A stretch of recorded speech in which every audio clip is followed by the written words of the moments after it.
question of priorities. Where do you want us to look?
Well, good evening.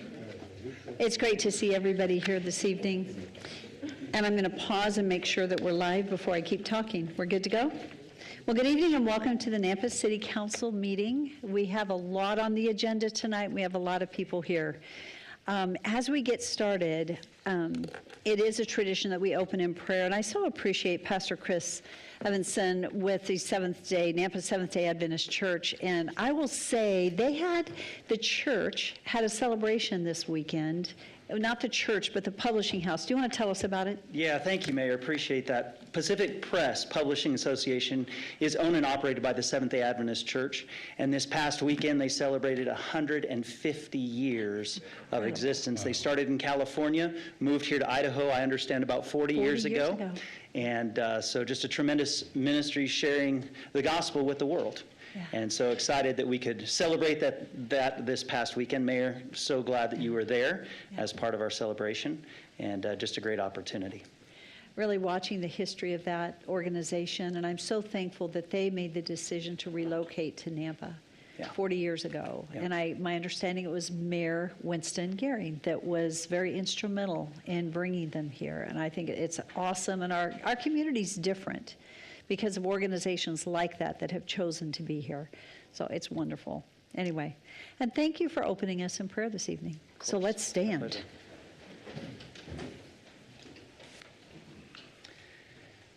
Father in heaven, we thank you for the opportunity to be gathered here this evening to take on the business of this city.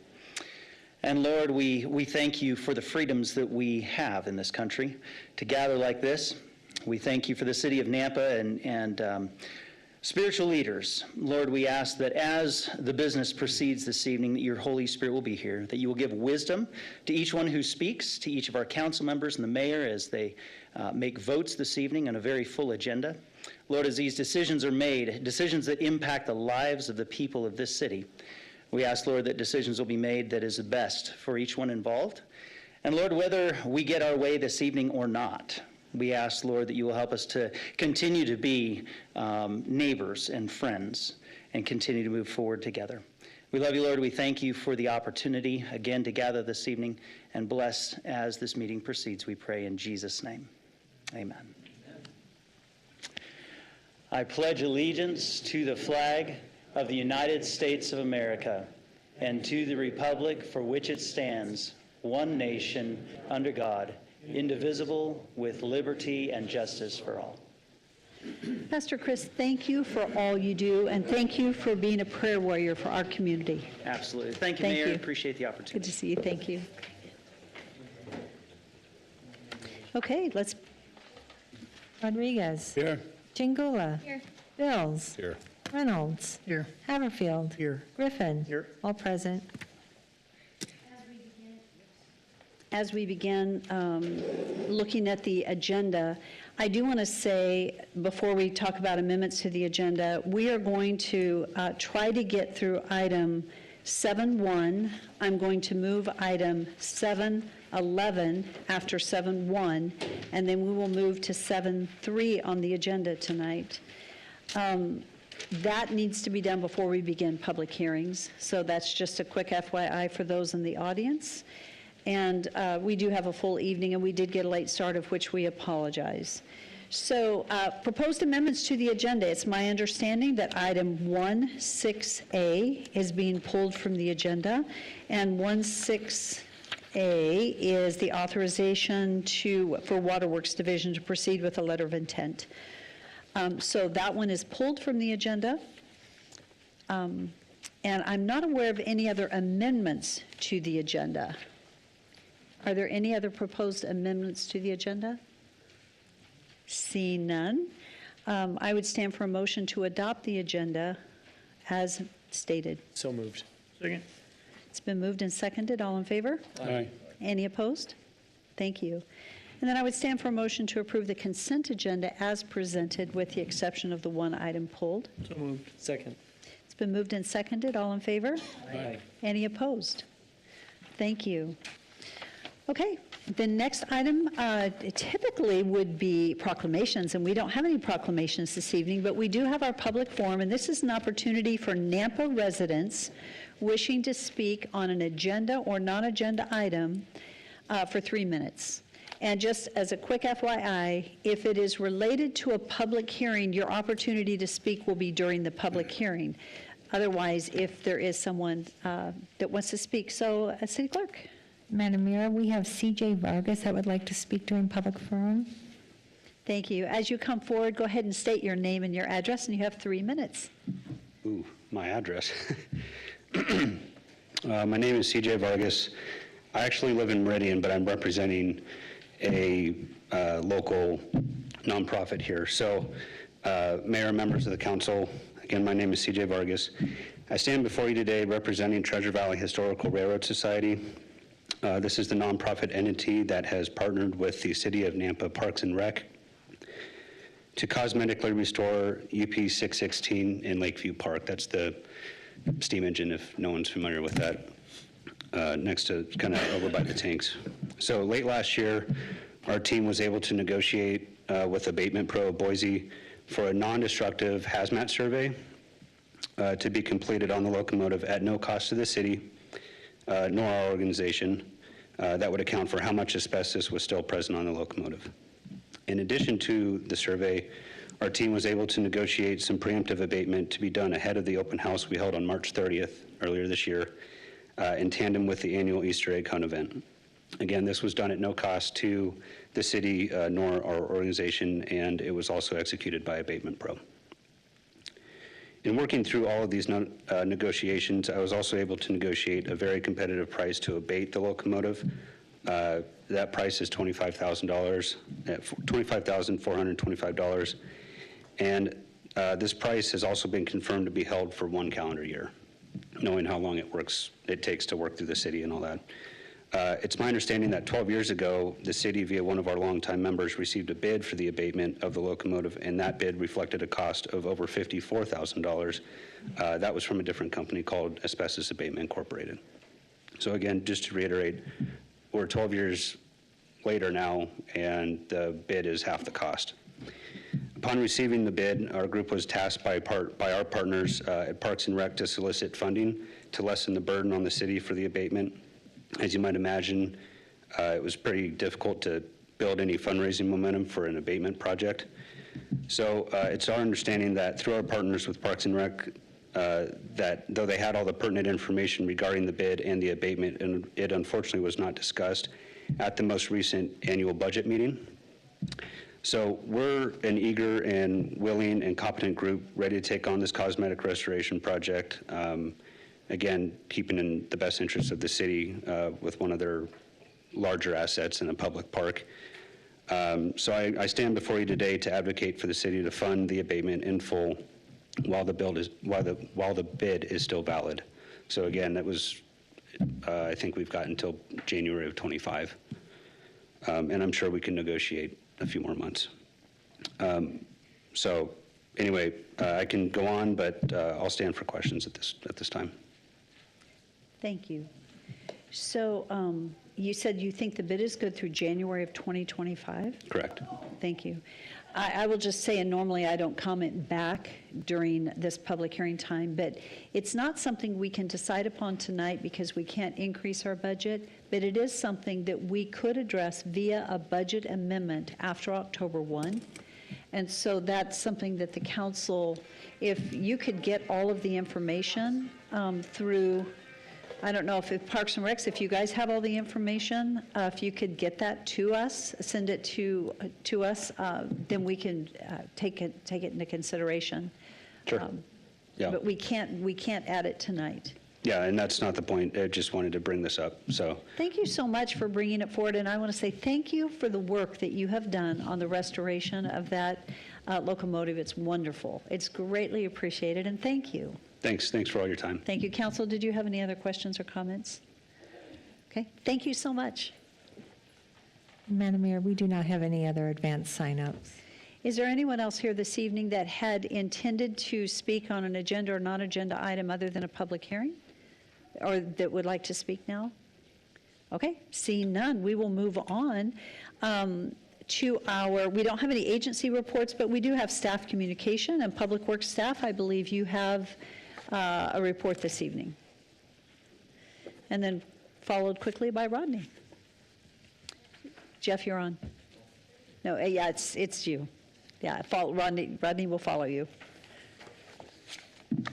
Jeff Barnes, Director of Water Resources. Could you pull that mic up? Thank you. Thank Good you. evening, Mayor and City Council. I want to highlight two things in your packet tonight. One is the Group F, our water renewal plant expansion project, is 99% done this week. They actually turned on the tertiary portion of the plant, and Class B ran through the sand filter, the UV disinfectant, and Class A purified water ran into to Indian Creek. So the testing of all that is underway, but everything looks promising to this point, and more to come on that, but very successful week as far as startup. And in your council packet, there's a picture of, I want to highlight one group, and that is our maintenance group from our water renewal division. They installed a primary effluent pump this last month. They rebuilt it in-house. It's 10,000 tons. It cost $150,000 if they would have outsourced it and shipped it to Texas, and probably more than that. They ended up doing the work in-house for $40,000, saved the city tens of thousands of dollars. So I just wanted to I wanted to recognize the maintenance department of our wastewater renewal plant. So with that, that's all I have for this evening. Jeff, thank you for that update. And I'm always so proud of our team and that's what stewardship is, Yep. right? How do we do it in-house without moving it? Thank you. Thank you. Great job. Thank you so much. Rodney.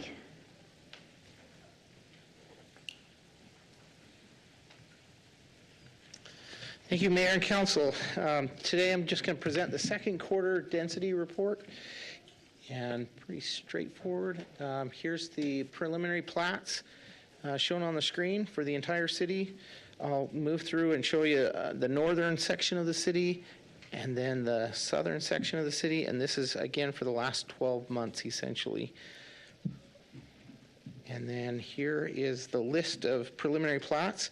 In the past 12 months, the city approved or are still considering significantly more multifamily and single-family units through preliminary plats than we did this time last year.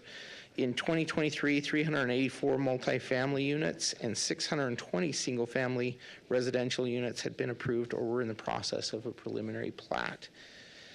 This table shows an additional line for a master plan community with an additional 650 units being considered.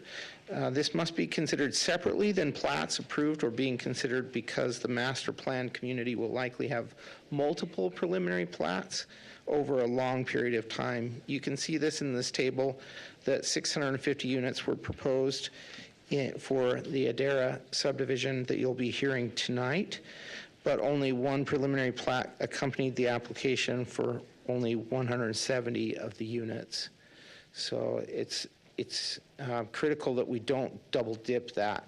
So I just wanted to point that out. And then here's the final plats for the last 12 months, or the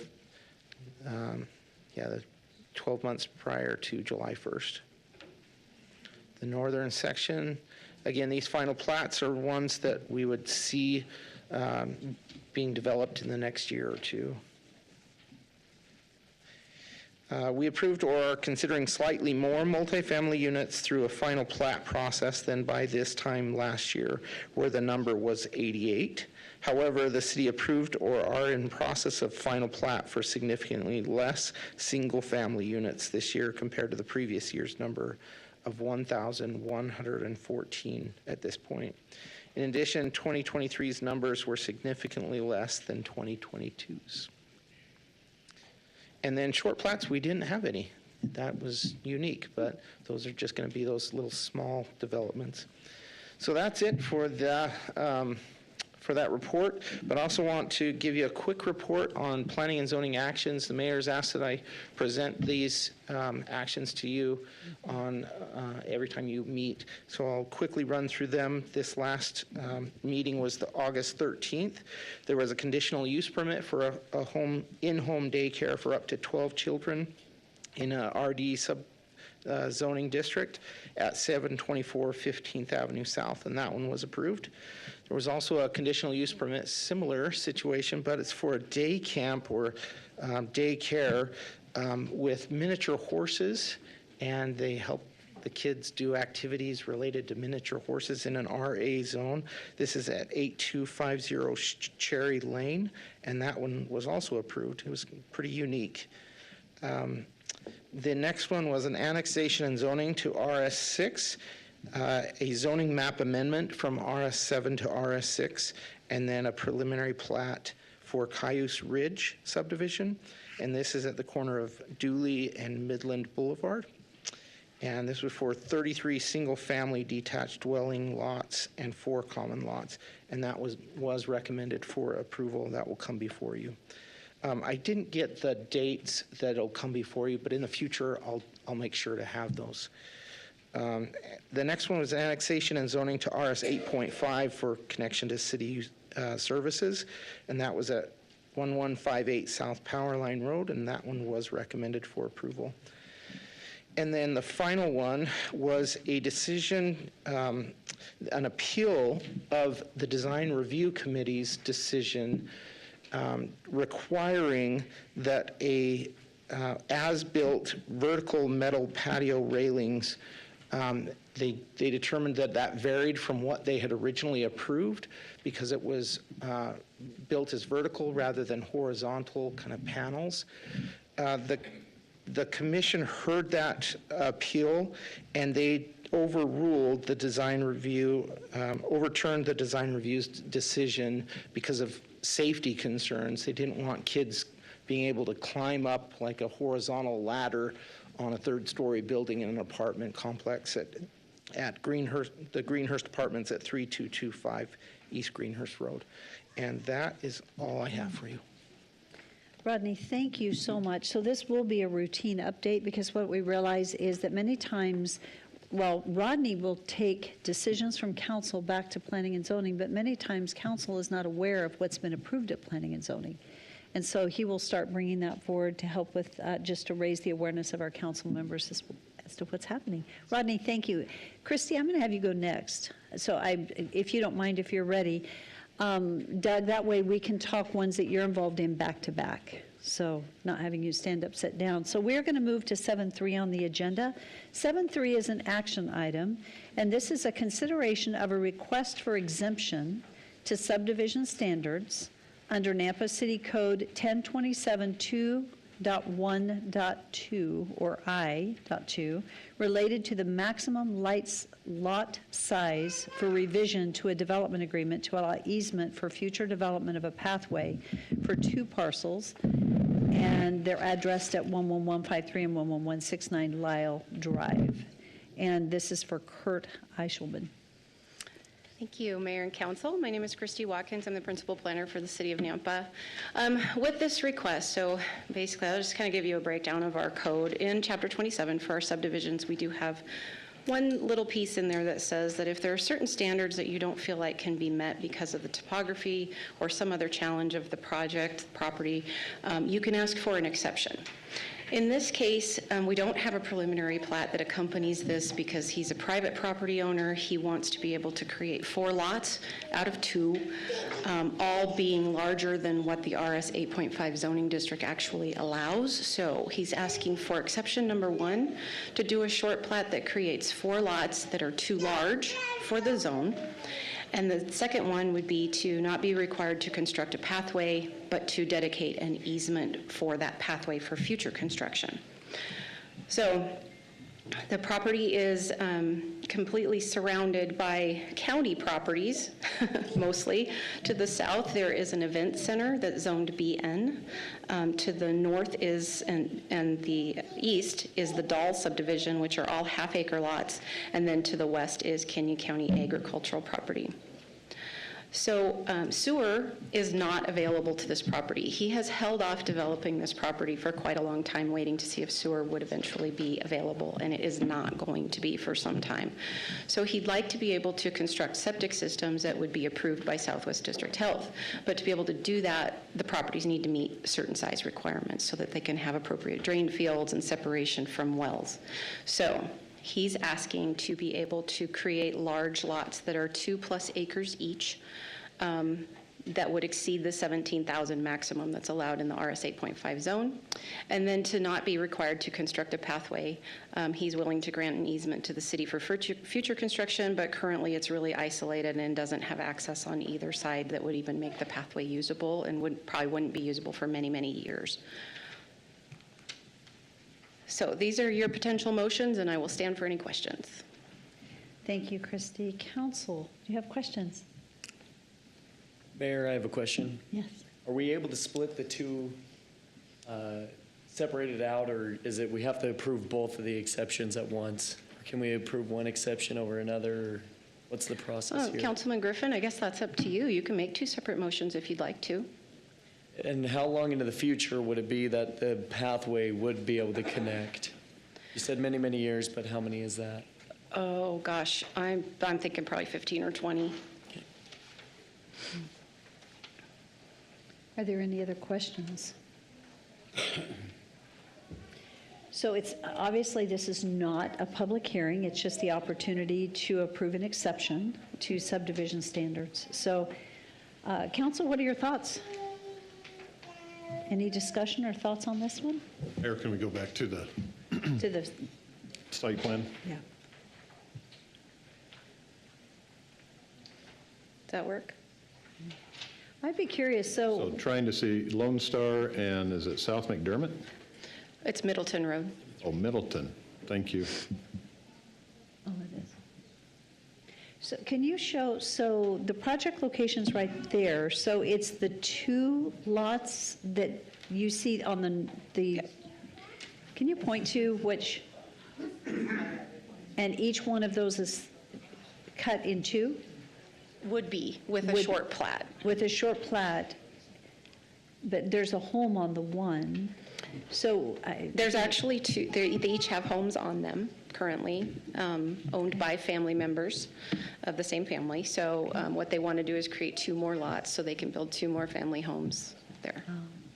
Got it. But he doesn't want to go to the expense of doing the short plat unless you guys are okay with what he's asking for. I can understand that. And he is here if you have questions for him. Council? So, Mayor, so the property is near the RS4 that was approved this spring on that plat. Correct. And then you have the BN is the property, the event center property, correct? Correct. Okay. And the canal is, the Phyllis Canal is wrapping this property. Is that correct? I The think blues that's coming the around or Wilson, not? isn't that the Wilson Drain? Or no, the Phyllis Canal is south of the event center, which is the BN property. The Wilson Drain goes right through the edge of this property that we're talking about. Mayor, Councilman Bills, the Phyllis Canal wraps around on the north and east of the properties. The south is the Wilson Drain. Okay, thanks for the clarification. And so the access to the property is through which street? Actually, it's Is it from Middleton down this? No. Well, that's the event center.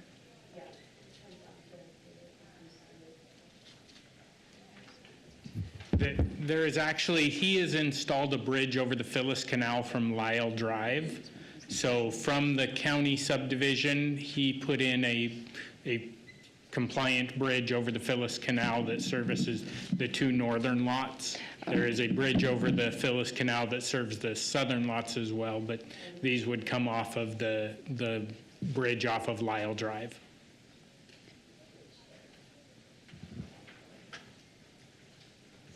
I wasn't aware. Well, conceptually, I don't have a problem, but it's difficult to say absolute yes without really having a little bit more facts and a, or is it strictly an agreement? I mean, a short plat's coming just strictly before planning and zoning, or it's also coming to council? Councilman Bills, that goes just before Planning and Zoning Commission, but in this case, because sewer isn't available, they wouldn't be able to make smaller lots work with Southwest District Health. What other facts would you like? I can try to provide you with whatever you need to make your decision, or we can ask him to do a concept plan, but that was kind of what he was trying to avoid, was that expense without knowing for sure. Based on people who came to the public hearing on the RS4 piece and talked about future development of the property to the west, as a part of granting the exceptions and what's being asked here, there should also be a concurrent and agreement not to oppose the development to the west, because those folks were communicating an RS4, RS6, and this party is wanting to stay very rural feel inside an enclave area. So there's going to be competing interests at some point, potentially. Good point. So would this have a pre-annexation agreement tied to it in the event that sewer is made available? Mayor Kling, it's already inside the city limits, so if sewer becomes available to it, it could hook up. Okay. Okay. It's very likely they're coming from the west, potentially their sewer would be available. Yeah, I would let Daniel speak to that. I think there's some time frame there. So sewer for this property would ultimately, it's up near the Middlebury and subdivision up at the Nampa Christian High School area. So it has a ways to come before it will get here. This is basically the tail end of that sewer line that will feed that direction. So Christie's correct, until we see some significant development between the high school and here, it's unlikely that sewer would be available. If by granting this and allowing those 4 lots, we would not be precluding sewer service from, it would not block sewer service to any other properties because it is the very tail end of it. Yeah. Daniel, thank you. That's very important. Appreciate you sharing that. Yes, Councilman Griffin. Could we hear from the applicant just to hear what brought this about and his intention with the property moving forward? Obviously, he's building family homes, but just to get some perspective. Yes, I'm Kurt Usherman. I currently live on the property at 11169 Lyle. So the top sections there of the two properties are the ones that are in question. Those I live on the northern section, and my daughter just built a house a year ago and completed just this year on the bottom section. I bought the property 20 years ago now, and at the time sewer was planned and building was booming, and I had originally planned to just sell that 10 acres off as a development, and there was a development agreement that was drawn up when it came into the city in 2006. 2007, of course, the real estate market went like this. All of the subdivisions that had planned, and I'd been involved in meetings with the Public Works about the sewer, bringing the sewer and how it would come in and so on. So we have owned the property for that long and have enjoyed, I have to admit, the rural atmosphere of it. I do enjoy that. We recognize we're in the city. And had anticipated that the sewer would come through and we would be able to go to city sewer and water and ultimately develop the property the way it was originally designed. It has become more and more obvious that's not going to happen probably within my lifetime. I'm 78. And so I have a grandson who wants to buy a piece of property on half of my property, and another grandson who's interested in buying the other half of the other property. It would literally be a family thing. Our intention, and you mentioned the development on the west, I've always known that would go into a development. It was platted as Streamside subdivision when I bought my property, and so we've anticipated that, and that's not, we would not be opposed to it. That's not a real issue. We have a berm on the west side that is high enough that it would provide some noise abatement and privacy and so on. So I'm not too concerned about what happens on the west.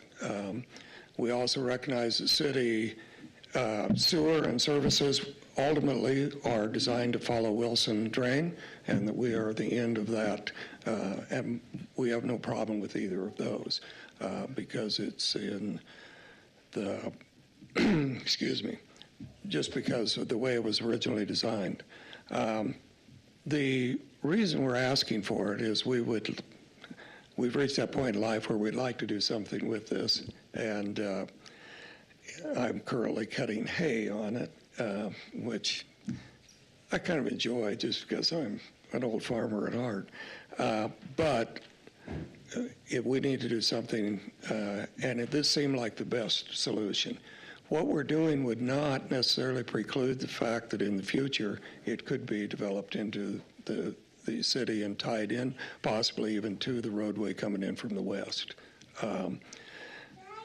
Togstead and High is where the bridge comes through. It comes through between those. It was designed to city specs to meet the fire department and other specifications, so it's a fully functional bridge and was designed to be able to meet that. The roadway is a 20-foot or 20-foot roadway with a wider easement. The splits would be basically from about where the red arrow is coming. There's a circle drive there. It would go from that area of that circle drive almost straight north, would split the property in approximately the right. It would take an engineer to design it exact, but that would be the approximate place. And the same thing would happen on the section on the south. It would come from about the bend in the road right as it comes off the bridge to a line along the Wilson Creek drain there. the whole project is, you know, kind of up in the air. I'm not a developer by trade, obviously. So that's the reason we came to ask this route first, is because if we can split it, then we will proceed with the plating and work with the city, and we'll work out the other things. The reason for asking for the exception on the development of the green belt, I have no problem with entering into an easement agreement for the future use, but we were literally landlocked. It's a half mile from us in the one direction, and who knows on the other end. There's simply no access. And so here I'd have a paved section that's just sitting there that we've put a lot of money into that really at this point in time would have no use. So it's not something I'm opposed to. It's just financially, it might be prohibitive for us to make it happen. That's really our financial decision is based on what happens here, and then we'll decide if we can afford to proceed or not. That's really the bottom line.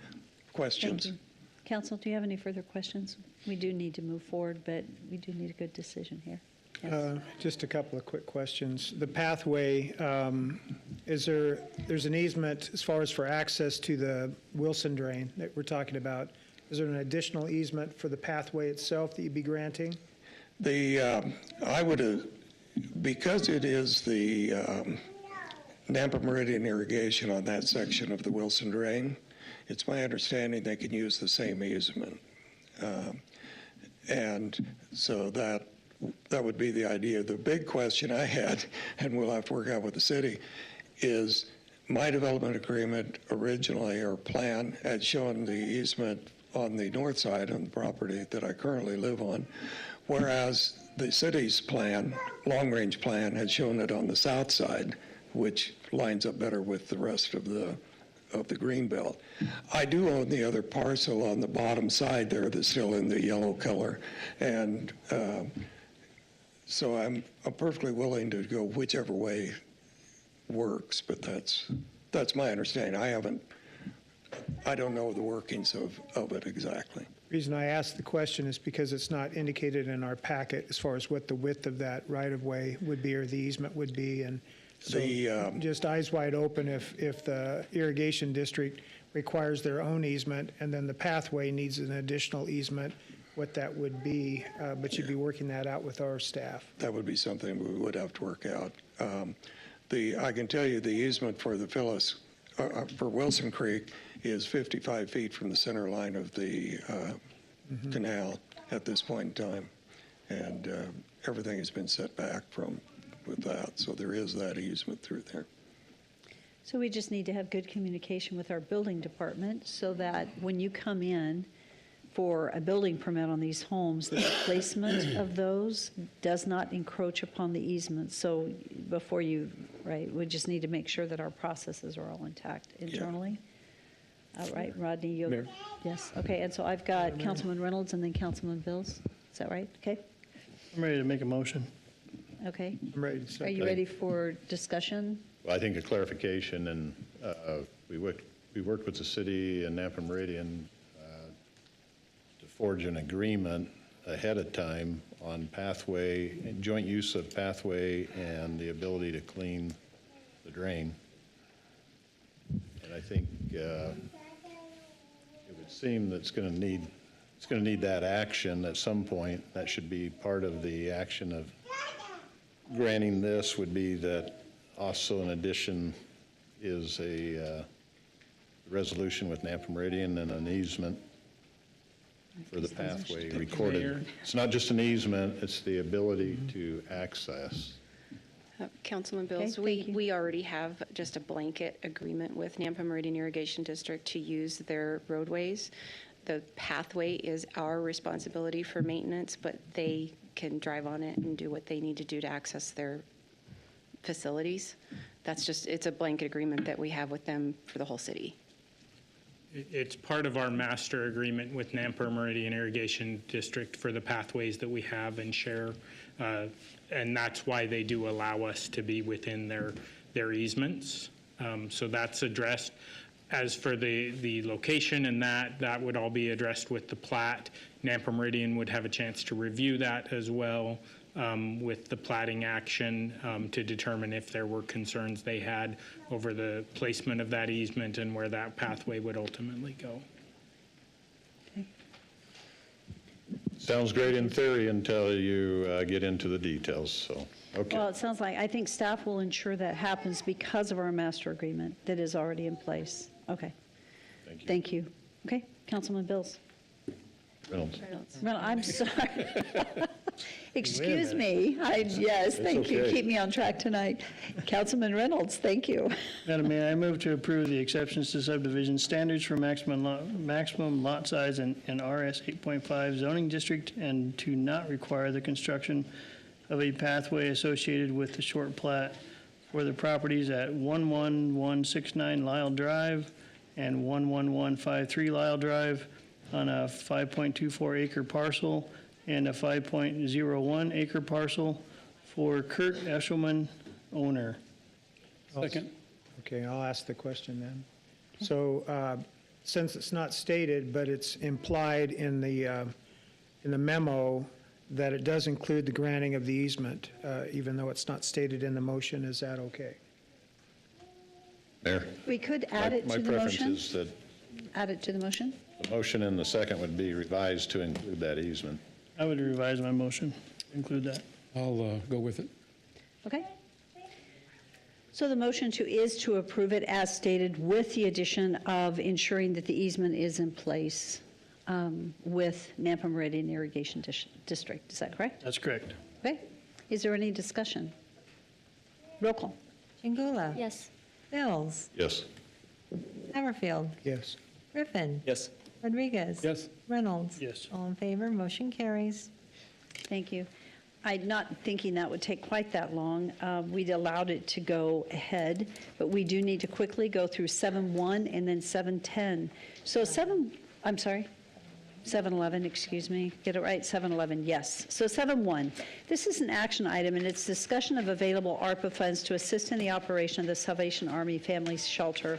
So what I told council was that we would bring this back and provide you with a funding option. And so the funding option, if the council would so choose, the funding option would be ARPA funds.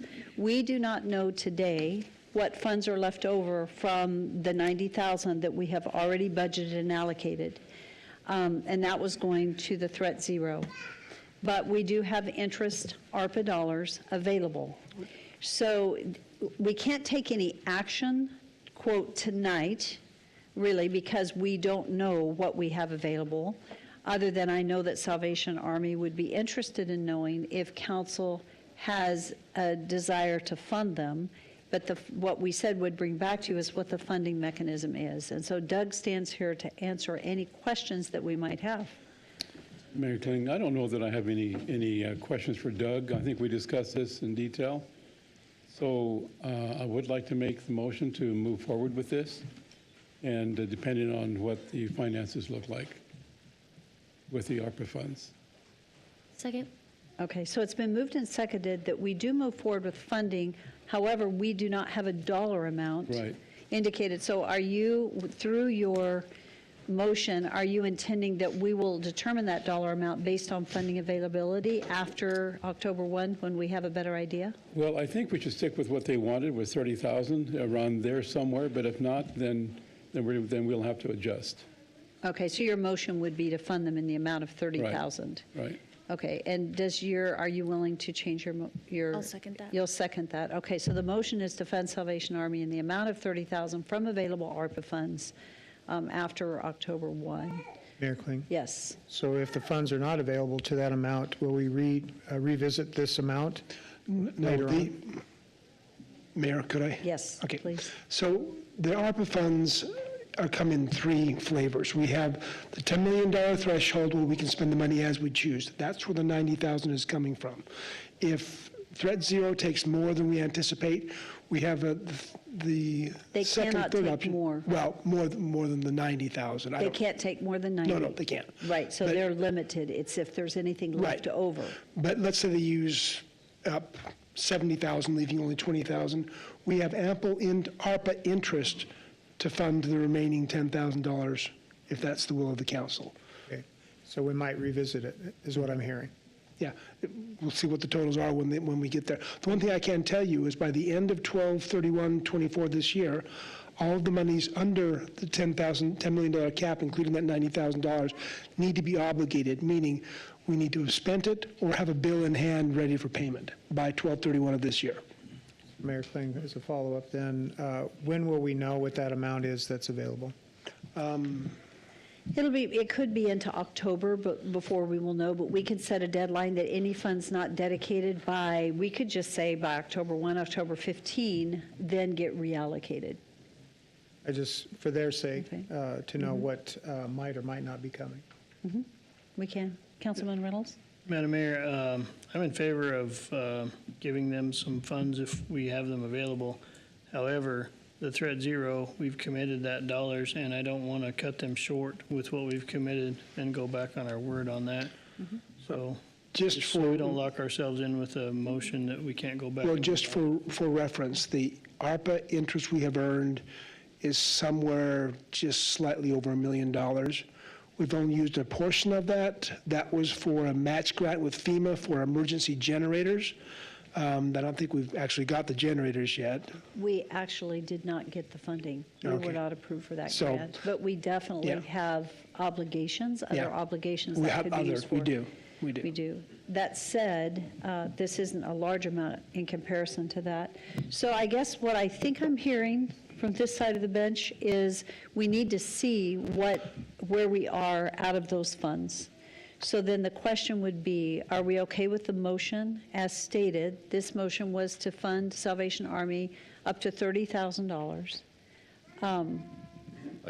Mayor, I would ask that the motion would be considered to be amended, saying we agree in concept, yet on the dollar amount until we know where the funding's coming from and that the dollar amount is available. I think we already discussed that. I'm okay with that. If Natalie wants to go with me on that as well. I'll second that. Okay, so you're adding to your motion this Yes. this comment? Okay, perfect. So it's been moved and seconded that the hope and the intent is to fund Salvation Army. We understand that we have a certain funding allocation depending on available funds. We will come back and revisit it in October, sometime, let's say October 15, after that date. Okay? So with that, any other discussion? Seeing none, roll call. Mills. Yes. Reynolds. Yes. Hammerfield. Yes. Griffin. Yes. Singula. Yes. Rodriguez. Yes. All in favor, motion carries. Thank you. So we're going to move to item 711, and this is the discussion regarding the golf course loan repayment. So as we get started, I just wanted to say that I had a conversation today with Ari Olmsted and Hubert Osborne regarding this particular topic, the golf course repayment. And what they did, they actually have asked that we as a city council, that the city council would consider asking the golf to repay the loan, which was approximately $2.6 million. 2.3? No. The amount we loaned was the $2,600,000. $2,700,000. It's Right. $2,600,000 something. Yeah, well, $2,710,000. Okay, is the amount that was Right. taken from the city Right. to help purchase the golf courses. Exactly. So with that, they have asked, we did have a repayment plan that Doug had planned, and it was based on a 3% interest rate. I believe you budgeted. We did, we budgeted In and below FY24. the values you see highlighted in green are what's built into the 2024 budget in 2 semi-annual payments at a 3% rate. That is our choice. We're not obligated to use a higher or lower rate. That is simply a internal decision. So we had, I will say just candidly, we had not moved forward in invoicing golf and going ahead and moving forward with the payment. Golf absolutely has some obligations that they're trying to, capital obligations, but they do have the fund balance. it would take away from their fund balance if they were required to repay the loan. I think I can repeat what's been shared with me, and that is from a public side in the meetings that I've had, that the desire from some of our citizens is to, yes, ask Gulf to repay. However, the interest rate, council could say, you know what, we're not going to charge you interest, we're going to have you repay the loan, or we can charge interest at whatever they choose. And this is, Doug has this particular Excel spreadsheet in front of us built at a 3%. Right. So the payment this year would be $315,000. Correct. Yes. For both. With And- 107 coming from Centennial and 208 coming from Ridgecrest, if that were to, and that's what we did budget for this Correct. year. That's exactly what's budgeted this year. There is $1.2 million that is currently budgeted, $600,000 this year, I believe. That's rough off the top of my head. And $600,000 next year would be coming for the well, because hopefully I'm correct on that. We've got $1.2 million on a well that's ahead of us. The biggest dollar amount that we have ahead of us is the irrigation system at Centennial, which is between $4 and $5 million. That's the last number I heard. It's growing in cost to $5 million, I think is what Darren indicated. Unfortunate. That's very, very expensive. That's going to have to be done. That's why we did pause initially this year. We hadn't moved forward yet on a repayment, asking for the repayment. But it is important that we bring this before council and have a discussion around it. So Mayor, I'd make a motion that we do institute a repayment plan and identify those costs and put that into inked or. Okay. At what interest rate? Well, I think 3% is fine. I think also it could be slightly lower. I don't think it certainly needs to be higher. It's an internal deal, but I think it's important that that operation does pay for the ground over time. Second. Okay, it's been moved and seconded. I'm not sure what to do about the interest rate. I know, for a point of reference, the DEQ loan is at 1.68%. So let's do it at 1.75 would be my Okay. response. Mayor Kling, Yes. I, Okay with that? No. I'm I'm not, sorry. The Was second's there, not the okay. second was, I'm sorry. Sebastian, you do not approve of this adjustment to an interest rate of 1.75? I think 3% was that what was originally discussed when this was created or drafted, or what was the interest rate that was discussed when we knew we were giving Since them the a loan? negotiations for this purchase took over time, we went from low rate availability when we got the 1.68 from a DEQ up to a point when it was 5, 6, 7%. But we began the discussions much earlier than this, so 3% was an average of about where we were. And the purchase was before my time, so I don't know what was discussed between parties, but was it intended to be at 3%, 4%, 2%? Where was it intended? My intent was, or our city's intent was not to put an undue burden on the golf course, but give a reasonable rate of interest that was repayable without putting too much of a burden on them. But since that time, as the mayor's indicated, the irrigation costs have gone up significantly. They have other burdens. The intent with the loan was not to drain the entire capital of the golf budget, so they had something to work with now that we owned them, something to work with to develop them.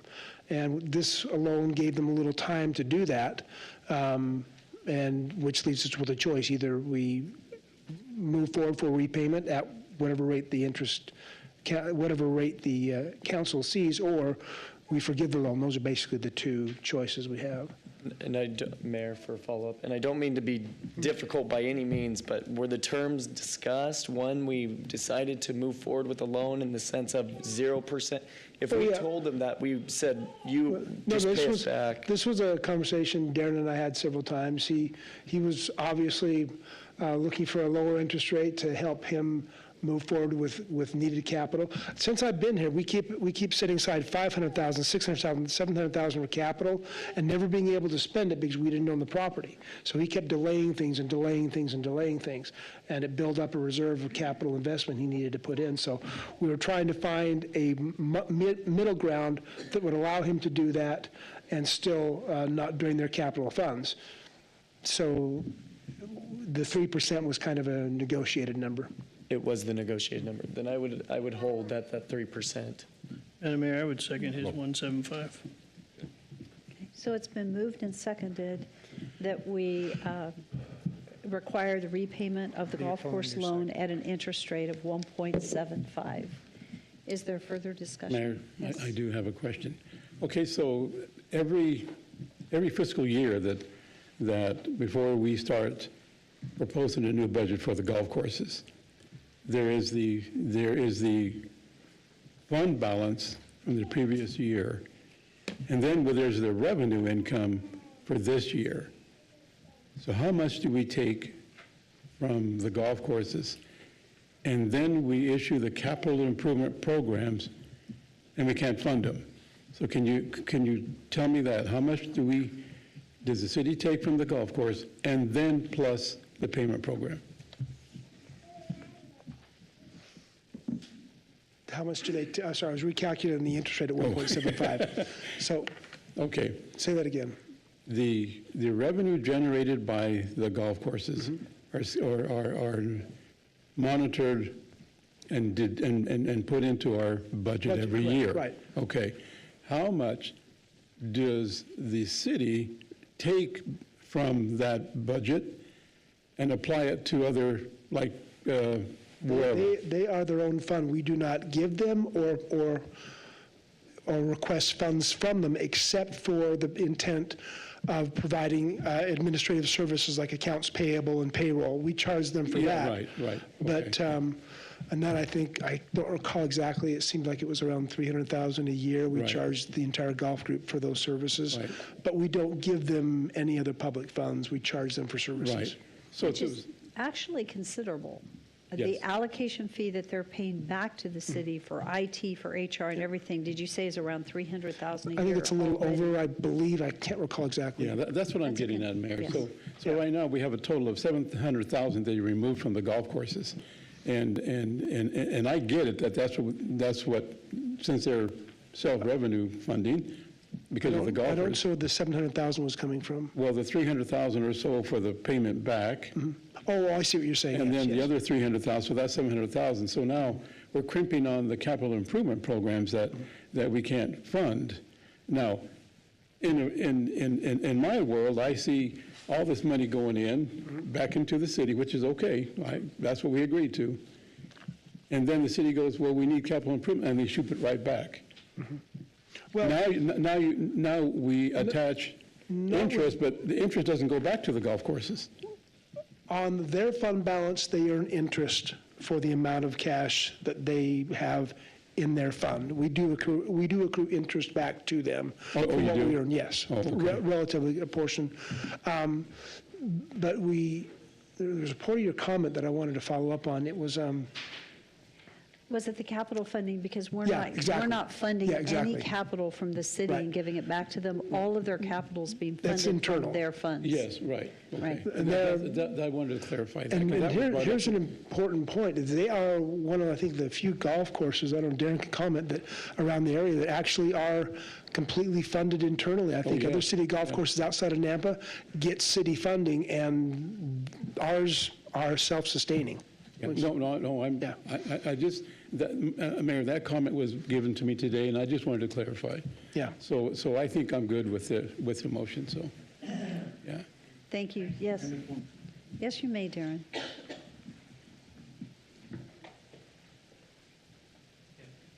Good evening, Mayor and Council. One thing that would be helpful as we're looking at our 10-year plan is our, right now we're starting the design of the irrigation system. And before, a few years ago, we had it penciled in about $3.5 million to complete. Now we're estimating it to be $5 million. Of course, it'll go out to bid and all that kind of thing. What would be helpful for us is we have a pinch point in 26, so if we could start the payments, still pay it back in full at interest, but if we could start the payments in fiscal year 27, I think that would allow us to still fund that with our fund balance and the revenue we're bringing in. That would allow us to fund the irrigation system, and then after that big expense is gone, then we'd be in better shape. So that's just one idea. Thank you, Darren. I appreciate that request. Mayor? So- Yes. So a question then, for the rate being set, is it set back on the date of agreeance in February when the vote was made? Or is it today when we decide the repayment terms so they know in 27 what they're paying interest on to what date? This particular template, pardon me, this template is set as of the date of, pretty close to the date of transaction. You as council have an option if we delay the repayment to 26 or 27. The option is up to you whether we begin assessing interest and accruing it now or waiting and just holding it steady with what we're at and having the repayment at that time. My personal thought is, if you're talking to a business, you start accruing interest rate now. But we're more than just a business. We're a community involvement. I would probably reluctantly recommend that we not start accruing from today for 2 more years, just because that makes it even harder for them to dig out of the hole. But that's just my personal opinion on that. This is the Thank you for sharing that. It is one of the challenges that we faced, was that we had owned it for so many years in a lease arrangement that we were not doing the capital improvements that were necessary. They all waited until we actually owned the property because we didn't want to invest until such time that we actually owned it. So now we're playing catch up on the capital improvements for that particular property. So I guess it would be up to the will of the council if you would like to amend a motion, keep it right where it is, beginning in FY24, or postpone the first payment to FY27, which is another 2 years, because we're doing the FY25 budget now. It would be the FY27 budget 2 years from now to begin the repayment, to allow them to accrue the revenue to pay for their irrigation upgrade. So, Mayor, I have another follow-up question then, and this one's for Darren because it's his budget. If we decide, and I'll say it as you're walking up, if we decide to set the rate today, incurring today, would you rather set the payment date for 24, knowing that the payment rate is set today, or in 27 to hold you to those two numbers? What is that for the interest? The Yes. interest rate? Mm-hmm. If it was set today, would you rather pay off in 24 or in 27, knowing that it's a 1.75 if it passes at that rate? Yeah, I'd have to run the numbers. Looking at payments, trying to get to a fund balance in 26 that we could accomplish what we need to accomplish. It may even be that we could pay it off sooner after 27, but what's the choice now? 1.75 today or 3 point? No, it's 1.75 now, but do we start accruing as of today? Oh, paying interest? Yeah, that would be tough. I don't know. Yeah, because the interest on that is, what's the interest on that? Well, I can tell you. Yeah. If you look briefly. It's like 285. This isn't perfect, but if I look at I'm right there. I need my glasses, wrong place on the screen.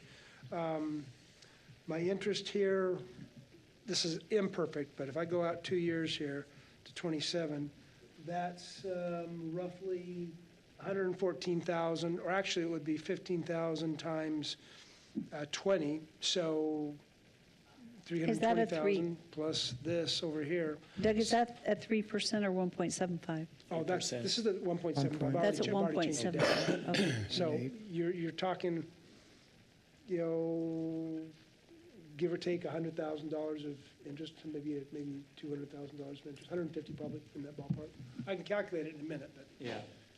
Versus 600,000, I'd though, probably possibly. take the 1.75 and maybe pay interest only until 27, if that were the. That would be a better option than deferring it and waiting. Yes. And that was the Councilman question I Haverford. was going to ask, is if we deferred principal payments to 20, you said 25 or 27, but as long as we're getting the interest payments starting now, I would be okay with that, as long as we knew that it was structured in a way that we are getting interest on the money that we're basically loaning and getting the principal payment back, just a slip time frame. So I'm okay with that. Okay. it would be up to our Councilman Bills if he would like to amend his motion or not. Or we could have a substitute motion, I think.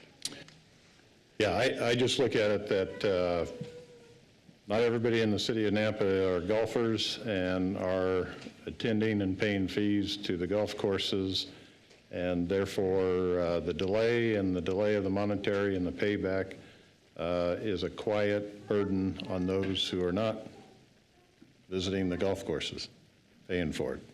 Because somewhere the money's having to be stalled out, and therefore it's on the burden of those who are non-golfers, from my perspective. I think 1.75 is in keeping with what the state has done for Nampa on the DEQ loans, and I think it's appropriate to be funding the payment and showing the integrity of the transaction. So from my side, the motion is still on the table without amendment, and we should vote on it. Madam Mayor, Yes? I would like to pull my second and have a substitute motion. Okay. Mayor, Yes. Count. I went back and watched that conversation just to be back up to par on what it was that we discussed, and that was the council meeting on February 21st of 23. And a direct quote from that, it says, part of the golf courses would be funded in a loan. Most of it is from the golf, but some of it will be a loan from our general gov. So I just want there to be no misunderstandings. It will be paid back because we are loaning ourselves funds to finish this out. The majority, over half of the cost, to be funded through the golf courses, and the rest of it will be funded through the city in a loan fashion to be repaid. So I'm glad to know that we're not having the conversation to not repay the loan, because to uphold the integrity of what the discussion was and the communication to our constituents. So I am very grateful in that.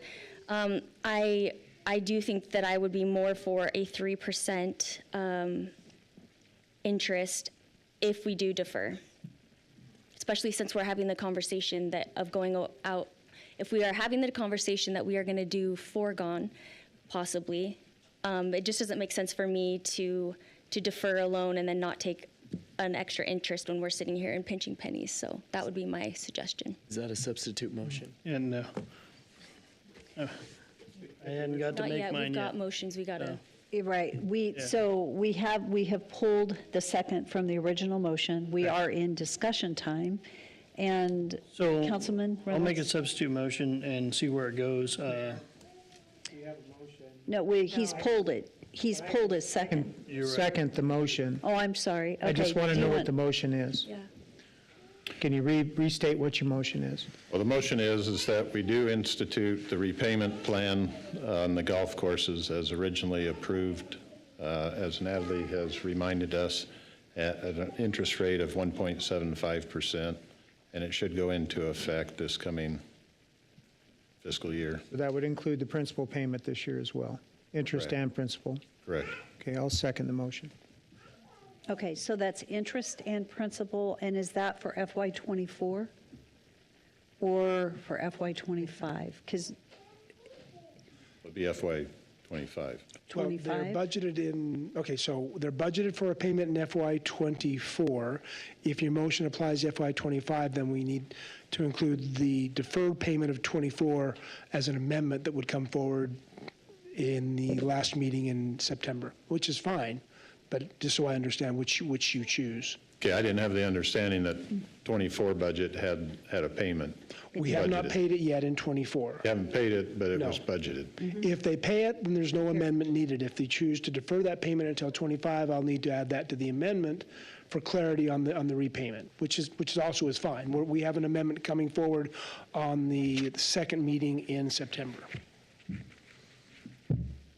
Mayor, point of clarity on that. Was there an interest rate in that 24 agreement to start making those payments? This 3%. It's the 3%. It's the 3%. Mhm.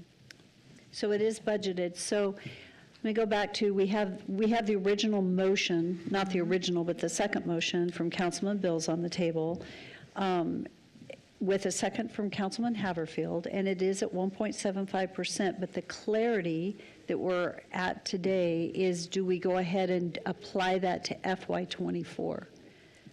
So now understanding the concern, the motion would include that it is starting with FY '24 in keeping with the budget that council approved originally. Okay? And do you agree with Was that a that? 3% interest? That's a 1.75. So 1.75. 1.75. Still Yeah. 1.75? I'm still good with the second. Okay, That's so, 24, fiscal year '24. okay, so with that, unless there's a needed discussion, I think we might go ahead and call for the vote and see where we land on this one. Are you all clear on the motion? Roll call. Rodriguez. Yes. Chingula. Reynolds. No. Griffin. No. Haverfield. Yes. Bills. Yes. Motion tied. Mayor, Mayor doesn't get to break the tie? I do get to break the tie, I guess. Okay, so the motion was, okay, I have a feeling I know the no's, because the no's are not to go ahead and start it in FY '24 and to forgive the FY '24. I don't know what second motion. I think I do agree with, I agree though with the 1.75. I do agree and I do support that. So, Mayor? yes? Just for clarification, my vote was specifically with issue of the rate, not the principal and the interest. I think it should be at 3%. That was mine too. That's why I Right. voted no. Correct. So I'm going to vote yes on this, and the reason I'm going to vote yes is that I do understand that there is some indication of the 3%. I think to help our golfers, we are asking for the payment to begin. 1.75 is more doable. It's very difficult. We're going to have to postpone, more than likely, the irrigation system. I don't know that they're going to be able to afford to do the irrigation and make these payments.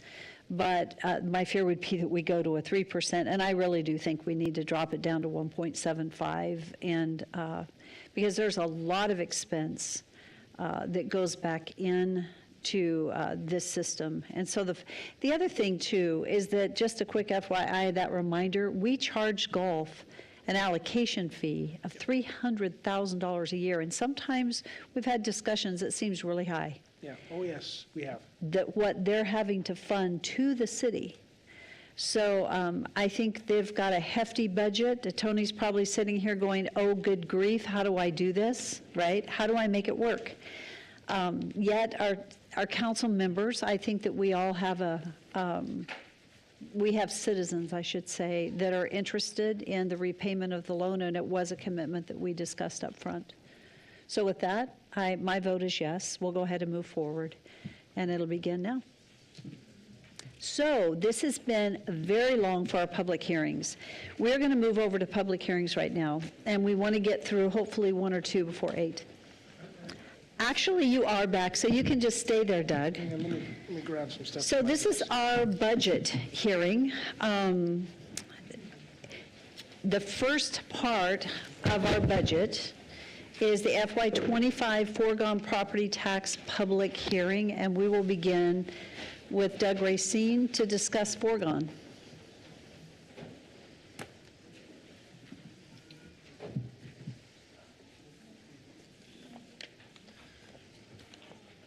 I think I need bifocal reading glasses so I can look up and see you guys and see the screen at the same time. All right, let me bring that up with the foregone amendment, please.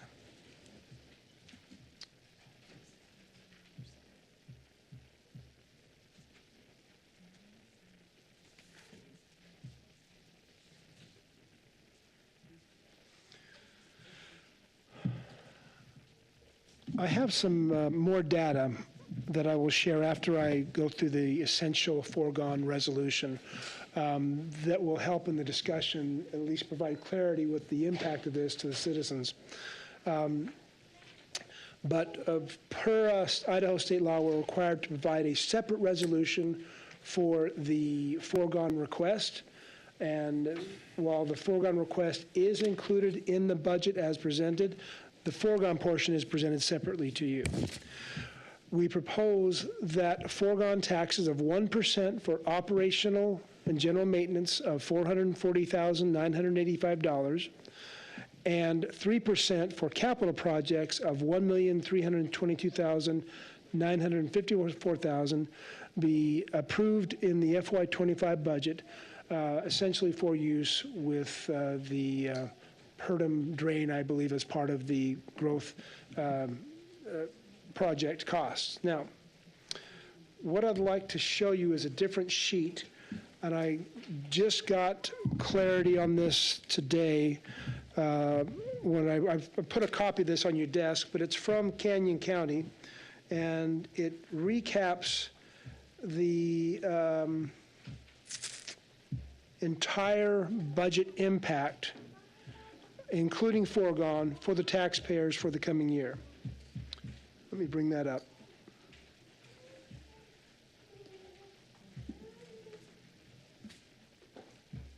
Okay. This is a very interesting, complete document. What this does, this compares FY23 tax year, or FY24 fiscal year, to the FY24 tax year, which is the FY25 fiscal year. And it looks at the total cost, and the very top line here, well, the top line of this table, in 2023, for fiscal 24, we had 35,948 parcels, residential parcels. The average taxable value was 259,913, so that's after the homeowner's exemption has been deducted. And their property tax for that was $794.02. In FY24, for fiscal FY25, there are a few more parcels which showed up as new construction income. We're up to 36,779. The average taxable value is up slightly, only $11,000, to $270,809. The property tax on that is $796.90. That's an annual increase of $2.88. Let me explain why that's a little surprising to me. It's pleasing but surprising. That includes the 3% of our base increase, the $1.2 million. That includes the 1% of operational foregone. That includes the 3% of capital foregone. And it deducts the general obligation bond payment, which we will not have to make in FY25. So this is probably the best year you could choose to apply the use of foregone, since the impact, after all things are considered, will be $2.88 to the average homeowner. In the future, when council decides they've had enough of using the foregone, that could be next year or the year after, the remainder of the foregone will return to the taxpayers. So if you went 1 year, I think it's about $1.7 million it would return to the taxpayer in the form of a rate or levy reduction. Because the capital does not stick to the budget. You use it once, it's gone. The 1% operation, that stays with us. So the presentation again, and the request is to approve the foregone of 1% in the operational budget and 3% in the capital budget for the fiscal year 2025. I stand for questions. Mayor? Thank you, Doug. Yes, Councilman Griffins. So this shows the one side of it, what the increase will be. If we weren't to happen to vote no on the 3%, or the foregone increase of the 4%, what would be the reduction on the property tax if we allowed the bond to sunset without the 4% additional? I don't have that exact number, but it's fairly clear to estimate that we'd be taking $1.7 million out, and we added, let's see, 1.2 million is 3%, 1%. My guess is the reduction of the homeowners would be somewhere around $11 a year in total, if you took it out. Thank you, Doug. Other questions for Doug? That still comes down the road when you're done that. It's just delaying when you give it back to them. So this is a public hearing. Do we have any questions for Doug before we go to public hearing? Seeing none, hang tight. Thank you, Doug. Okay. Madam Mayor, we do not have anyone that did an advance sign up for this item. Is there anyone tonight that had intended to testify on the foregone discussion? We don't have anyone. Hubert Osborne. Thank you. Hubert, even though I said your name, I'll let you come forward and say it again and give us your address. And thank you. Yeah. My name is Hubert Osborne. I reside at 4199 East Switzer Way. In the interest of shooting myself in the foot, the state has declared a surplus, and they're going to alleviate our property taxes somewhat. I still am opposed to the use of foregone, adamantly so. I need that money. Thank you. Thank you very much.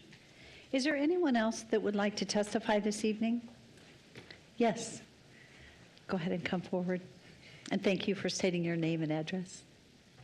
Yes, Andrew Mills. I reside at 208 Sunset Landing Lane in Caldwell. And I know, Caldwell, Nampa, but I represent Canyon County for Valley Regional Transit. And I had something I'd like to say. And I wrote it down because, well. And this is related to foregone, correct? I believe because this is the public hearing. Okay. So you're wanting to testify on behalf of the public hearing, next one? The next one. The next one. We'll save you till that. Okay, Andrew. Oh, what about the public hearing? This is a public hearing on the use of foregone. The next public hearing will be on the budget, the full budget, which will be, if you're here for public transportation, it's in the next one. This one is very specific to the use of foregone. And foregone is an added tax that uses foregone taxes that had been not taken historically in a reserve, set aside as what is called foregone. So that's what this particular session is about. I know I'm supposed to speak about the bus, so I'm trying to. You're in the next one. Huh? You're in the next one. We'll be there in just a minute, so thank you. Okay, is there anyone else that had intended to testify on foregone? Yes, Cheryl.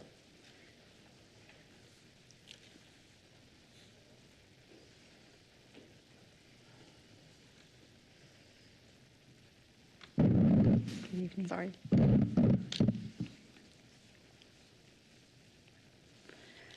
Good evening, Madam Mayor and Council. I'm Cheryl Higley at 12441 South Abbott Downing Way. Like last year, I come before you to say how impressed I am with the budget process. Unfortunately, I was not able to attend the workshop in person this year, so I've spent many hours listening to the lengthy recording. Hats off to you and to all the staff who have put so much time, energy, and effort into this endeavor. Your work is so important and valuable. I do have a few concerns, though, regarding foregone. I am not necessarily opposed to the idea of taking it when it is absolutely necessary and when it would be of benefit to the existing residents of Nampa who would be footing the bill. Does the usage of the foregone for the $46 million sewer trunk lines on Ustick and Madison meet this criteria, as was discussed in the recording, or at the meeting, sorry? I would argue that it does not for these two reasons. Mayor Kling, you have stated many times that new growth should pay for itself, but wouldn't this be the exact opposite? To have the existing residents be taxed so that these trunk lines could be installed in Northeast Nampa to foster new growth in that area, most of which is yet to be annexed and zoned. Number two, in May, the $38 million general obligation transportation bond was on the ballot. I would presume the 5 projects that were selected had been deemed the most important for the city and its residents. To refresh your memory, they were Treasure Valley Marketplace, $4 million. Library Square, $5 million. 12th and 11th Avenue Crossover Corridor, $15 million. Connection to State Highway 16, $9 million. Various sidewalks for safe routes to school, $5 million. I must confess that even though I have a policy of not voting for bonds, I voted for this one. Amy Bowman did an excellent job of informing the public, and since traffic is a top concern for Nampa residents, it's unfortunate that it did not pass. So my question is, why isn't the plan to use foregone for one of the 5 projects, the general obligation transportation bond? Taking a total of $4.8 million foregone over 3 years, as was discussed at the 11th hour of the budget workshop, could completely cover at least one of the $5 million and under projects. that would benefit a large number of the current residents of Nampa. In my opinion, this would be a much better use of our tax dollars. Lastly, in the Nampa on the Go podcast, our CFO, Doug Racine, wherever he is, mentioned that the operating budget was cut by $3.2 million, yet recommends taking foregone of $1.6 million. Why not just increase the budget instead of taking foregone? Could he please explain this? Thank you so much for your consideration of these concerns and for your dedication and service. I pray regularly that the Lord will grant you wisdom in making decisions for our beautiful city. Thank you. Is there anyone else that had intended to testify on our foregone discussion this evening? Seeing none, this is an opportunity. Doug, if you would like to answer, and I could help you answer specifically the question, there's a couple of comments or questions in there, but the one on the 3%, adding this to our operational cost versus the foregone, and explaining how the foregone falls off, et cetera. Right. So very, very good questions. Thank you. I love the questions. The foregone is not a very known topic, and so it tends to be very difficult to get through for the first time. But let me start with your last question first. You asked about the cutting of the expenses of $3.2 million and the 1.7. The thing that's very critical to understand is that $3.2 million, my hope in every year is that I keep that 3.2 out of the budget every single year. Foregone will come in once and then go away. So that gives us that switch down the road where I spend the foregone and we're done spending it, but the $3.2 million will stay out of the budget. So that's a long-term win for us. The other question was about the ROI. Does the investment pay for itself? The amount of property tax revenues that can be generated from the opening of the corridor there with the Perham Drain and all of the infrastructure that needs to go there will be substantial. I've got a copy of it here, if I don't, somewhere in my sheet, one of my documents, I printed it. And each year, I believe it was, oh, here it is. Now I need the glasses back. We could be generating an annual revenue increase on property taxes of $2.7 million a year with this investment. Just, what's that, pardon? Potentially. Potentially. If we increased the total city assets by $1 billion, and keep in mind this year, we went up almost 750, 800 million in 1 year, so $1 billion is not outside the realm of reality. It's very much inside the realm of reality. And that could give us another $2.7 million annual. So if you spend a little bit of foregone once or twice, in addition to the other funding the city has, you have a potential for a very significant return over time, each year and every year. Now, what was the one I missed, Mayor, that you asked about?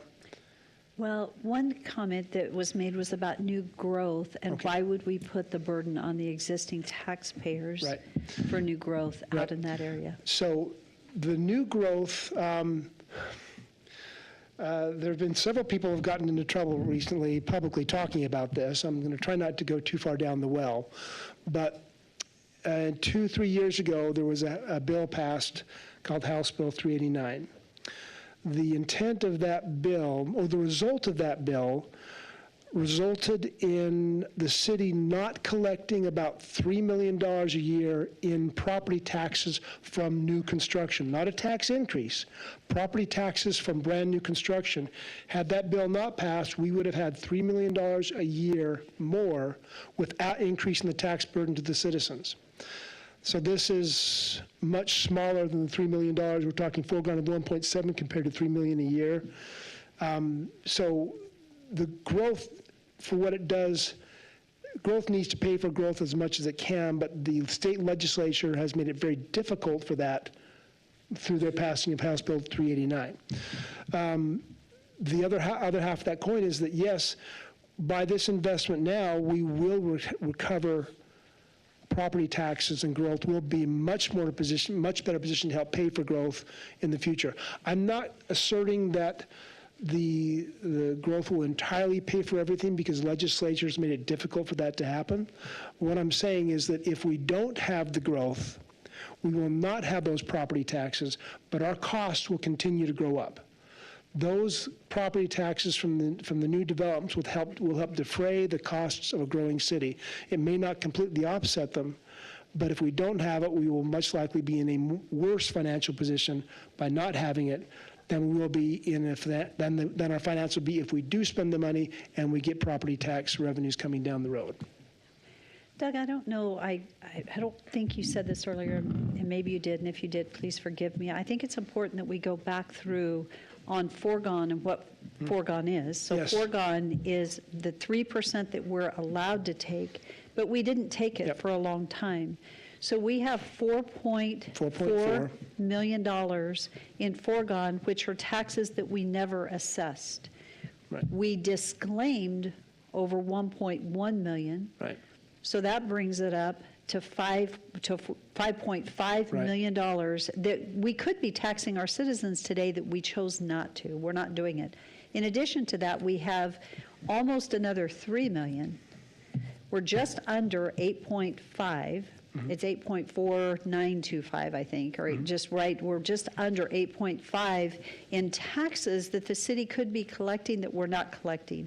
Yes. And I'm really glad we're not collecting them because that's a lot of money, and our That's a taxes burden. would be, that is burdensome. I'm really glad we didn't. One thing that's, as much as sometimes the legislature's intervention can be problematic, one thing good about this model is that if we take foregone at 1.3 million, you can take 3%, it stays on the tax rolls 1 year. You invest in a project and it goes off. So that is not where the bond at 2.6 would have been reoccurring for 20 years. We would have paid 18 million on a $35 million bond. Here, there's no interest paid. It's on, and then it goes off next year. Now, there's 1% of that stays on the tax rolls. That's about $400,000. The intent, once we get through this investment, is that the $400,000 gets allocated then to funding for police officers the following year. We haven't been able to fund police officers, so that's really, I think, beneficial to fund our officers. But I think it's important to understand kind of where that comes from. And I think personally, as I think about it, I know it's impactful, but the savings is about it's going to be between $11 and $18, I will say, because at a $2.6 million loan, I don't see Amy here right now, but when we were doing the general obligation bond, which was 2.6, we said that if we didn't do it, it would be a tax savings of approximately $18 per 100,000 Right. So annually. This is less than that, so maybe it's $11 per 100,000. it's in that ballpark. So if you have a $300,000, $400,000 house, you're going to be at the $33, $44 a year, and this is for 1 year. Yep. Well, actually, it's not going up, it's just not going down. It's not going That's down. the difference. It's not So going down. This is if a council chooses to approve it, this is the perfect year because you're not going to have this up and down flotation of the property tax levy. It will be very stable until you choose to bring it down by cease using the foregone.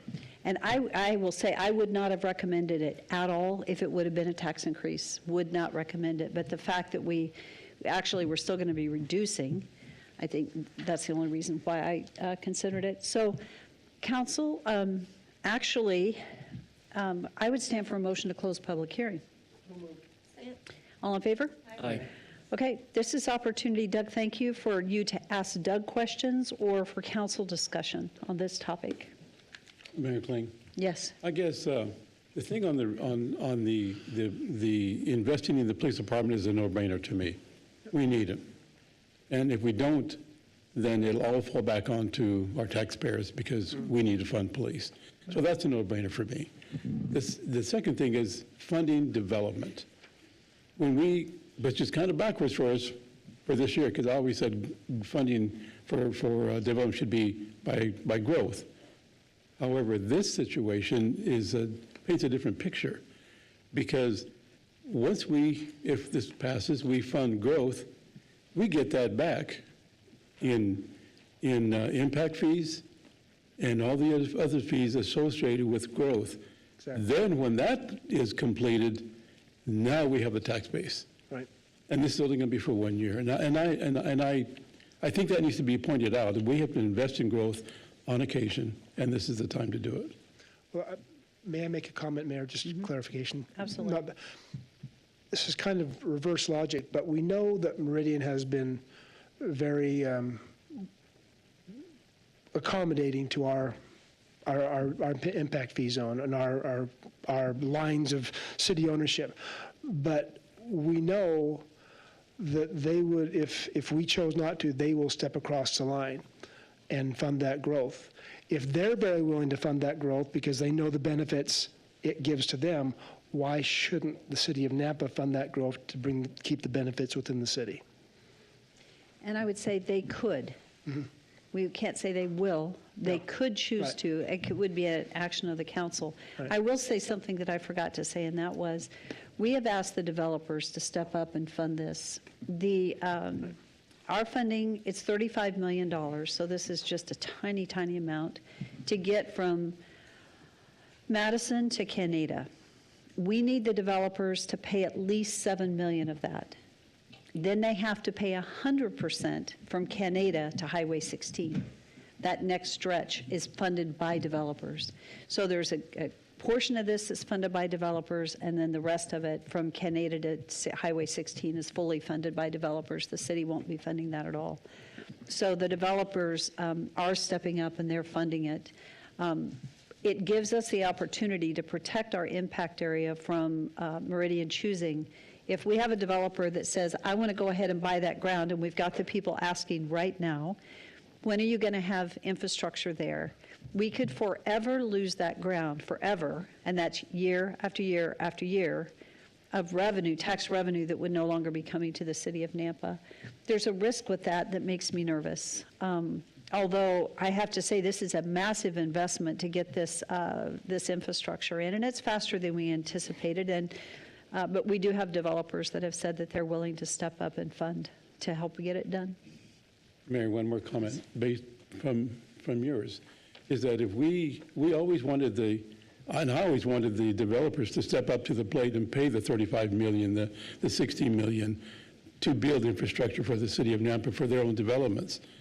If we relied on the developers to do that, they would take years to complete their projects.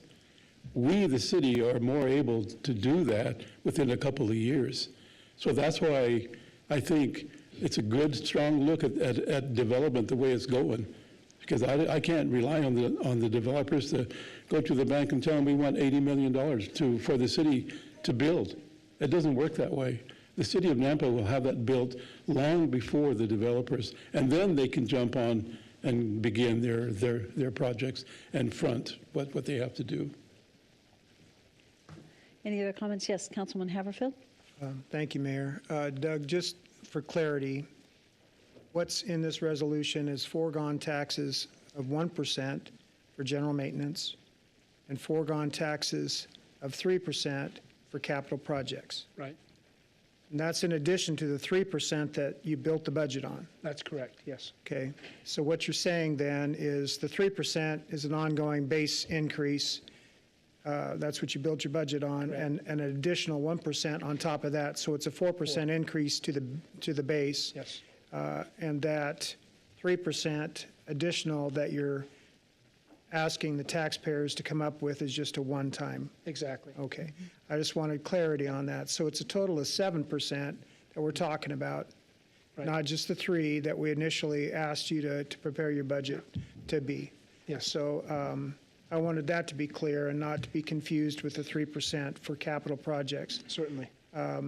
So what we're saying then is that we would be increasing the base by 4%, and it's always a base increase each year. It's not a base decrease.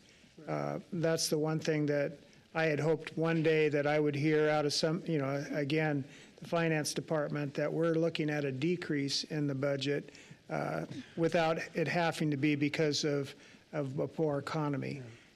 So I just wanted to make sure I had clarity on that. Had it not been for inflation, perhaps we could have achieved that goal, but inflation has literally kicked us around the curve and back multiple times. So again, Mayor, my concern again is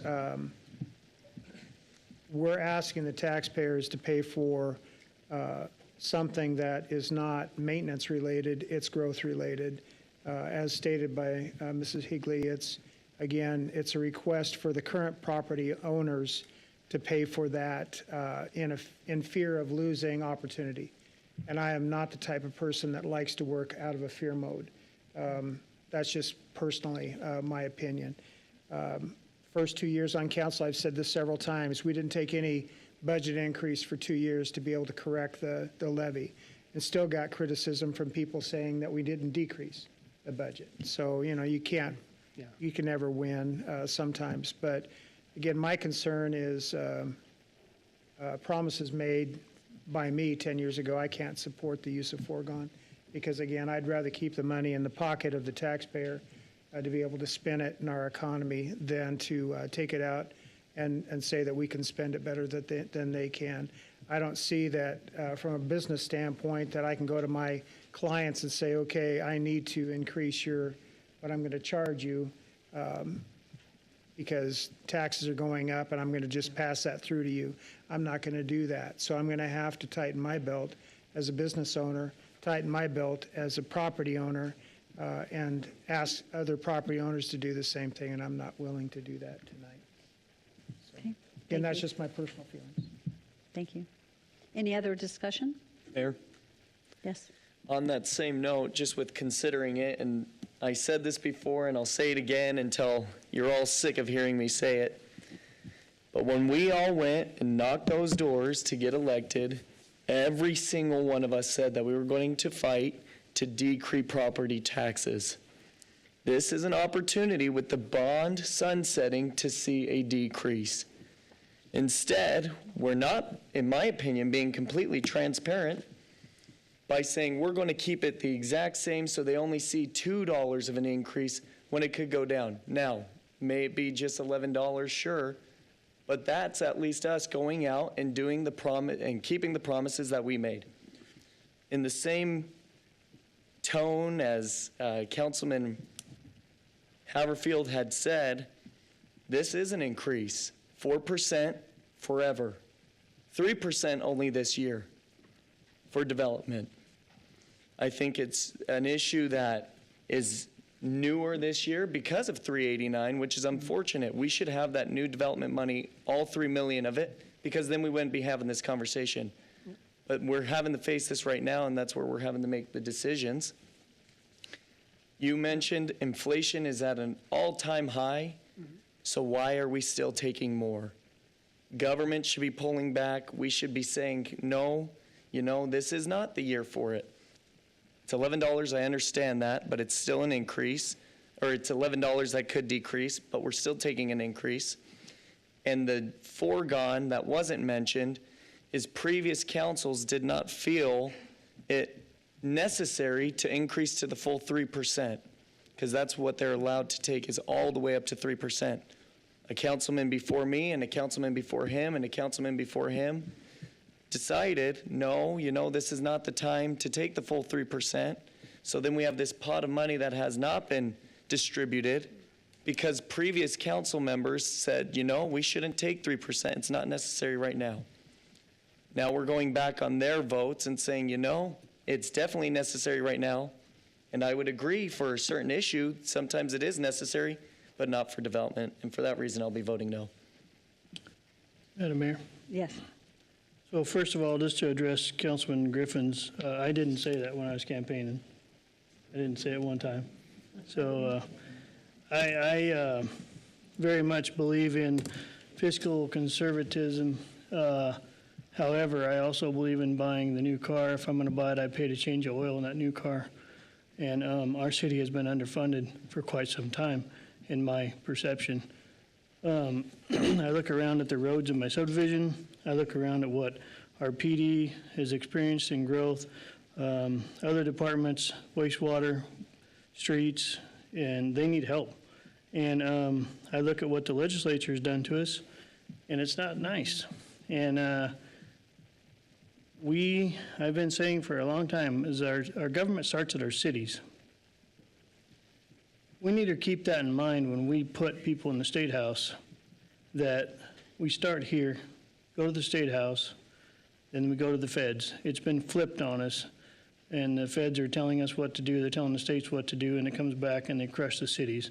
They don't care, and we need to remind them that that script needs to be flipped back to the other way around. Government starts at the cities. As far as the development goes, to me, it's not a fear about not funding that. It's a reality that if we don't fund it, we will miss out on that growth. A fellow city, a neighboring city will annex that. It will be gone forever. And then also, the base that we need, the $400,000 that rolls over into base, we need that to fund our PD next year. I can only imagine what's going to happen in this city when we don't have enough police officers to respond. I didn't ever think I'd see the day when you could walk into Albertsons now and steal $49 worth of stuff and not go to jail for it. But the reality is we're already stretched thin, and we don't have enough officers.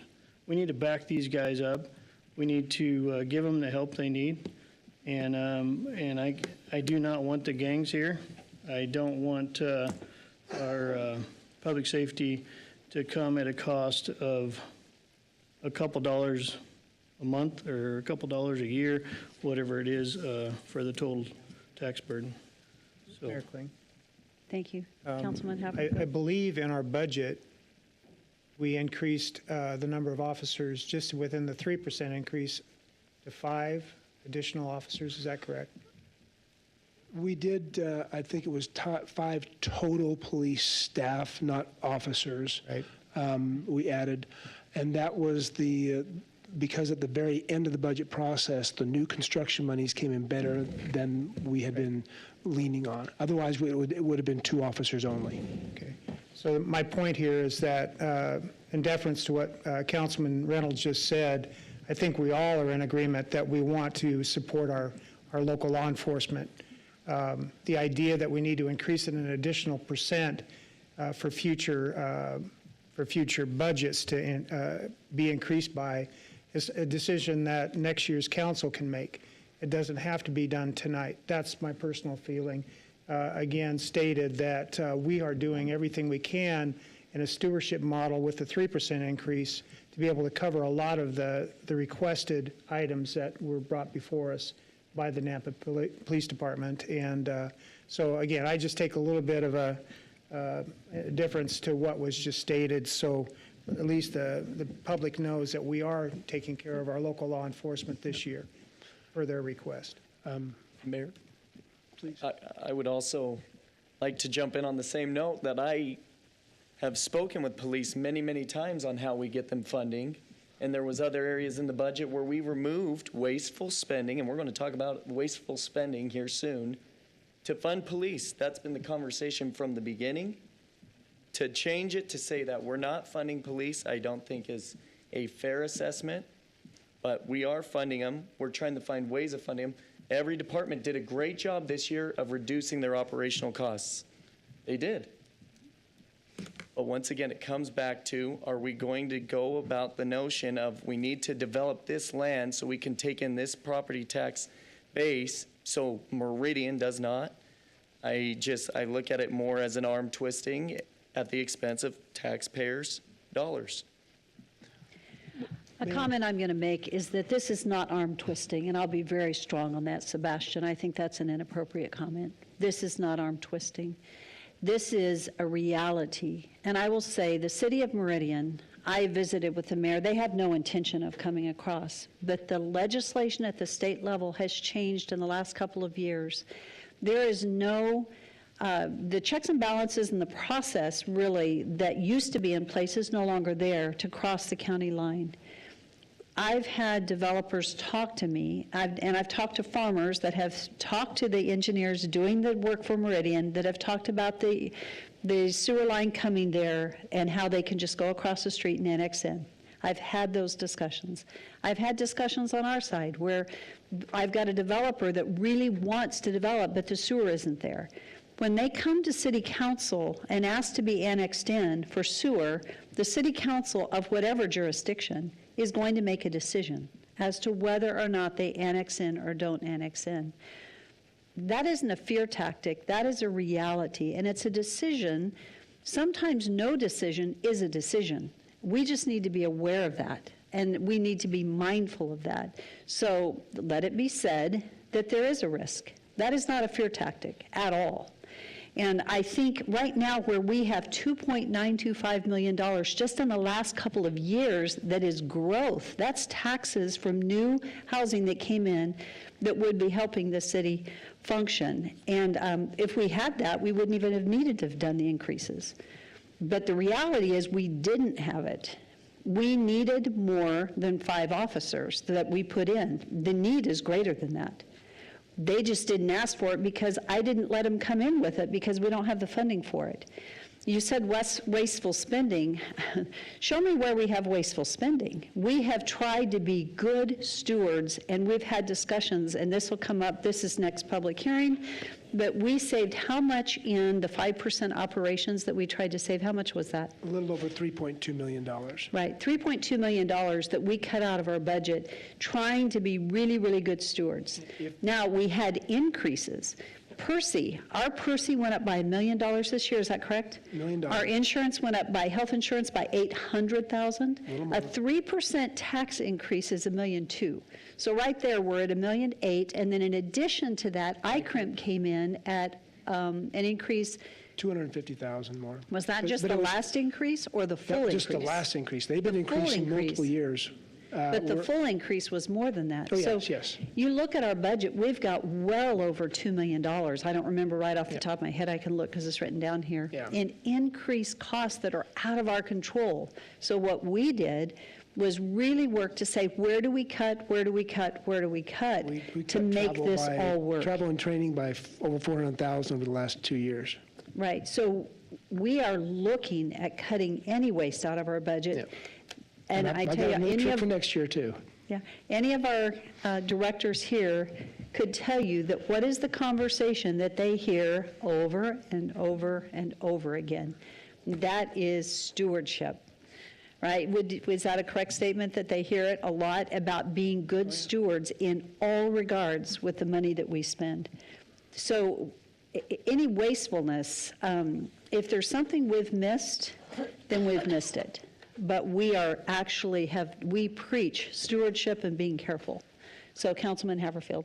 I was just going to say, when the idea of foregone first came before us, I think it was at a workshop, the discussion was to include the 11th Avenue two-way was a part of that proposal.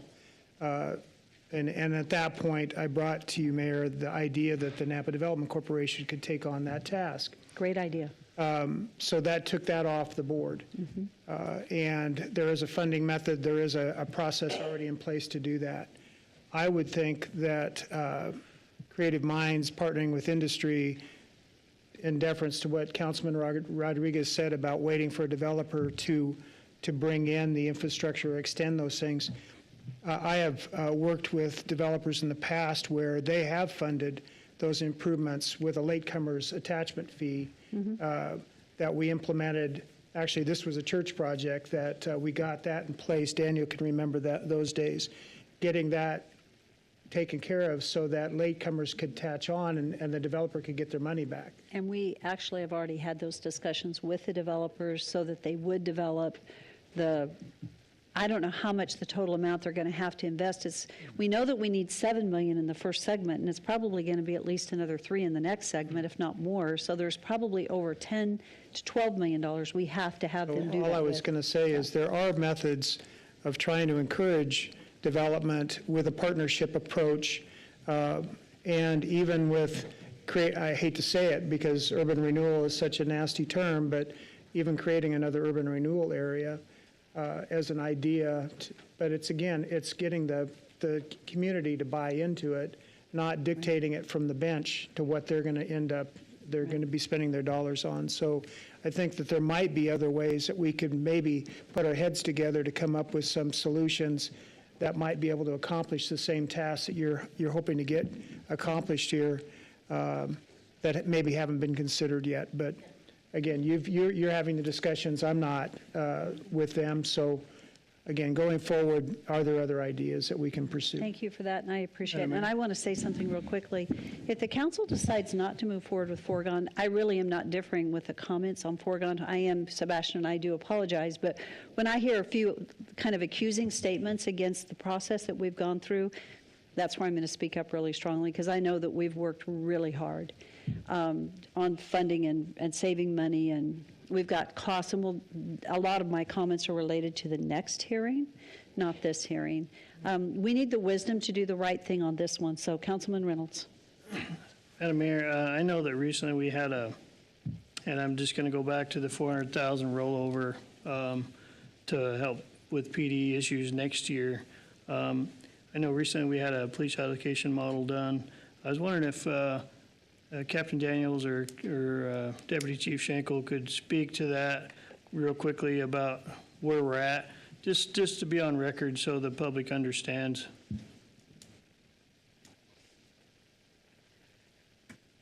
I know they're having a discussion because they want to make sure that their statement is correct, and I don't remember the numbers off the top of my head, and they're having to pull it off the top of their heads. It's called the PAM model. It would have been a lot more fun to put Chief Huff on the spot, but yeah. he was scared, I guess, and stayed home.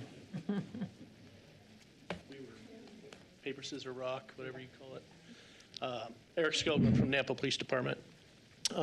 So the question was in reference to the policing allocation model study. Correct. We will come before council to give you a better presentation on this, but from our recollection on what the results of that policing allocation model were was essentially 12 officers that are needed for just for our patrol division immediately, and then I believe it was an additional 5 per year after that.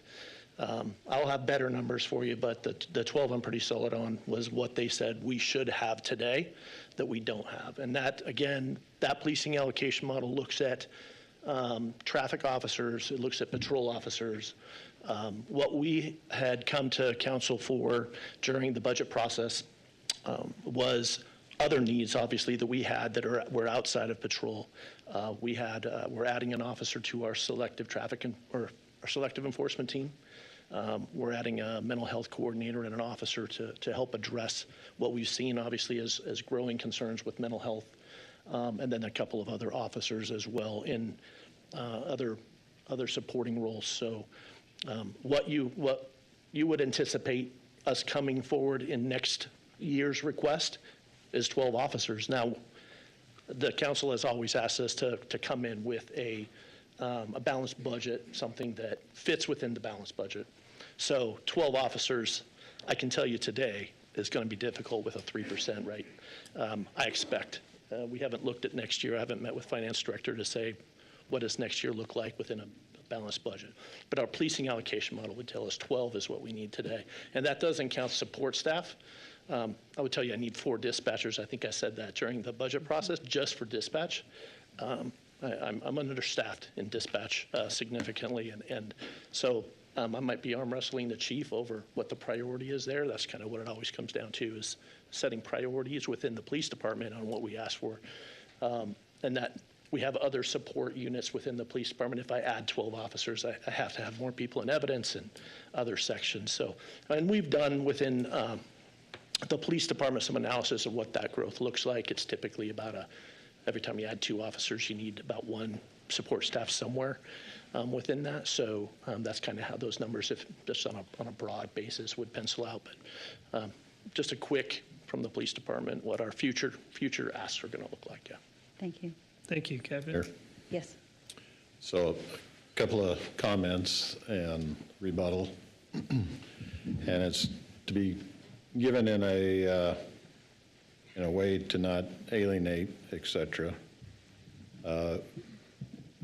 If if we go back a few years, urban renewal was approved and made decisions, and bonds were issued at an interest rate that was detrimental to the public, and the tax was high. And through concerted effort with Councilman Haverfield and myself, serving with the other urban renewal, we put forth an effort and we refinanced those bonds, saving the taxpayers millions. There was two frameworks to go from that refinance. There was the option to continue to pay down those bonds early and have them off the books in 2025. The other option is to fund infrastructure, similar to what's being discussed this evening. If you appreciate that Amazon located and pays an extreme amount of tax in Nampa, if you appreciate the industrial park that is filling up and the land that was, and property owners were brought together in a concerted way, and the NDC helped fund infrastructure to that area has provided an extreme amount of revenue and will continue to do so for the citizens.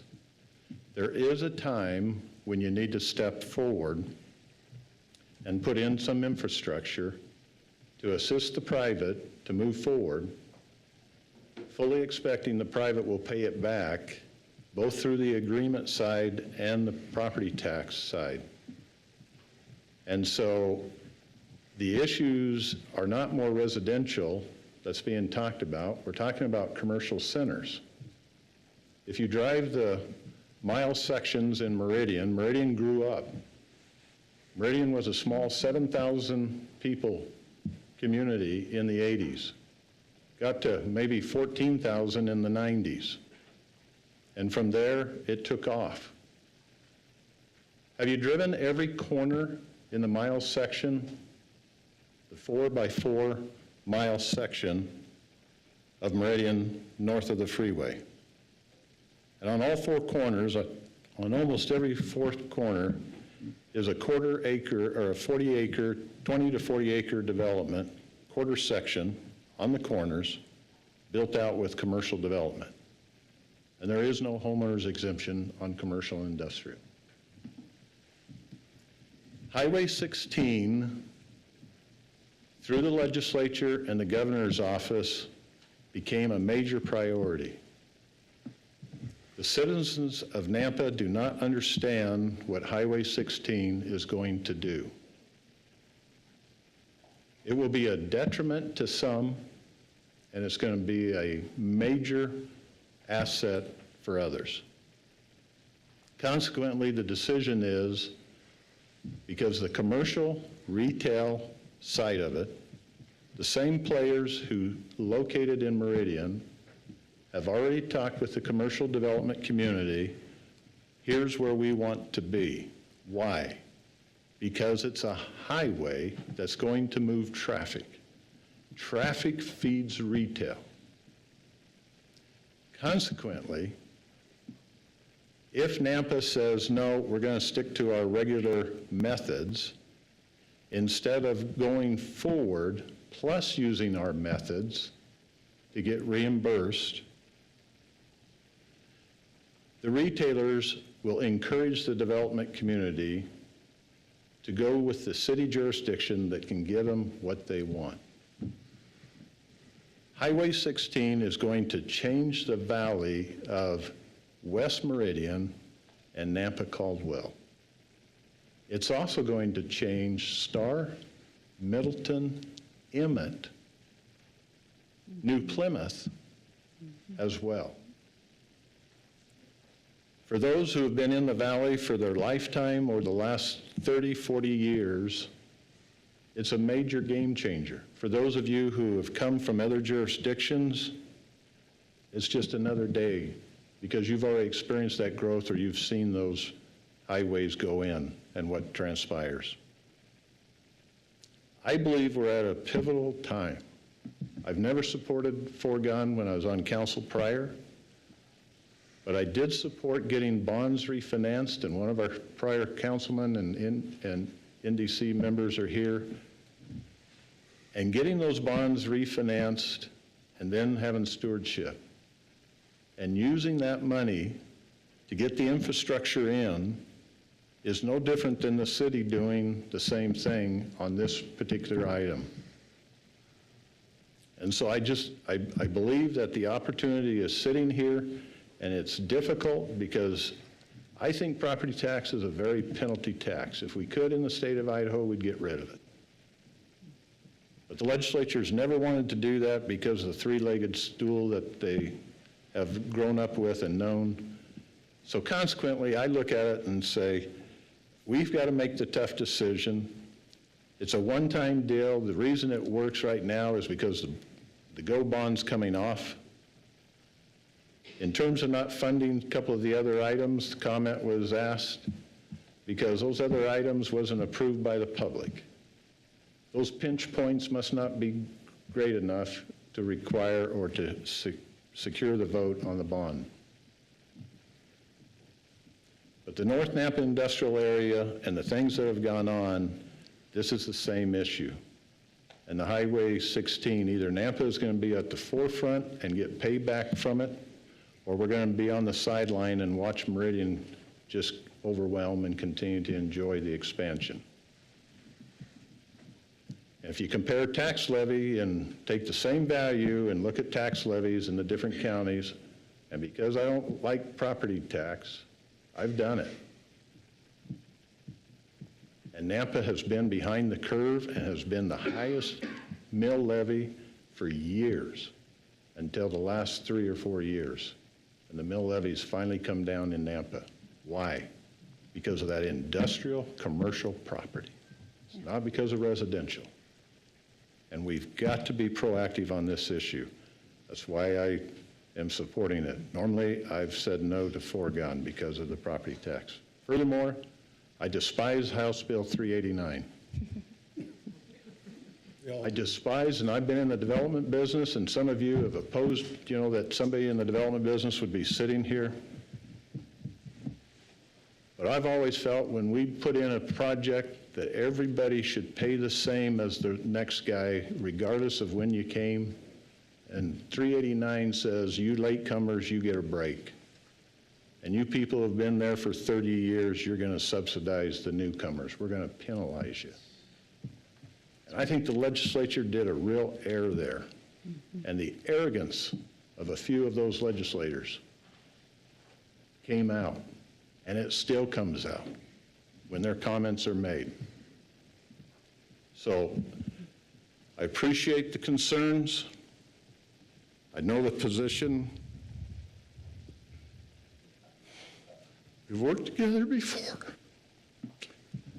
But I think we have to move forward in the proper fashion and continue to guide the city forward.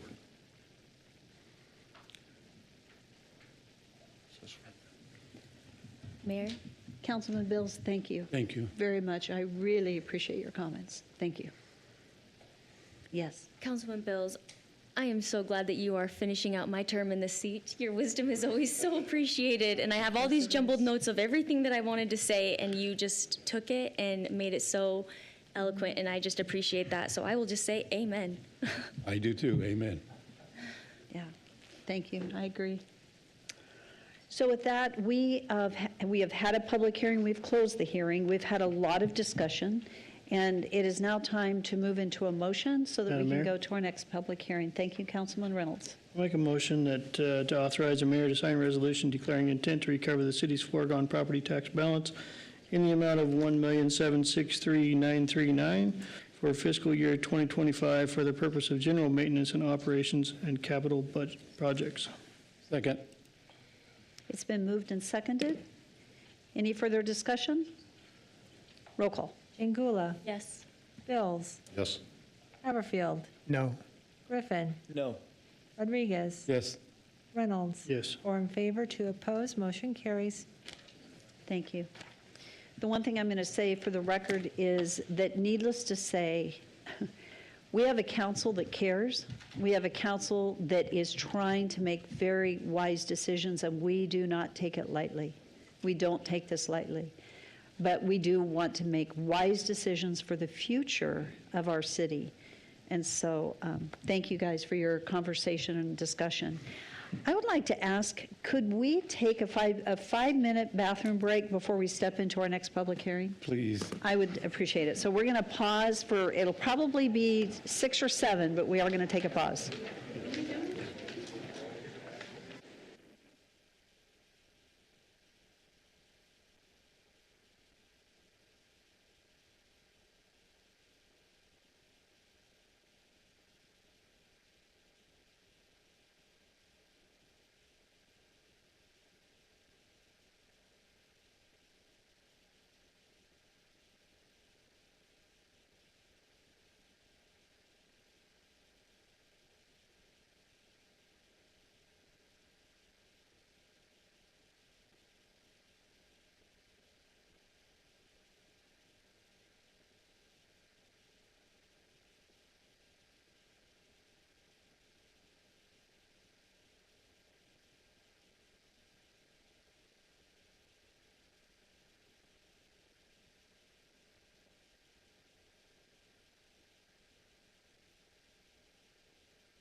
Okay, we are ready to get started. I'm sorry that was a little bit of a longer break than anticipated. I apologize for that. Sometimes at sitting in this seat, you need a, before you step on, I know it's a long night for you all that are waiting, because most of the people here are for 8.3 on the agenda. I'm going to guess 8.2 is going to take a while too, so we will try to hurry, and I know you're here for 8.3, so we'll hurry and get to you. So 8.2 is an action item. This is the fiscal year 2025 budget hearing. And Doug, I don't know how much you feel like you need to go through, but I'll let you begin by giving us an overview. I think this is brief. There are other topics you may wish to discuss, but the budget itself will be as brief as we can. However, as I go through, councilors, please, as you typically do, feel free to stop me, ask questions, or pause the presentation. I'm happy to respond at any point.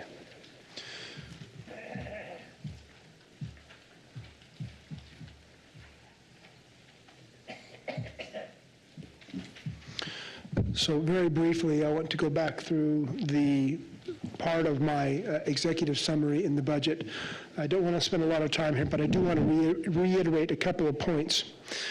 We talked about this, and I'm not going to spend a lot of time here, but we felt it necessary to go through and challenge the city to cut 5% of their operational costs. We got to 4.4%.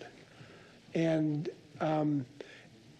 be assured every year I'm going to come back with another approach that looks for those dollars that are hidden that maybe we don't need to spend. But finding $3.2 million was essential as a baseline for this budget, because I knew there were going to be costs coming that we could not avoid. PERSI, the ICRIMP, the healthcare costs, they're unavoidable, and we needed to find a way to help balance the budget with savings in other places. So $3.2 million, or the 4.4%. It is interesting, in fact, it's very important to note that if you take out the increase at the top of the page from the Fort Idaho Event Center, their expenses are up $4.1 million, but their revenues were up over $5 million, so that's a very big net positive for the city. If you take that out, the operating expenses increased 0.5% for the year, $329,000. And that's spectacular. That's due to all the departments looking for the numbers that we asked them to, and they found them, and we dug them out. So that's utterly fantastic. I want to go down and talk very briefly on the budget summary, some of which we have already covered tonight.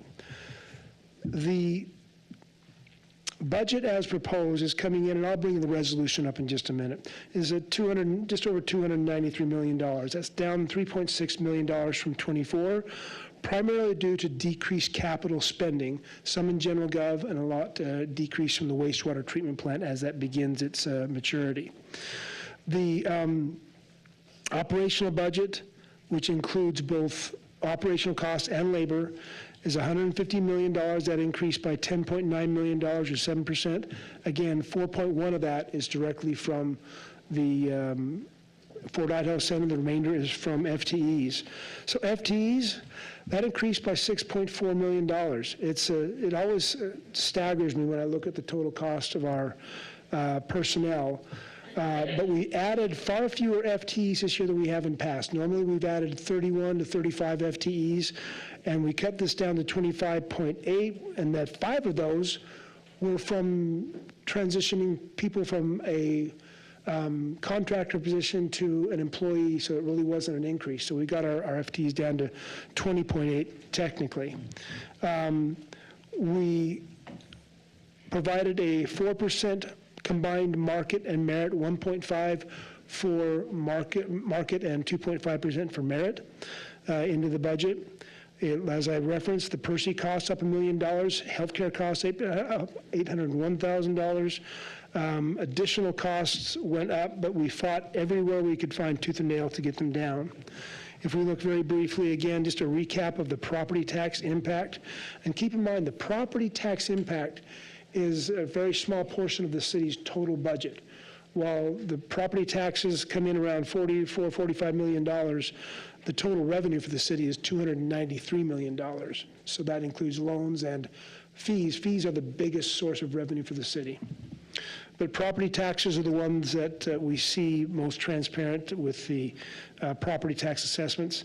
We had new construction taxes, much better than I knew even before. Just before we did the workshops is when they went up, and they were very low before that. $1.7 million, $79,000 of annexations. The 3% is $1,231,000. The GO bond maturity fell off, $2,029,000. $600,000 fell off the prior year because we had some fund balance monies to use.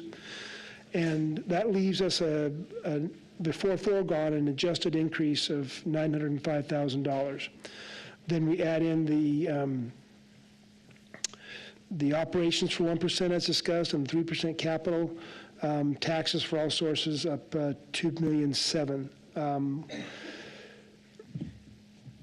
As we look at, I didn't talk much about this, but I want to spend just a moment here. The state shared sales taxes. I looked at the reports for the state a couple of days ago. They issue monthly and quarterly reports. It's a very complex repayment system to the city, but essentially year-to-date, the state sales taxes distributed to the cities are up 0.3%. This last quarter, they were up 1%. So our corresponding income went up 1%. It wasn't a lot, but it was up 1%, but only 0.3% for the year. So the budget for FY25 is built exactly flat on what I budgeted in '24. No increase at all, because we can't guarantee where the wind is blowing in sales taxes.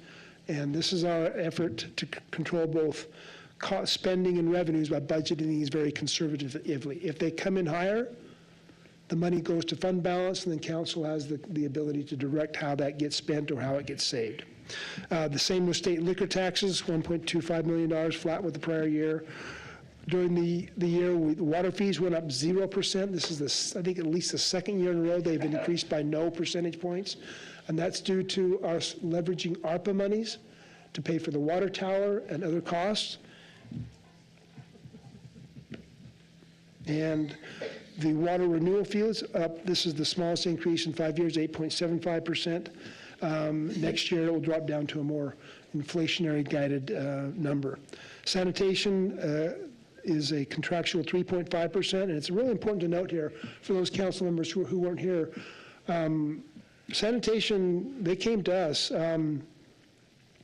because 2 years ago, 3 years ago, we were tied at an inflationary lift was built into the contract. Whatever the rate of inflation is, that's the cost. And they came to us and said, let's renegotiate to a more conservative 3.5% instead of the 7, 8, 9% we were running a couple of years ago.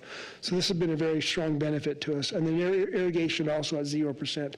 Keeping in mind that while we have irrigation at 0, some costs are accumulating that will eventually have to be dealt with as repairs and maintenance, but we're trying this year to minimize the rate fatigue.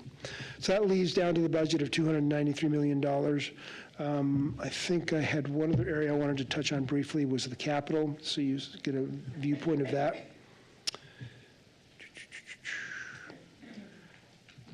Did I skip past it? No, here it is. So the total capital budget for the year is $110,211,000. That's down $21 million from the prior year, primarily due to the water renewal and the nearing completion of the wastewater treatment plant. But it's interesting to note that out of all this capital, $83 million of it comes from public works and impact fees. So virtually all of this is coming from the money we're investing in the city for public works, either through the departments directly or through impact fees. So any questions, anything else, Mayor, you'd like me to show on this before I move on to the resolution?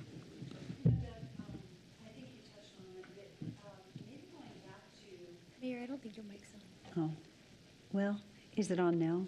It's Yeah. on. Is it on now? Okay. So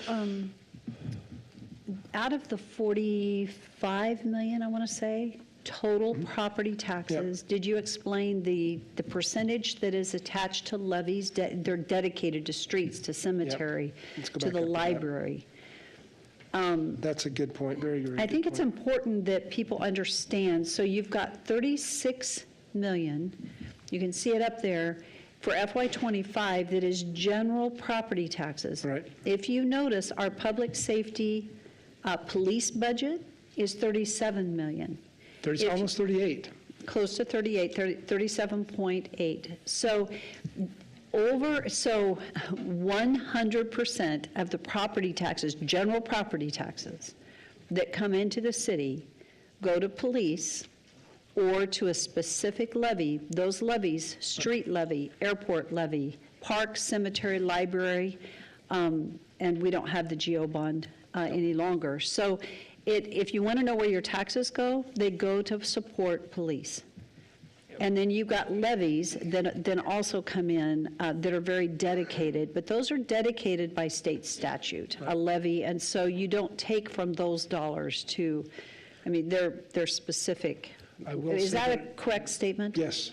I will say that our levy rate this time is dipping below the .003. Steve had it, I think, Steve from Canyon County had it at .00294. That's a little lower than I reflected. I had a .00299, but for the first time, without the GEO bond below 3. So that's a very good positive trend. And the inflation was so flat this year, this was just done by us doing our best to control the expenses. Mayor? Yes.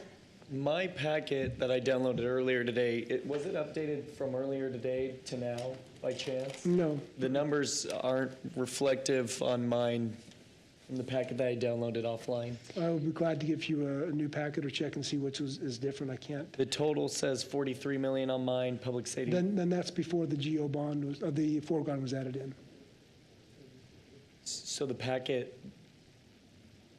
I'm just curious if the packet Are is you looking? different. Are you looking at what's in the packet or what we sent? What we sent out to you in an email? What's in the packet? So is the email different? That The one we distributed should have the $45 million on here. does yours have it, Randy? Okay, then. Okay, this is the. Then I owe you an apology. What I'm displaying on the screen is the correct number. The one. And the resolution is the correct number that was published on the paper is the correct number. This one, if it's $43 million, that is before we added in the foregone. Mayor? Doug, I have my actual book, and this does reflect, the packet reflects exactly what's in the book. So this is the same. 36, 32, 45. So, Mayor? My executive summary does reflect exactly what's up here, but yes. So, again, what he's presenting includes foregone that was just voted on. Yep, yes. Okay, so you had a different budget before that didn't include that. That's essentially the one we presented to you at the workshops, if it's for $43 million. Back at the workshop, our total budget was 290 million. This current budget is 293 million. Yep, The 45 difference million. being the accounting side of the foregone in and out. I know what was sent to me is this value of 45,251 as for the property taxes. That's what my book reflects, is the same numbers I'm presenting to you. I apologize. I do not know how the wrong version that got in, but the essential change there are 2 or 3 basic changes. The foregone, which went in, the reason it went from 290 to 293 million was the 1.7 was loaded into general government as revenue and then loaded into the public works as an expense. So it doubles up. It doesn't mean we spend 293, it means it's reflected in 2 different places. This is more of the governmental accounting that kind of drives most accountants crazy. But, So Doug, yes. they are correct. Our packet does not show the same numbers. Yeah. And so I've been working off of my hard copy, but our packet online shows the old numbers. All right. So somehow the packet that got uploaded in here is not the current packet that you've got. We uploaded a value for everybody, and I think emailed out a link to everybody. Did you pull that link down, or did you just pull it from the public website? Public Well, website. The public website is where we view Okay, for our council all right. packet, because it's usually the correct one. Okay. So, but My- Councilman Haverfield, yes? So my question is, had the foregone issue not passed tonight, would you be presenting a different budget to us? It would be pretty much what you have in What you your have in the books. packet. There's a couple other smaller changes, but 99% of the changes just. So you were ready to do either one? Yeah. So the only other two changes that were included were the removal of the $233,000 of the VRT money from streets, and the increase from 3 to 4% in the wage lift, offset by areas where I cut the cost to make that balance. So those are the only three changes that really took place from your hearing. Well, the numbers that were published in the resolution, in the paper, are the correct value. With the foregone? With the foregone. So I want to pause real quickly and defer to Todd and to, I don't know if we need the clerk to weigh in, but Todd? It might be a good idea, Mayor, since Doug is presenting it here and folks can see that online, but also to, if you can make some extra copies, hard copies that folks in the audience may want to look at, that's Of a good idea. the executive summary, the current executive summary? That has the correct numbers. Did we get a Okay. copy of that as well? Yes.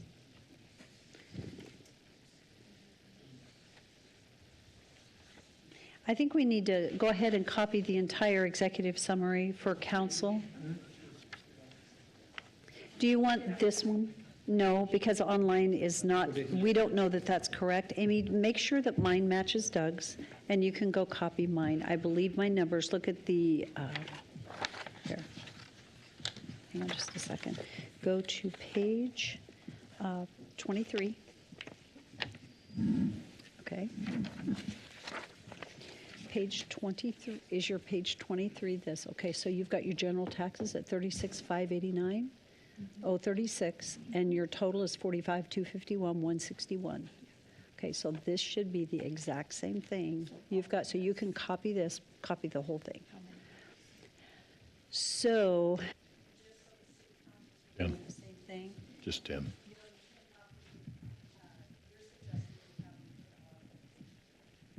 I think so as well, Mayor, just so people in the audience can look at it. I'm just thinking,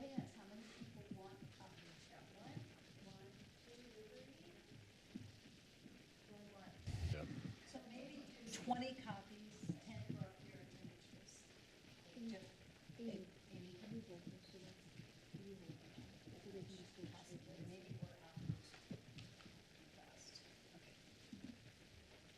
Thank you. Okay. So what might be a good idea during this pause is to go ahead and enter into public hearing, because I know there are a number of people here that wanted to testify. And I think the testimony, though, does not impact these numbers. So let me ask a question. If someone's here to testify on behalf of Valley Regional Transit, and we do have several people to talk about Valley Regional Transit, our budget tonight is not going to change based on that, because we cannot add it back in. It's a later action item that we would deal with it, but not right now. So that does not impact our budget decision tonight. The action item will come later. So could we use the time while we're getting the copies to go ahead and begin public testimony? So, Mayor, is it my understanding you're not taking a vote on the budget tonight? We have to take, we are taking a vote on the budget Okay. tonight, and we have to take a vote, but we're not, we did not fund Valley Regional Transit in our current budget. That is a separate action item later under new business. So why But bring- we are allowing them to testify because it was part of our budget process and we didn't fund it. But they're here to testify during this public hearing. But the actual action what I'm saying is the budgetary action and decision we make tonight does not impact these numbers right now. But can we pause, Mayor, and go to 7.9 and 7.10 and deal with that? And would that help on some of the public testimony that's forthcoming? Might get a little confusing under this action item. Yeah. Todd, or do we just pause? Mayor, it feels like probably better to pause until everybody has a chance to have the actual numbers in front of them. Okay. And you could, if you want, during that pause, take up something else and take this back up later, but you could also Okay. just pause, whatever you want to do. Okay. Well, why not, okay, so could we take up the VRT discussion, but we won't have heard testimony? That's the unfortunate thing, is that that's somewhere that we would be making a decision before we would have heard, and I would like to hear public testimony first. But we could go to a different business item. Okay, can we ask a question about 7.9, 7.10?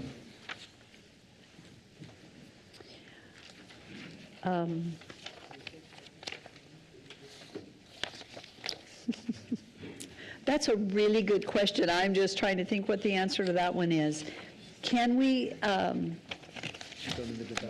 guess we could begin discussion, but Councilman Haverfield? I don't think we take public testimony on the new business items, so they We won't be don't. able to speak to the VRT in that portion of it, but they could speak as a part of the public hearing process. So it wouldn't make any sense to go ahead and shift over to the new business items at this point because we can't get to any public testimony. Well, other than, we're going to hear that public testimony, and then how do we deal with 7.9, 7.10? I'm just looking at some of the discussion on 7.9 and 7.10 ahead of the public may assist in the testimony and may assist in. They'll be able to come forward with the public testimony during the public hearing. Right. So we'll be able to get that as a part of the decision we'll be making. And then for clarification, Mayor, you said that we're not funding VRT in the budget. We are. We're Well, just we not are budgeting funding the increase. Excuse me, we are funding in the general fund. Right.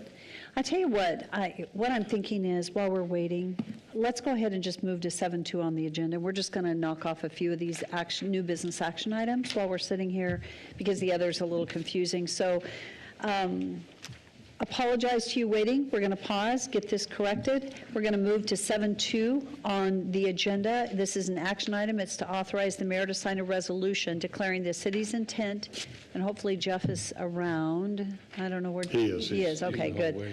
Okay, just in case there's a question. This is to authorize the mayor to sign a resolution declaring the city's intent to execute the Idaho Department of Environmental Quality State Revolving Fund Loan Agreement as amended. This is for $165 million, and authorize the mayor to sign the amendment number 5, the final installation of the wastewater loan offer agreement in the amount of $30 million. So moved. Second. It's been moved and seconded. Is there any And discussion? he's got it. Mayor Clayton? Yes. Again, I apologize, I wasn't able to review this before this evening. Is the interest the same as what it hasn't changed? It has not changed. No, it's the same interest rate, Okay, thank you. RSRF loan. Are there any other questions or discussion? Roll call. Rodriguez? Yes. Chingula? Yes. Haverfield? Yes. Griffin? Yes. Hills? Yes. Reynolds? Yes. All in favor, motion carries. Item 7.4 is an action item, and this is to award the bid and authorize the mayor to sign the contract with Knife River for the Grimes City Pathway Extension FY24 project in the amount of $385,045. This was approved in the FY24 budget was the $112,819. Pending approval in the FY24 second budget amendment is $350,226. There is a supplemental page setting on your, at the council chambers here. There was an error in this one, and so the new, the one in front of you is correct. The action item on the agenda, in the agenda is correct. So moved. It's been moved. Question. Yes. I don't know who would answer it, but Idaho Dirt Company actually looked like it had a lower bid than Knife River. Were they non-responsive, or what was the reason why their number wasn't considered? Mayor, Councilman Haverfield, the apparent low bid at Idaho Dirt Company was deemed irregular, so we moved on to the second bidder. Okay, thank you. Any other questions? I believe we had a motion in a second. Yes. Roll call. Rodriguez? Yes. Mills? Yes. Haverfield? Yes. Griffin? Yes. Chingula? Yes. Reynolds? Yes. All in favor, motion carries. 7.5 is an action item. This is to award the bid and authorize the mayor to sign the contract with J.C. Constructors Inc. for the wastewater treatment plant primary digester number 4 and the primary clarifiers number 2 and number 3 coating and repair project in the amount of $888,640. So moved. Second. It's been moved and seconded. Any questions or discussion? I have a comment, Mayor. Yes. It's, the numbers on this came back exceptionally well when you look at the contract or the budget and what the other bids were. So fantastic. I'm glad we get to save that much money. Thank you. Roll call. Rodriguez? Yes. Chingula? Yes. Haverfield? Yes. Griffin? Yes. Bills? Yes. Reynolds? Yes. All in favor, motion carries. 7.6 is an action item to approve additional funding for unfunded. Peter, do you want to, I'm going to pause. Would you help Amy to make it go faster? Could you see if she needs help? We just need that to be as fast as possible. Thank you. 7.6 is an action item to approve additional funding for unfunded flooring change orders and moving costs spent in FY24 for the Hugh Nichols Public Safety Building Flooring Replacement Project in the amount of $23,000. Okay, so we've got 3 back-to-back action items here that are all related to the same project. So I just, I'm going to say something as we go to 7.6, 7.7, and 7.8. Our discussion, if there's discussion, may center around all of it, because it is one project, but we're bringing clarity to the action items to ensure that we account for them very specifically. Patrick's here to answer any questions, but I think we've got this now, guys, and it's been before you, so I'm looking forward to moving forward. So we're going to start with 7.6. This is to approve the additional funding for unfunded flooring change orders and moving costs spent in FY24 for the Hugh Nichols Public Safety Building Flooring Replacement Project in the amount of $23,728. This was funded from the FY24 capital contingency budget, but I think we were lacking the authorization. Is that correct? Okay, so that's why this is a cleanup vote. Work's done, cleanup. That's number 1. So moved. It's been moved and seconded. Discussion? Roll call. Rodriguez? Yes. Chingula? Yes. Bills? Yes. Haverfield? Yes. Griffin? Yes. Reynolds? Yes. All in favor, motion carries. 7.7 is an action item, and this is to approve the rollover of funding in the amount of $72,117 from the FY23 budget to the 24 budget to fund the contract for the original flooring replacement project for the Hugh Nichols Public Safety Building flooring project. This was funding from FY23 budget rollover to be included in the FY23 budget rollover to be included in the FY24 budget, the second amendment. And again, this is the rollover funding. So moved. Second. Discussion? Roll call. Rodriguez? Yes. Chingula? Yes. Bills? Yes. Haverfield? Yes. Griffin? Yes. Reynolds? Yes. All in favor, motion carries. 7.8 is an action item, and this is to award the bid and authorize the mayor to sign the contract with wall-to-wall commercial flooring for the Hugh Nichols Public Safety Building Flooring Replacement Project in the amount of $134,626. So moved. Second. It's been moved and seconded. Is there any discussion? Roll call. Rodriguez? Yes. Bills? Yes. Haverfield? Yes. Griffin? Yes. Chingula? Yes. Reynolds? Yes. All in favor, motion carries. So we do have our documents here for anyone that wants to view them. Did everyone get one that wanted one? Okay, so we are, more coming. So Cheryl Higley still needs one. Thank you. So we just made it through all of our new business items. We do have 2 items left, and those 2 items are our VRT funding and the grant. So we will get to those immediately following the public hearing. And at this time, we have our, let's step back into the budget document now that we all have the same document in front of us. Thank you, Doug. I have a staff verifying, Leslie's looking at it online now, and she found, I'll have to confirm, but we're finding out where the differential took place. However, I do know the amount published in the newspaper was the correct amount, so we're good there. Okay, so, Wrapping up the budgetary commentary, the total budget is for property taxes is for $45,251,000, of which the distribution is shown above. And if we look just comparatively, I wanted to bring this up. Let's see. Good for where to put my mouse. There it is.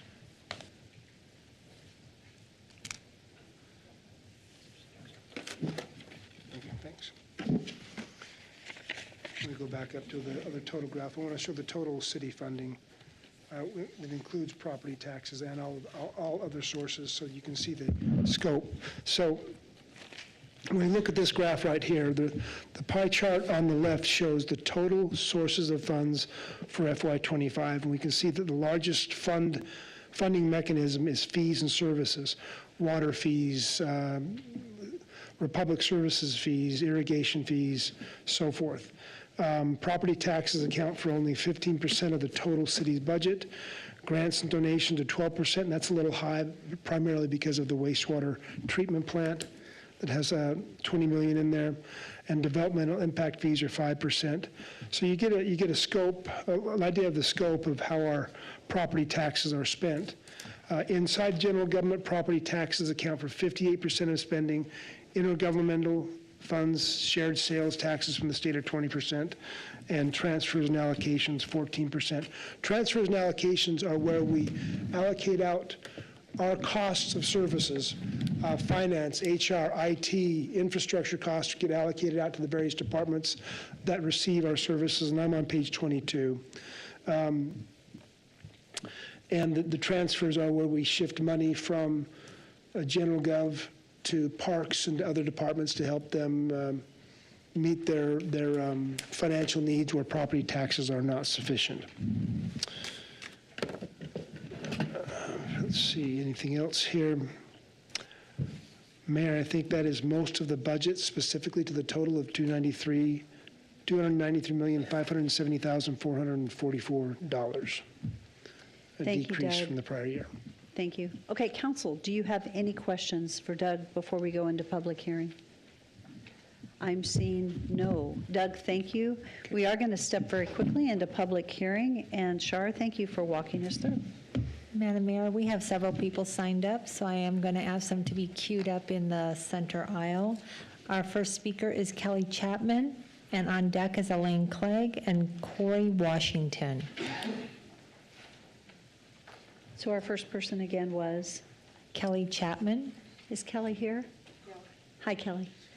And please, as you guys come forward, for each person, please share your name, your address, and then you have 3 minutes to speak. Okay, this is Kelly Chapman, 116 Marvin, Caldwell, Idaho. So that's one of the 2 towns that was VRT on demand. I was really hoping I wasn't going first, but that's okay. Anyway, there are a lot of things we would lose by that. There's a really neat Walmart out on 12th and Greenhurst that we would lose, which is way out there. And right now, the closest bus stop is the library, and I know how long it takes to walk it because I actually have walked it. I've actually walked from the Walmart to the Nampa Public Library. It's at least an hour. At least an hour. Maybe 2 hours, I don't know. We'd lose Costco because we've already lost that because the 42 used to go that way. But we'd lose that too. We wouldn't actually lose the Nampa Public Library, but we'd lose some of the stuff on the Caldwell end, like anything past Happy Day Transit Center, which from my house to Happy Day Transit Center takes me an hour and a half to ride a bike from Happy Day Transit Center to my house. Now you can imagine how long that would take if I had to walk it. On the Caldwell end, you'd be losing the Indian Creek Steakhouse, the movie theater, and the YMCA, meaning if you guys wanted to travel from Nampa to Caldwell. So there's fun stuff to do in Caldwell, there's fun stuff to do in Nampa, and we would lose all of it, and I don't know if this is a good speech or not, but I just don't want to lose any of the fun stuff, you know? I mean, I've already lost Eagle on Demand. I don't want to lose this one, too. Any questions? No, but thank you. Thank you. I appreciate you taking time to testify this evening. Anything else you'd like to share? Also, there is one other thing. They finally fixed a good VRT stop close to my house. I'd lose that too. Meaning it used to be 10th Street, and then they finally moved it out to Kimball. And I would lose that too. So that's another thing I'd lose. That I would lose personally, actually. I guess that's it. I don't know. Anything else? Thank you. And I think our next testimony is Elaine, is that correct? And Elaine can maybe clarify. Thank you so much, Kelly. Thank you for taking time to come this evening. Thank you. And Elaine, as you come forward and share your name and your address and who you are and what you do, and you might provide some clarity. Will do. Thank you. So thank you for having us tonight, Elaine Clegg. My address is at 700 Northeast 2nd Street in Meridian, Idaho. I'm the CEO of Valley Regional Transit. Being here tonight has really reminded me how much I do miss City Council and how important the decisions you all make are, how hard it is sometimes to make those decisions, the things that go into them, how heartfelt it is. So thank you for reminding me of that. And congratulations on your wastewater renewal facility. You guys were the leaders in that in the Valley and set the example, and it's so fun to hear that it's almost done and ready to go. Good job. So as you know, we made a proposal last year that we worked toward a full funding agreement with Valley Regional Transit. The history of that was that during the pandemic, VRT allowed Nampa and other communities to forego their contributions, and we used CARES and ARPA funding to make up the difference and continue service. Just prior to that, VRT had listened to the city of Nampa and the concerns that you all had about ridership and moved from a fixed route system to the on-demand system. To be honest, I don't know that that system's had a fair trial at this point. It started right before COVID. We've just now started to see some growth in it. We've just now made changes in the fixed route system to support it in ways that we hope would lead to higher ridership and more reliable service for your citizens. You heard from one of them. I think there will be others.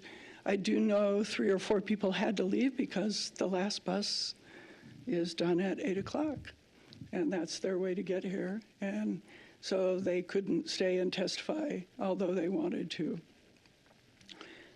We've tried really hard to be a good partner for VRT, from VRT to the city of Nampa and to all of our partners. And in doing that, I've tried to find ways to work within your budget and your budget constraints to meet our budget constraints. We're an odd duck in state political subdivisions. We rely on voluntary contributions based on annual budgets of 15 different members. As far as I can find, only 2 of us exist in the United States, us and Washington, D.C. And Washington, D.C. gets 40% of their budget from the federal government, so 60% is reliant on this annual budget contribution cycle that we have, but the other 40% is a fixed rate from the feds, in addition to their federal formula funding. So we really are in this awkward position of not having reliable funding and really needing to partner well with our partners and be able to rely on each other and trust each other.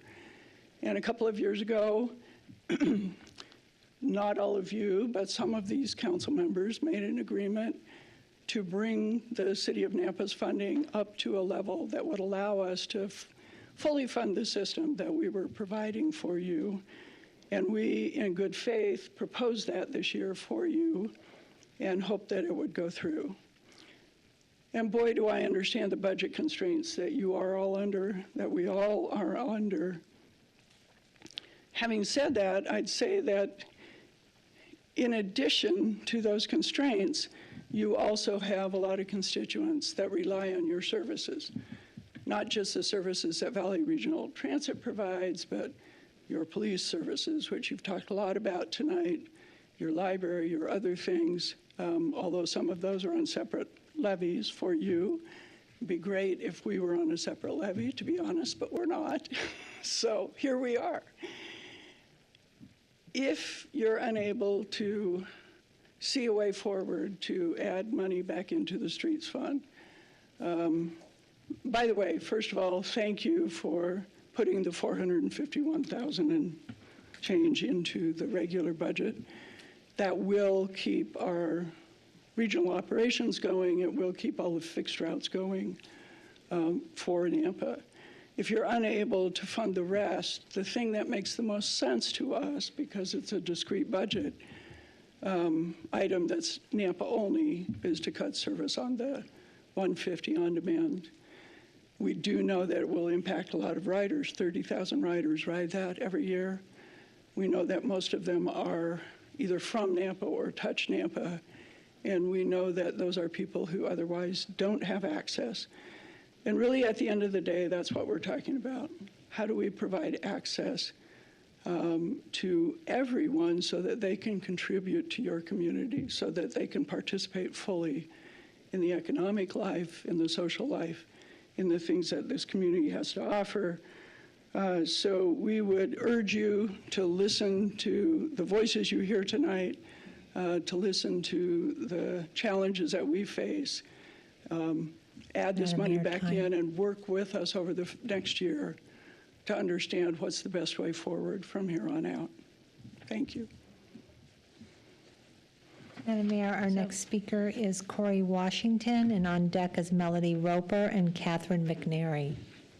And as that person comes forward, I want to say that I think we will, when we get done with this public hearing, as much as we've got two more, I'd like to move to the business items related to this.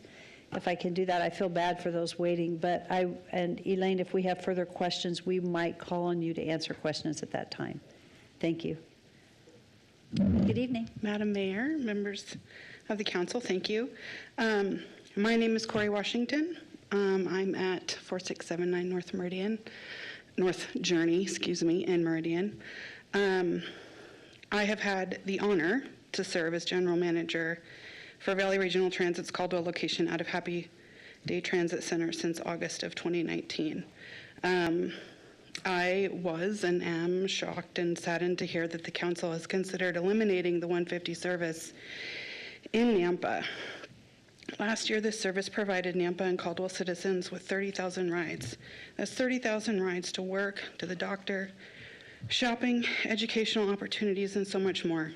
Forgive me, I'm extremely passionate about public transportation. I have been in it for 24 years. Cutting service would greatly impact our community and stifle the independence of so many who depend on it. The on-demand service has given us an opportunity to reach far beyond what the previous fixed routes would allow, which was prior to October 2020. The 150 provides the Nampa community with the flexibility to book rides as needed between 6 a.m. and 8 p.m. and provides them geographical flexibility as well, with over 100 virtual stop locations in Canyon County. By eliminating the service, you're taking away the community members' ability to meet their basic daily needs. And then internally, my team, I have a hardworking team of local folks who consists of 3 mechanics who work tirelessly to maintain the aging fleet of 20 vehicles, 22 hardworking operators who provide safe, professional transportation between Caldwell and Boise between 5 a.m. and 8 p.m., 3 administrative staff, and 2 dispatchers who keep the gears moving at Happy Day Transit Center. Not only will the cancellation of service impact your citizens, but at least 5 operators' livelihood is in jeopardy.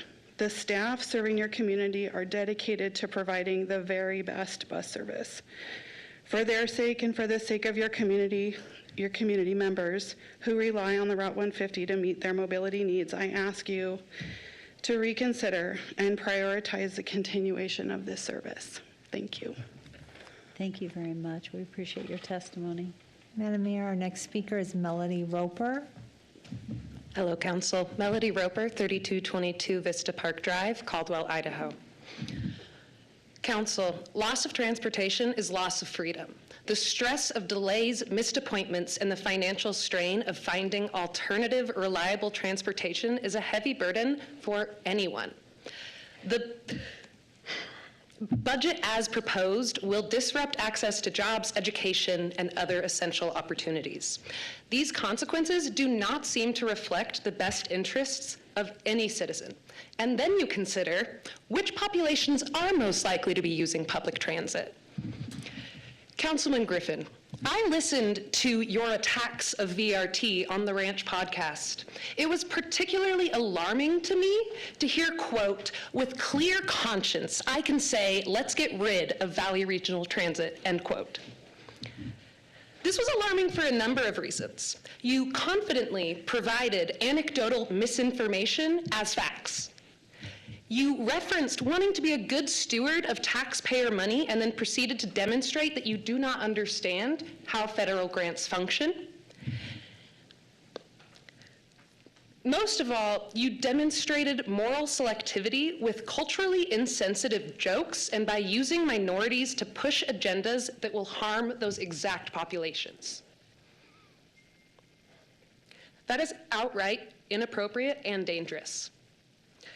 You have further reinforced my understanding that the city of Nampa is deeply entrenched in polarizing the community into those who are worthy citizens and those, like me, unworthy citizens. The vulnerable populations you claim to want to protect, that one's a bit spicy. We're gonna skip it. This purely negative approach tears down progress. Actions driven solely by opposition fail because they lacked a constructive vision for change. I would like to see local representatives work to build solutions, not needlessly tear down things they deem, quote, a waste, end quote, simply because they did not take the time to understand the readily available public documents regarding VRT operations and development. I do hope to see you at the next VRT board meetings, seeking to understand how the budgets function and understanding of the ridership numbers you so readily disparage. Council, Nampa city goals claim increasing access to public transportation. The partnership has been beneficial to me, especially using Route 50 on demand to gain access to bus stops to then use routes 42 and 45. I've used on demand to access St. Alphonsus off Garrity. I have loved seeing the improvements of VRT and their work with your municipality. Madam Mayor, time. I hope to see more. I hope you vote no on the budget as proposed. I hope to see a lot of things. I am happy to answer questions or sit down. Thank you. Madam Mayor, our next speaker is Catherine McNary, and on deck is Andrew Mills and Julie Slattery. Is there somebody before me? Catherine McNary? I'm Julie Slattery. Yeah, there's still two people in front of you. Is Catherine here?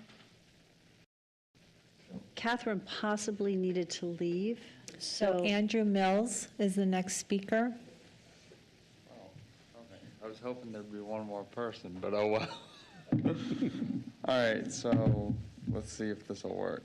My name is, again, Andrew Mills. I live on 208 Sunset Landing Lane in Caldwell, and this thing's slippery, sorry. I've already sent an email to you guys that was entered into the record for today's meeting. However, I wanted to come to the council meeting in person to make certain that my voice, as well as the voices of the many riders of Nampa and Caldwell, are heard. I currently sit on the Regional Advisory Council for VRT, representing Canyon County and also myself. I live in Caldwell, and my job requires me to be going into and out of Nampa for 4 days a week. I can't do that if on-demand services are cut from Nampa on October 1st. And that would put my work at the YMCA and child development in danger too, because I would not be able to be there for my coworkers, which is not good. And I would have to be a temp again. And here, let's see, where is it?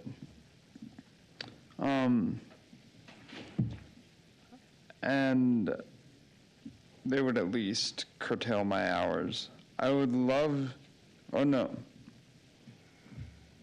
sorry, disability. Can't read very well.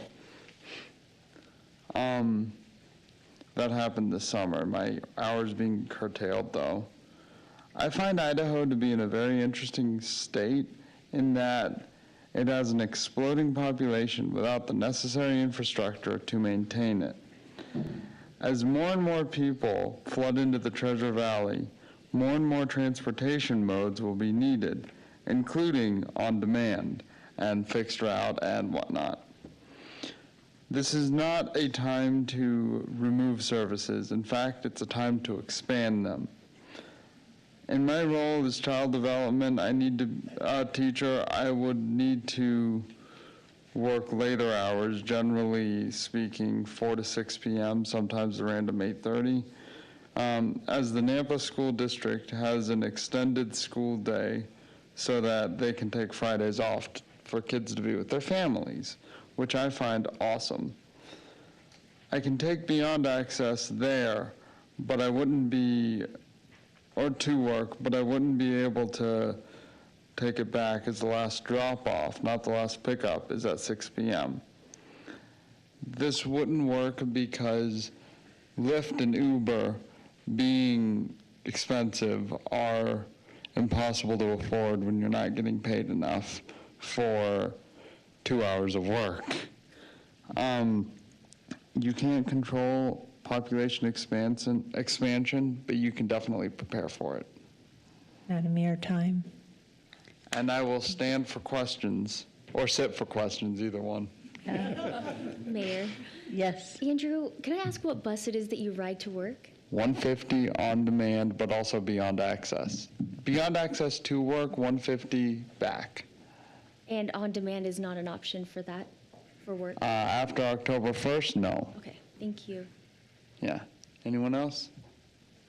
Thank you very much. Yes. Thank Madam you. Mayor, our next speaker is Julie Slattery.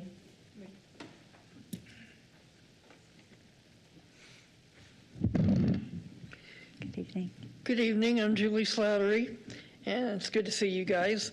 And I just wanted to Could say... you state your address, please? What's that? Your address? Oh, I'm sorry, 116 East Sherman Avenue, Nampa, Idaho, 83686.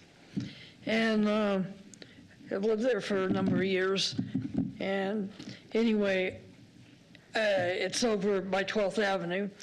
And I work at St. Alphonsus, Nampa off of Garrity. So I take the bus about every day to get to work. It's the only way I have to do. I can't afford a cab every day. They're way expensive, although I do take them occasionally.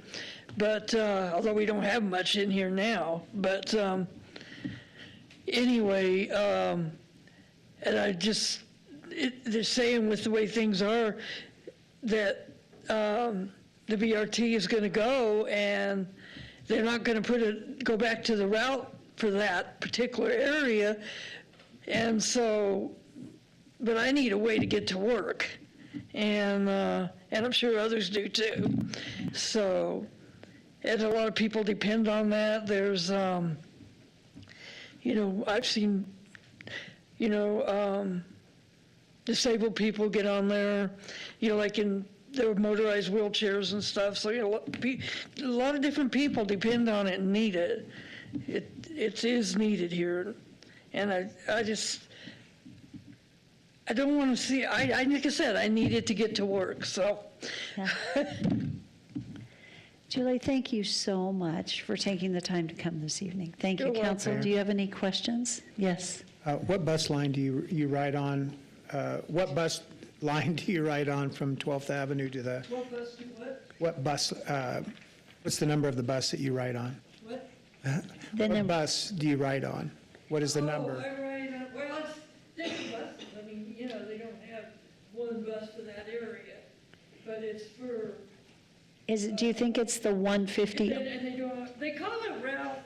They do have, I noticed on the paper, they have route, I'm sorry. Thank you, use the microphone. 50 or something like that, but I mean, it's still not like a regular route, it's a demand, so. So you're on demand 150, I think is what you're probably. On demand 150? Yeah, I think that's right, yeah. Yeah, great.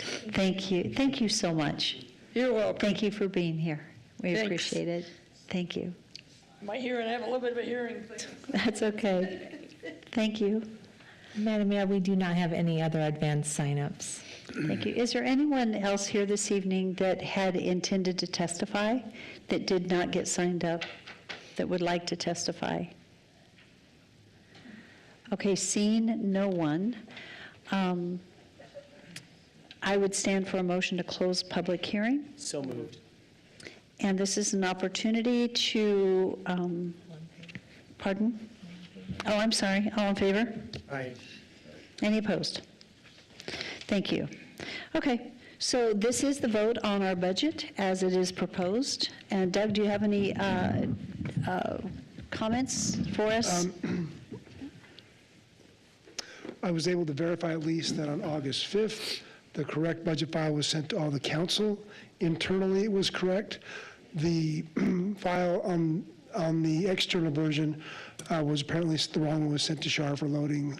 It wasn't, it was just in finance and an error on that aspect. But council, if you look on August 5th from Leslie Howard, you'll have an email to her with the file. Randy, you had a USB given to you with the correct file, so you have the correct files.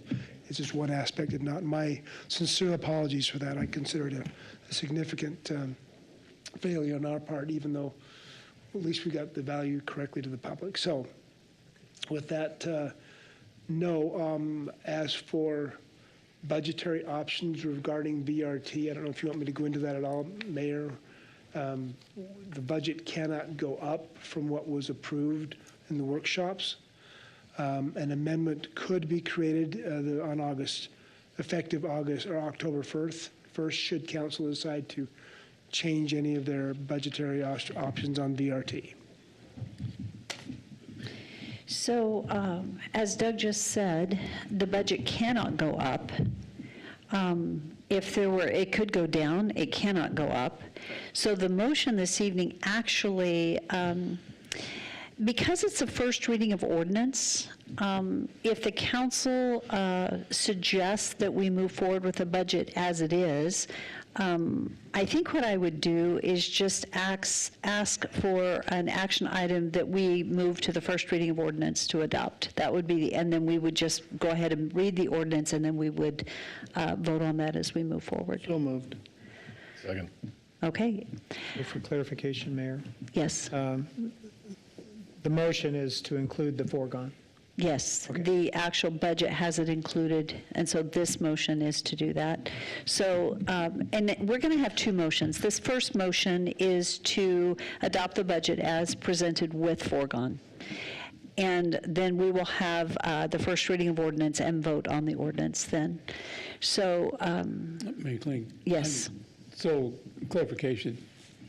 So the VRT increase, we're not voting on that because it's a amendment, correct? Correct. That's a new business item. That's a new business The item. 233,000 that we did not put in the budget cannot be put back in the budget tonight. Okay.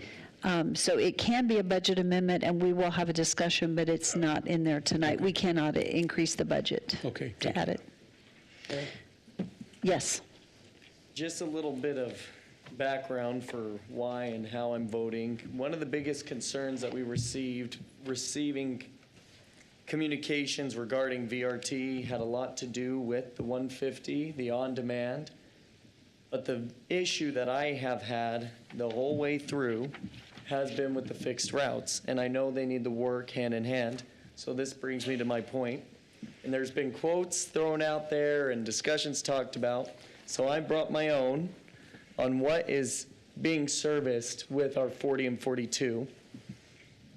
This is from Stephen Hunt on the podcast of the ranch. Stephen is part of VRT on the 40 route, which is the route that he was talking about referring to me. In 2022, there were 14 14,000 trips on the whole route.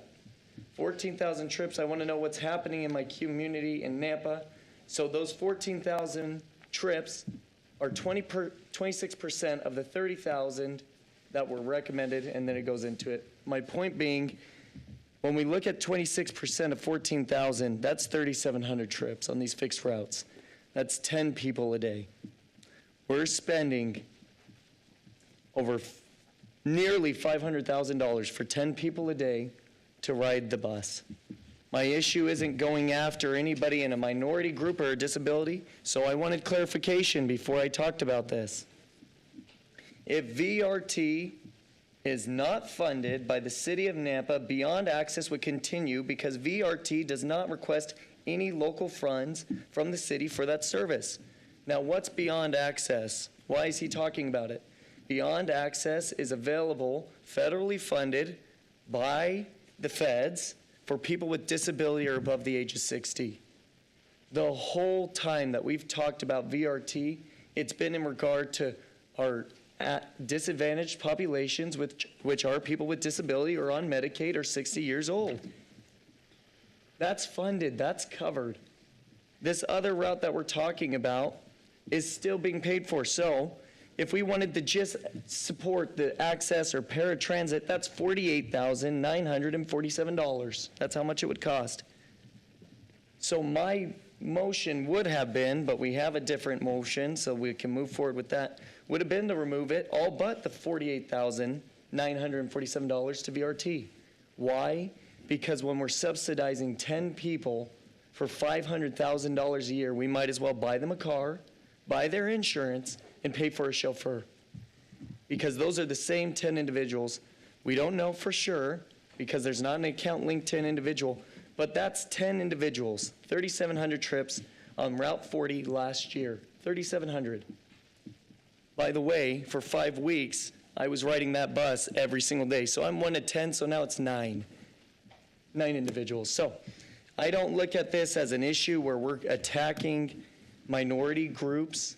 They are protected with the Beyond Access funding. Have I come under fire for this? Yes. Did I make the comment a clear conscience? Yes. Does that stand? Yes, because I've done my due diligence to make sure that there's funding available for these individuals. This is just, when I talked about wasteful spending earlier, Mayor, it wasn't directed at the directors or the departments. It's for things that fall in the cracks, and that's one of them. So for 5 weeks, I rode that bus every day, there and back, to say, is this something that is useful to Nampa citizens? I had to drive my car 9 minutes to even get to a bus stop. I then rode the bus all the way into town to have one other person from Nampa sit by me, named Dave, to get all the way there. It's not a service that we should be subsidizing because it's not being used. The VRT has done an exceptional job keeping them clean, keeping them safe. Elaine Clegg has done her job in an exceptional way, and I never at any point have ever said anything against her or her management team, ever. But in my personal finances, when we have a monthly subscription that we pay into, let's use Netflix, for example, and we don't use it for the whole month, and then we don't use it for another month, and we don't use it for another month, you know what we do? We cancel that subscription. That's being stewards of taxpayer money, because 10 people, 10 individuals out of our 120,000 population city for $500,000, in my opinion, is not a good steward of funds, so I'll be voting no on the budget as it currently stands. Thank you. Is there any other discussion on the budget? Seeing none, let's go ahead and do the roll call on this, and then we'll come back to the ordinance. Oh, yes? We have a motion. Is this the only time then that we could make the budget go down? I'm just wondering if it might be worth listening to see if Mark has any options for us. I don't know with VRT if they're, to make it function better, if we fund the on-demand and if other people can use that and see if the budget would go down. I don't know. I'm just, based off Councilman Griffin's comments, I just didn't know if that was something we should do before we vote. Well, one thing I could say, and I would maybe need Stephen or Elaine to correct me if I'm wrong. I do sit on the board for VRT, and one of the discussions that has recently taken place is the former Greyhound service. Am I allowed to talk about this? Okay, I just did. I'm not sure. I don't think it was executive session, so I'm trying to think if I just messed up. So the former Greyhound service is under a new name. Public hearings closed. Pardon? Public hearings closed. I just have it, well, I could have Mark, just please correct me if I'm wrong, even though the public hearing is closed. So that service, which is and I've listened to testimony of people that ride that bus is now, we're negotiating a contract, VRT is negotiating a contract with them to use Happy Day, which is in Caldwell. Route 40 and 42 is the transportation for them to get from where they land to other parts of the valley. And so Route 40 and 42, while the ridership isn't ideally, one of the challenges you have in ridership is when you don't have enough opportunities to get on, you don't ride it because it doesn't work. Like I'm sitting here thinking, I'm not sure how you guys are going to get home tonight. Like Andrew and Julie, how do they get home tonight? Because it's late. On Demand has filled a gap, and so 40 and 42, we're just in a season in history. It's a long season of figuring out how do you meet the needs of your people. And I will say, beyond access, there are certain people that have opportunity to use that, but that's not everyone. And one of the greatest challenges I think we face in our community are the working poor. You don't qualify for anything. You don't qualify for Beyond Access, but you don't make enough to have the car, so you got to figure out how do you make it work, and that's where public transportation comes in. I think we've got great opportunity to increase ridership and to grow it, but, and it's different than, let's say, Netflix. You know what, like when I was paying for one inexpensive television service, I can turn it off and on whenever I want to. You don't turn public transportation on and off when you want to. When we end On Demand, we end it. To let all those people go and to restart it is extremely difficult. It doesn't happen overnight. So it's a very big decision that we would be making, and I think our next discussion has to do with the benefits if we go ahead and fund it. If you make a decision right now not to fund it, we don't get to the next discussion. I would say that. Mayor? But, yes. So the current motion is to include the funding that was put in the budget for VRT. That is correct. That Not could the be- 233. Not any increase, because we can't increase the budget. That's correct. So I think I would just call for the vote at this point, because from my standpoint, I'm not going to support the motion because it includes foregone.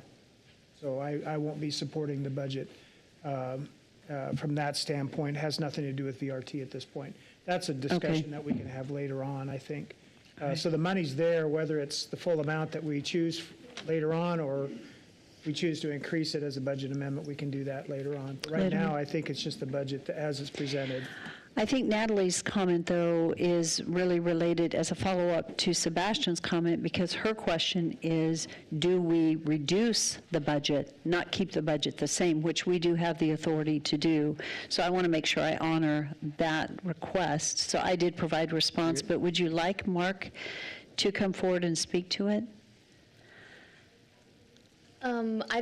I don't necessarily need it. I was just out of respect for the conversation that had been had, that if there was an option for us to change any sort of funding, this is the time before we vote.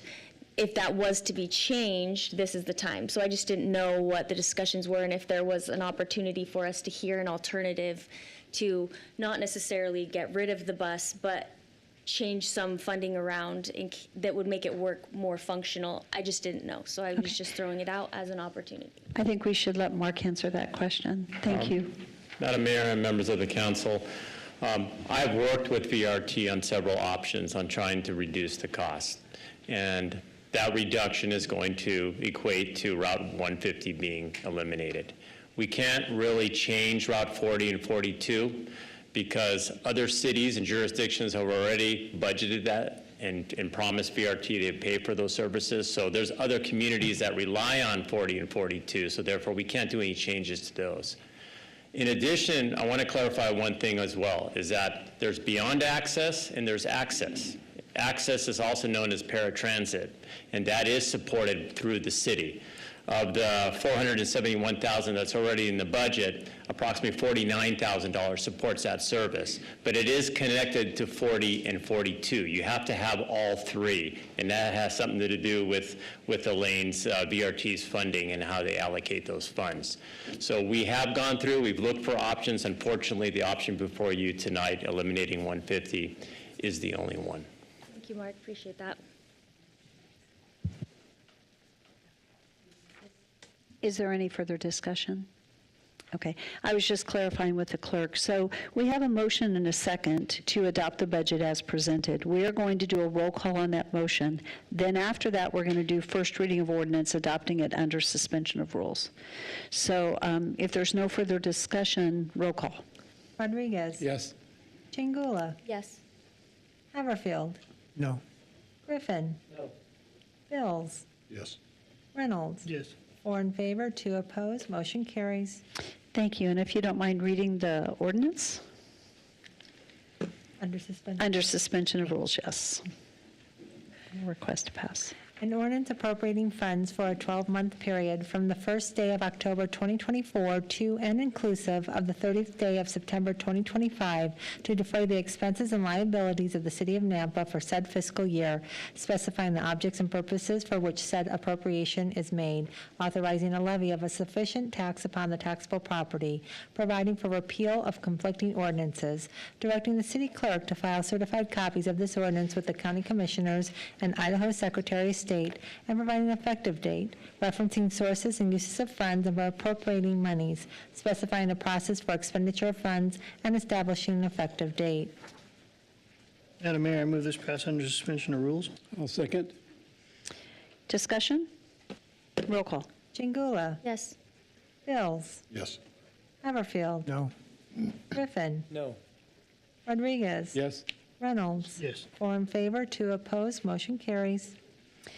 So that concludes our public hearing for Budget 8.3. Now, we have 2 more public hearings. Actually, I just want to make sure. So we have 3 more public hearings, but 1 has been continued. So real quickly, I want to make sure that there is no one here for the vacation of, it's 8.5 on the agenda, vacation of areas of right-of-way and alley, including 20,482 square feet portion of South Ivy Street, directly south of Hawaii Avenue. Is there anyone here for that item? Okay, that item, we will have a motion to continue that when we get there. So we have, we've got 2 more public hearings. Rodney, I'm going to be really candid. I'm very concerned about how late it is stepping into 1 public hearing because it's difficult to make wise decisions when it's really late. I would like a show of hands. How many people are here for 8.3 on the agenda? We don't have an agenda. Oh, okay. 8.3 is the annexation and zoning for a total of 157.24 acres. And this is for, I believe this is the Trilogy one. It's the Adara subdivision, a master planned community located on Orchard Avenue. Okay, so how many people are here? Raise your hands again that want for that. 1, 2, 3, 4, 5, 6, okay? How many are here for 8.4? This is appeal of Planning and Zoning Commission's denial of a subdivision preliminary plat. Most of you are here for that. At a risk of really offending some people, I want to be careful here. Rodney, on 8.3, this is a really big one, and it's going to take some time. I'm very concerned about how late it's getting, and I'm thinking, who is speaking tonight on behalf of this project? Hi, how are ya? Oh, it's good to see you too. I'm not sure what would happen if we continued this one, and if it's even an option, or do we just go late? Okay, so we do have, yes. We changed our plans and stayed late. For this? Okay. Then we need to do that. So 8.4, we've got a much larger group of people here tonight for 8-4 on the agenda. There's a lot of you here tonight. I'm almost thinking, and I'm so sorry, and I'm sorry for you guys, but this last one has a big group of people sitting here, and I don't know if it's going to be a really long one. No? It'll be short. It'll be short? I have no idea. So at a risk of offending some people, I want to ask Rodney, do you mind if we move to 8-4 first? Or do you? We'll do whatever you direct us to. This is difficult, but it's really late, and I've got a large group of people here waiting for 8-4, so I'm so sorry. But I think I'm going to move to 8-4 and do 8-4, and then we're going to come back to 8-3. So I think I'm going to hold, and I apologize on the transportation, I think I'm going to hold that because I've got a whole lot of people that have been sitting here. So council, we're going to go to 7, 9, and 10 after public hearing. So after public hearing. And so Elaine, I'm sorry, but I've got a huge group of people that have sat here all night. And so that way, I think we've already heard the public testimony is pretty much going to be a discussion of council. So because there's no more public testimony on that. So the people that were here for VRT, you can catch it online. You'll probably be home in time to catch it online, my guess. So I would encourage you not to have to stay because there is no public testimony.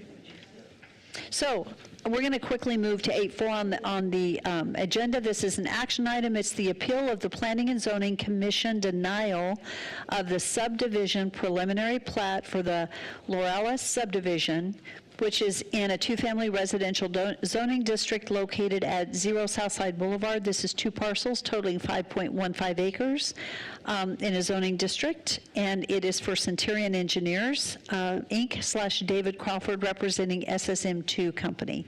The original concept was a 36-family unit dwelling units in 10 buildings, 4 3-unit townhouses and 6-unit townhouses and common lots. So is our applicant here this evening? Yes. I'm sorry, this is the appellant.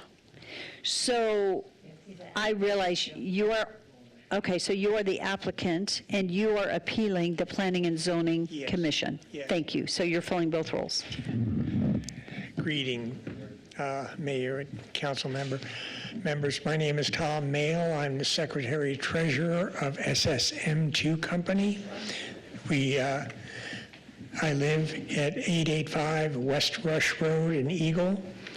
I think the current plat submitted on this appeal, we've whittled down the lots from 36 to 34, and I think we've whittled down the townhouses to 6 3-unit townhouses and 4 4-unit townhouses.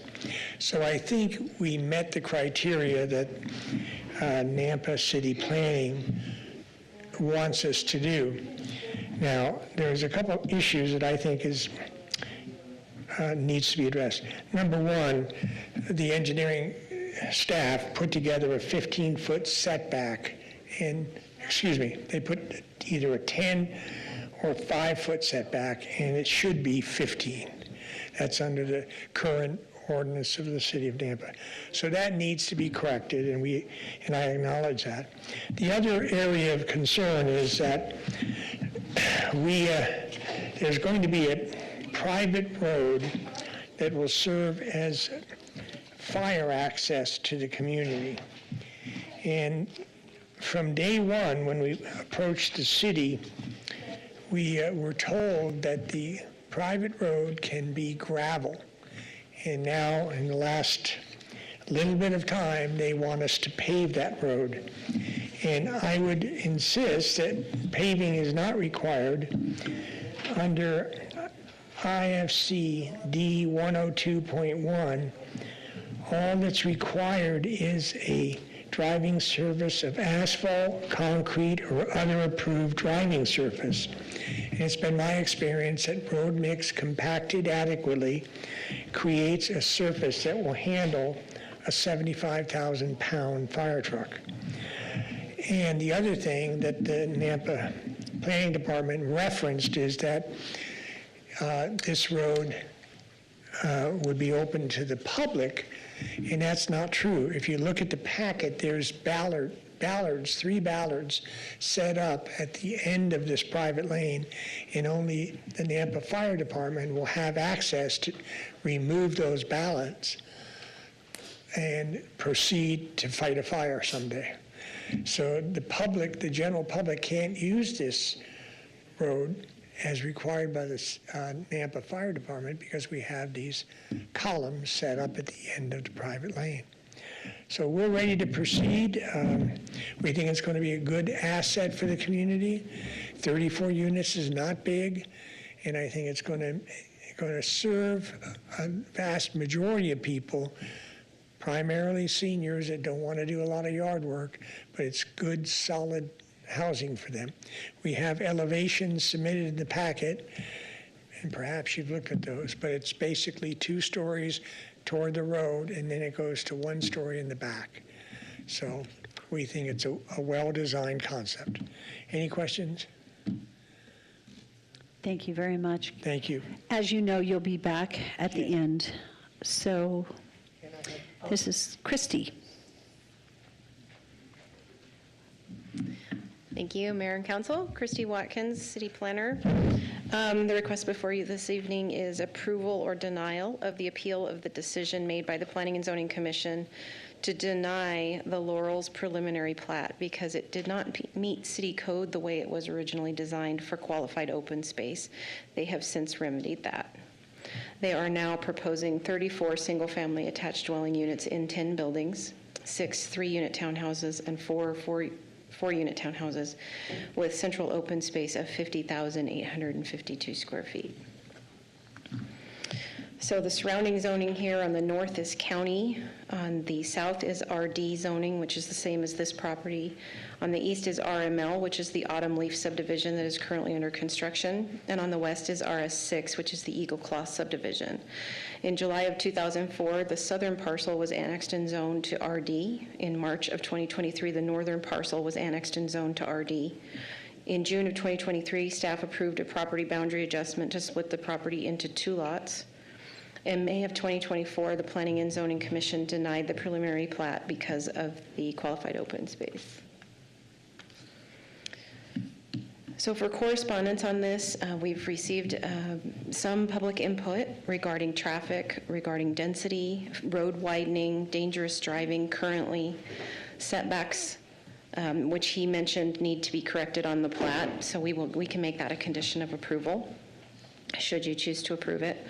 Replacement of an old existing fence on the west side, and the fact that the owner has not abided by the code compliance requests. I believe that Carol was in contact with him this morning and they are working on a plan.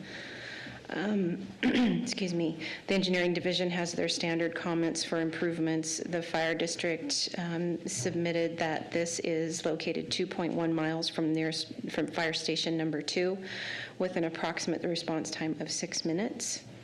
The Nampa Police Department stated that this would require a commitment to fund .12 officers and .06 support staff.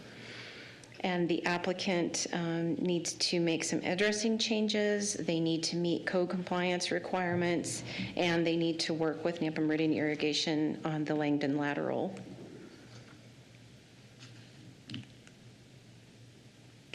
So, as noted, this property Kristen? is, yes. Councilman Haverfield would like to pause and ask Just you a a quick question. question for you, Christy. In the agenda that was left at our podium, it states that there are 36 units. The packet indicates 34. So is it 34 or 36? So they changed the layout to meet the qualified open space. So disregard what was in the agenda then that says 36. So that was listed under original concept. Okay. And there is a revised concept. Thank you.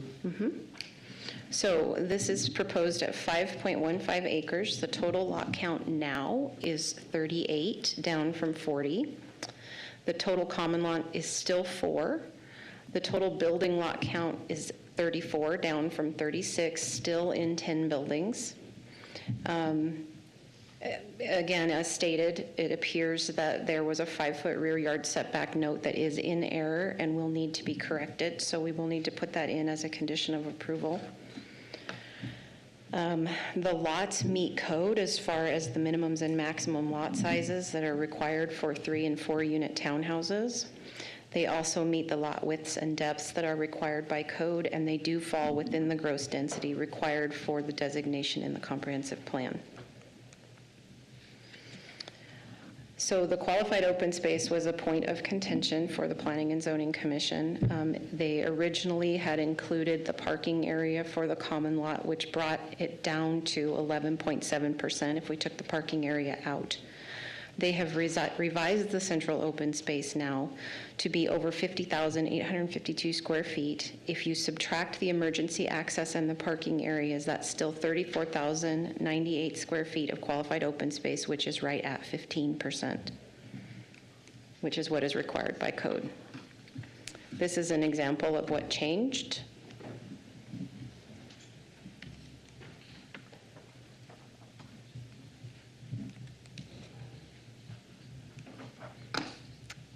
Parking for 34 townhouse units would be 2 per unit plus half a space for each unit for guest parking. So that would be 17 guest parking spaces plus the 2 that are included with each townhouse unit.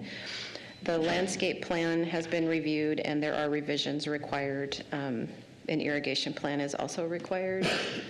These are the recommended conditions of approval with the addition of the 15-foot setback to be corrected on the plat. These are your potential motions, and I'll stand for any questions. Mayor. Christie, can you go back to the site image? I'll try. This thing's kind of fuzzy. Yeah, that one's fine. Oh. Or even that one's there we go. fine, That's too. good. And on lot 1, block 1, or block 2, what is being exhibited there in that green, the green space? Is that a stormwater retention area, or what's going on there with all those? That is labeled as seepage beds. So it is seepage beds? Yes. And so the qualified green space, is that considered qualified green space then? Councilman Haberfield, depending on how they design it, they can create underground seepage beds that would be allowed to be used for gathering space. Okay, so that's what they're probably describing there then? Right. And that's what you factored in as far as to meet the qualified green space? Yes, that's what we were provided. Thank you. Christy, could you remind me, I'm just looking at the zoning map. So they're surrounded by enclave and then RS6. And this ends up being what density? 3.64. How does that compare? I mean, would it be more like an RS4 because it's RD? So what is that? So medium density residential is a range, as you know, 2.5 to 8 dwelling units per acre. Your standard RS6 subdivision usually falls into the low 3s. This is an RD subdivision and it's at 3.64.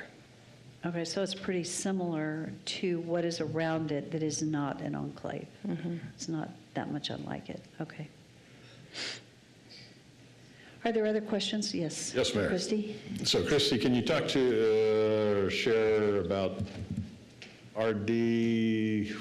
I'm struggling, I can't remember what it stands for.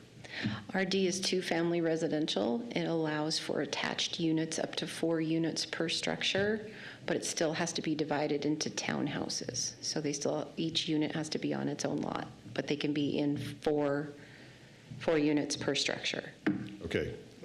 I'm used to thinking duplex with RD, so that's why I'm Right, to but it clarify. allows duplexes up to 4plexes. It always RD has. allows Mhm. triplex, fourplex. Yes, correct. Okay. Compatibility? Just, Mayor, I'm sorry, just wanted to make sure this is clear. The RD zone allows fourplexes only in the high-density areas on the comprehensive plan. So an RD zone that's not in the high-density residential would not be allowed to go up to a fourplex. Unless it's divided into townhouses. Correct. Is this in the high-density zone? This is medium-density residential, but these are divided into townhouses, so they're allowed to be divided into single-family units. It's critical that that is understood because a townhouse is going to be, of course, the property lines between each unit, whereas a duplex, the definition of a duplex is no property line down the center of those two units. So this is a townhouse project. Yes. And But if it were not designated a townhouse, it would be high density because of the way it's done. And what I think I heard you say, which is really interesting, Rodney, that if this, well, say what you just said one more time so we can think on it. So if you're considering a project that is in the RD zone, if it's a single-family home divided up, again, into townhouses, so they've got property lines running down the division of those two, 3, or 4 units, they are allowed to go up to 4 units as their own single-family units if they're a townhouse. If it's in the RD zone and it doesn't have the property lines dividing those units, then it can only go up to 4 units if it's in the high-density residential designation on the comprehensive plan, future land use map. And so where does this property fall within the comp plan? Is it high density or It's is it medium-density residential. medium density? or So these residential? have to be single-family homes. The comp plan is medium density, but if this were, this exact same project were not being brought forward as individual ownership lots, it would be considered high density. Am I understanding that correctly? I would just say that that's a different project entirely. It's not townhouses anymore, it's apartments at that point. But it's the exact same layout. The only difference is there's technically a lot line that's saying it's single family because they could be owned individually, but the actual building footprint and the way it's done is identical. It could be done exactly like Identically. you're describing. Right, and which then it would fall into high density and it would not be allowed here. Correct, because it's no longer single family, personally owned each unit. It would be. But more than likely, this will not be owned single family. I'm just curious, I don't know, but, okay, It's really hard for us to say that. okay. Thank you. Mayor, another question, Christie, is there an issue about compatibility with the single-family neighborhood? Because it falls within the medium-density residential designation, the comp plan defines compatibility as being the same density range. So according to the comp plan, there's no compatibility issue. That would be up to you guys to determine if you feel like it's a compatibility issue. So if I'm understanding the plat that's in our packet, well, it'd be the same what's on the screen. The lot lines of the neighboring lots are those dash, or those little bit of lines at the southern, south part On of the the south and the subdivision. west, yeah. Yeah, okay. Was that an issue at all with planning and zoning, since this is an appeal to, that's a, They did not state that in their motion for denial. They denied it based on the amount of qualified open space that was provided. They did not say anything about compatibility.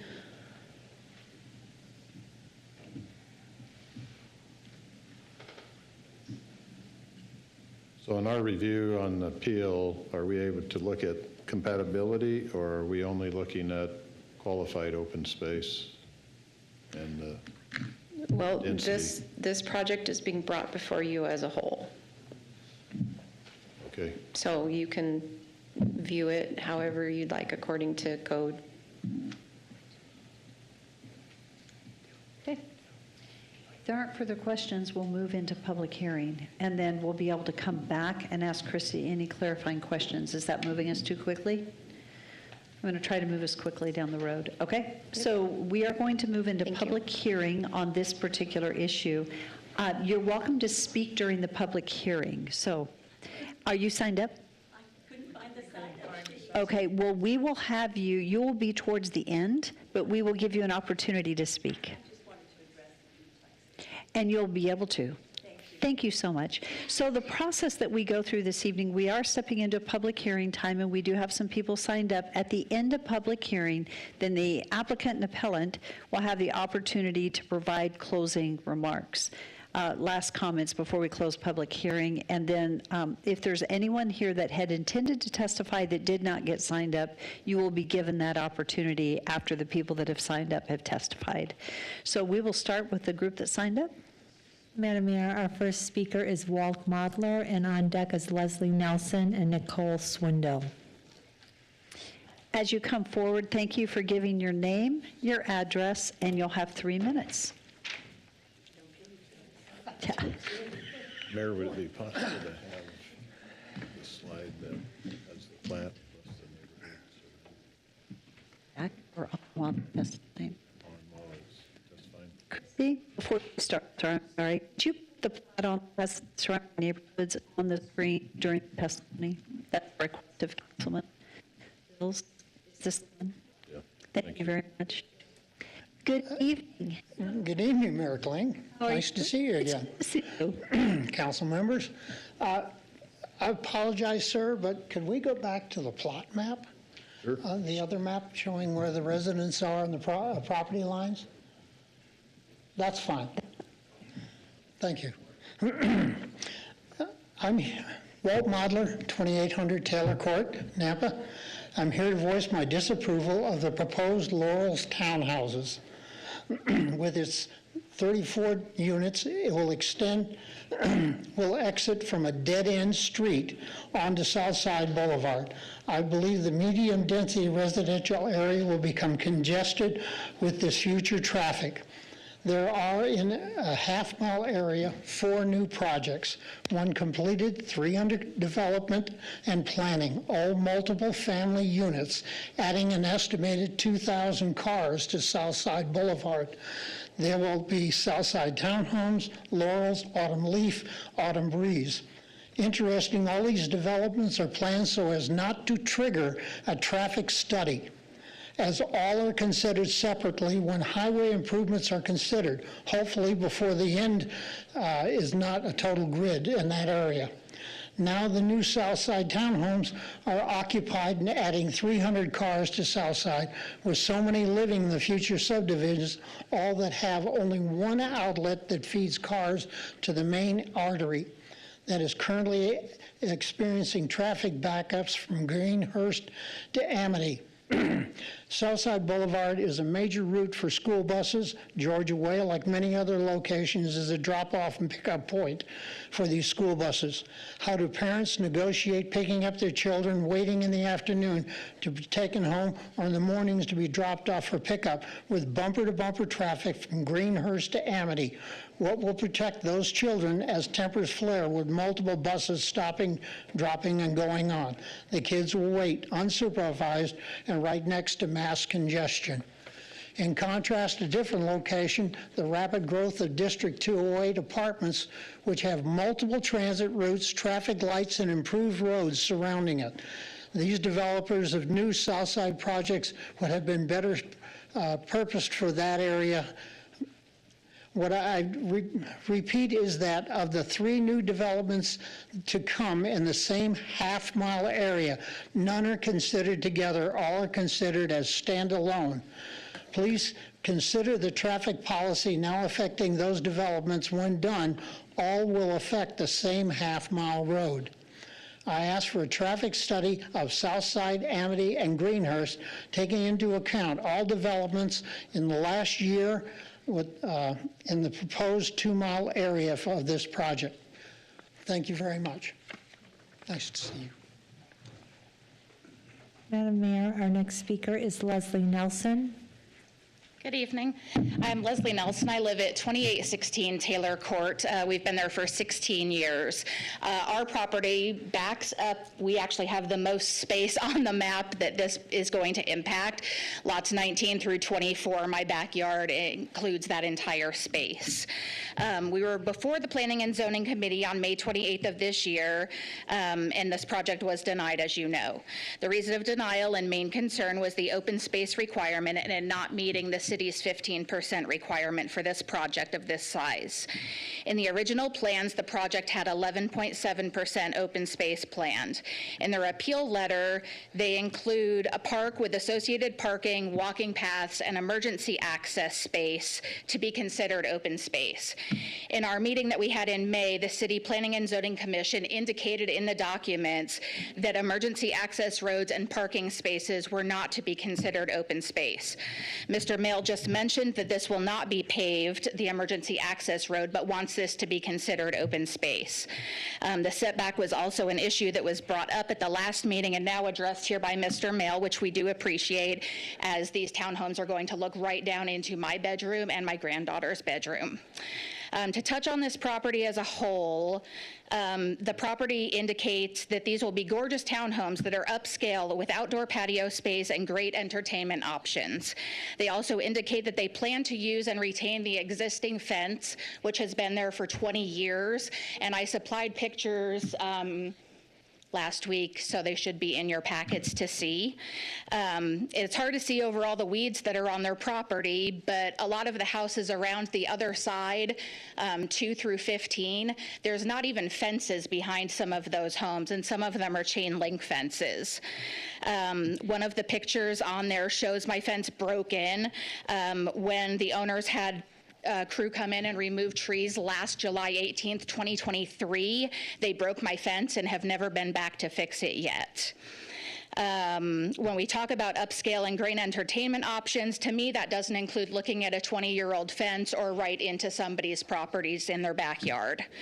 I see in the new plot submission they still indicate that they're going to use the existing fence, even though Mr. Mail in our May 28th time here in front of the Planning and Zoning agreed to replace all of the fencing around the property. To go back quickly and touch on the weed situation, these were brought up again, and the code compliance issues go back to as early as early 2024. They were just given a letter on August 5th, a final letter to take care of the weeds, and they were told they would receive fines, a misdemeanor citation, or a tax lien. Those were supposed to be taken care of by August 15th, last Thursday, and it still has not been done. That fact alone shows they are not responsible with this property, and they haven't even started building yet. I understand that new developments provide tax. That's it. I talk fast, but apparently not fast enough. Thank you. Madam Mayor, excuse me, I apologize for the interruption. My spidey senses went off when there was a question earlier about compatibility, and confirmed with our attorney, the code for preliminary plats, they can only be based on whether they comply with city code. If you decide as a city council to deny this project, you have to justify it by whether it does not meet city codes, and you have to point that out. The compatibility question comes with annexation and zoning of the property. Since this has already been annexed and zoned, the compatibility has been established with the zoning.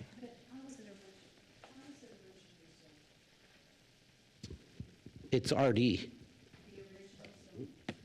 Correct. Correct. So it's the compatibility has been established. You are confirming, and typically you don't get these preliminary plats. These typically go to just planning and zoning, and their decision has always been based on, does it comply with city codes related to the zone that it's going into? So, question, Mayor. So then if we make a motion to deny, can we strike the portion about qualified open space, or is that directly what we have to address in this appeal? It complies with city code for that. But in other areas, if we don't feel that it applies and we have to do the deep dive for code or whatever might happen, do we have to, the motions before us are regarding specifically the qualified open space. If we find issues outside of the open space, can we make a motion one way or the other regarding other issues with city code and standards? Yes. If you find that it doesn't meet codes, then you can deny this project based on the fact that it doesn't meet city codes for the development. Yeah. Looking to Christy here, she's got that. It did. So July 2004, the southern portion was annexed and zoned to RD, and then in March of 2023, the northern portion was annexed and zoned to RD. Hey, Mayor, your mic isn't working.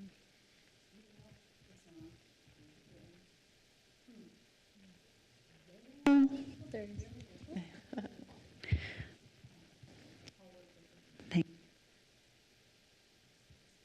So there's the zoning map up for you, sorry.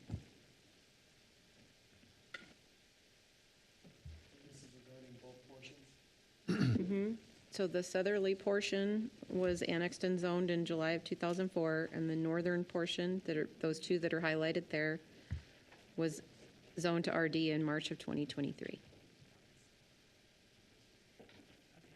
Thank you for answering those questions. So we are in the middle of public testimony, so I think we'll go ahead and we need to complete our public testimony, and then we'll come back to the clarifying issues that we have before us. So, where were we? Madam Mayor, our next speaker is Nicole Swindell, and on deck is John Chapman. Good evening. Nicole Swindell. My address is 2817 Taylor Court. I'm Leslie's neighbor on that, so on that south side, that bottom yellow corner. First I want to just say is, you know, we've come to a few of these meetings now. I'm dragging my kiddo to these, and I'm just concerned because they didn't address all the issues and the conditions that we brought up just back in May. And I don't know why it's, I mean, I'm new to this, but I don't know why it's so focused on like it was only the open space, because there was other conditions like the setback, the 15-foot setback to my fence. That was an issue. The fencing, I don't know if you've had a chance to review the whole packet, but like my submission is like pages 27 through 40, where I show pictures of the fencing and how their weeds are as tall as our fencing, which was a huge stressor during 4th of July with fireworks. I was running 3 different hoses of sprinklers trying to make sure my house didn't catch on fire.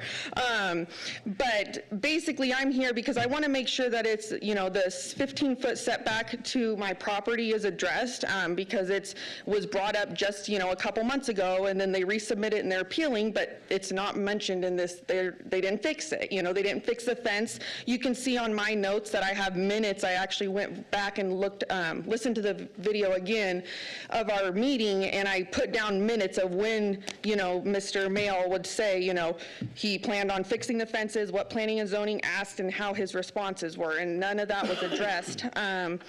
Also, my other concern is that the, you know, they got a violation for how the property is just back in June, and it was a 10-day given. They were given 10 days to address it, or they could, you know, get other issues happen, and then they didn't address it. Now they got another violation on August 5th, and it's past 10 days, and nothing has been done with that property.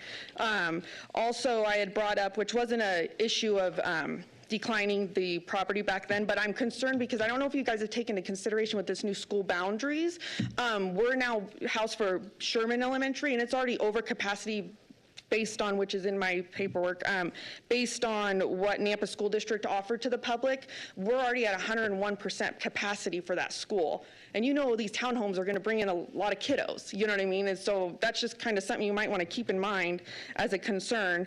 And then the emergency access, the gravel road, you know, I just don't feel like they're taking our safety into consideration, because, you know, I'm stressed out because this is really close to my house. I mean, it looks into my back window, my kiddos' windows, and if those go up in flames, you know, and it's snowy in that gravel road, how do you snowplow a gravel road? I mean, I don't think that would work very well, you know, and they just don't want to take care of it and just pave it. You know, I mean, I want things to be able to be addressed, and there's no, you know, nothing in the way to, for our safety, you know? It's just, it's not right, and I just feel like they're trying to do the bare minimum to get this passed to make as much money as they can from it. But like I said, I just want to make sure that the conditions, you know, the fence and the setback and all that are conditions of approval, and I want you to take that into consideration, the fact that we've been here a few times now, and this hasn't been addressed, and I just don't want it to get, slip through the cracks, is what I'm concerned about, so. Thank you very much. Madam Mayor, our next speaker is John Chapman. John Chapman, 2817 Taylor Court. My biggest concern is you're literally cramming as many apartments into a little 5-acre spot as what our entire subdivision is. That's a lot of people. So first of all, you're gonna be flooding south side, which is already flooded. Just like what Walt had mentioned, you know, with all the traffic and everything else. Safety, if a fire broke out with all the traffic and the fire department has to get through, or police for any reason. That is a major concern of mine. Not to mention, yes, I've got this massive complex of apartments or whatever you want to call them in my backyard, which when I purchased my house 3 years ago, really I would have never bought the house. You know what I mean? I thought I'd have a nice pasture.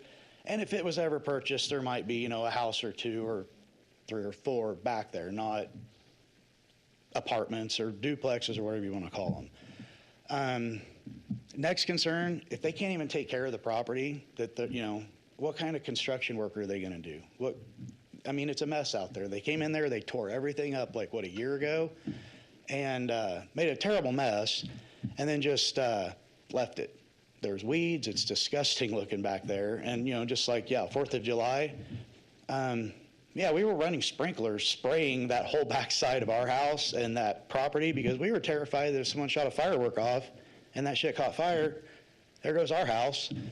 And that really bothers me that they don't even care about the property enough to just kind of keep it up a little bit while in this process. So kind of irresponsible. Mainly, my biggest concern is just, I don't want that crap in my backyard. You know, I don't want some big apartment complex of and it's not old people stuff. It's going to be just rented out to whoever. You know how that goes. I don't care what they say. That's what it's going to turn into. It's going to get purchased. It's going to be mass rented out to whoever. And then what's that bring in? Crime sometimes, you know, just more stuff. That's pretty much, you know, everyone else has pretty much spoke on what I was thinking anyway. So that's all I have to say. So thank you. Thank you very much. Madam Mayor, that is all that we've had for advance sign-up. Thank you. I think that you had wanted to speak, so go ahead and come forward and bring your name, share your name and address. Thank you, and you'll have 3 minutes. 3 minutes, okay, I'll try to talk fast too. I'm Colleen Mail, Tom's wife, 885 West Rush Road, Eagle, Idaho, where we have lived in Eagle for 46 years now. And I've seen tremendous change, and I understand what these people are feeling.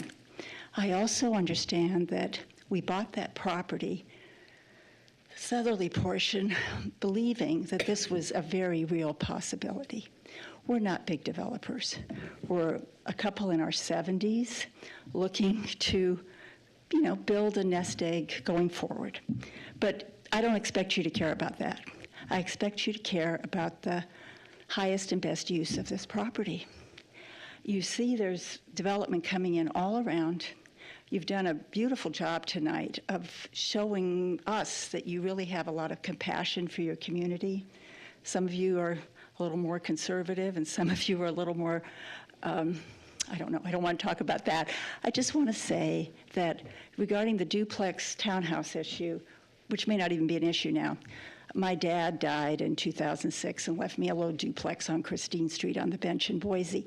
I didn't understand duplex townhouse. I thought I could sell both halves, but I couldn't because a duplex has shared plumbing and you can't just break them up. These are townhouses. They are individual homes that happen to stand very close to each other. And we do not hope that they are ever rentals. We want people to own their own properties. Some people can't afford or don't want a single-family dwelling. Anyway, like I said, I trust you all to do the best for your community. And it seems like Nampa is building or allowing more multifamily. And, oh, and one other thing, my husband was released from the hospital yesterday, and he's having surgery Wednesday. And I know that we have not been on top of this as we should have been, but since July of 2021, he's had an autoimmune disease, and now he's had something else. And like I said, we're in our 70s. This will probably be the last project we ever attempt to do. So I would appreciate a little more just grace. I'm sorry, guys. It is not what we'd like it to be, but we've just been so preoccupied that August 5th, he was in the hospital. So anyway, that's one of the reasons I'm here tonight. So I get to drive him home, and I'm 73 next week. So just pray I see my way back to Eagle. And that's all I have to say. Thank you very much. Thank you. Is there anyone else this evening that had, yes, go ahead and come forward and share your name and address.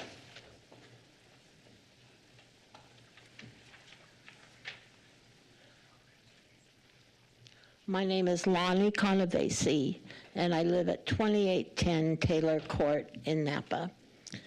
And I'm in this subdivision, and I never thought of us being a high-density subdivision since we're all single-family homes in this little area, and we all have almost a half acre of property. I don't think you could consider that high density. So we have Georgia Street, Taylor Street, and Taylor Court. That's our little tiny subdivision. And then right smack in the middle, high densities coming in.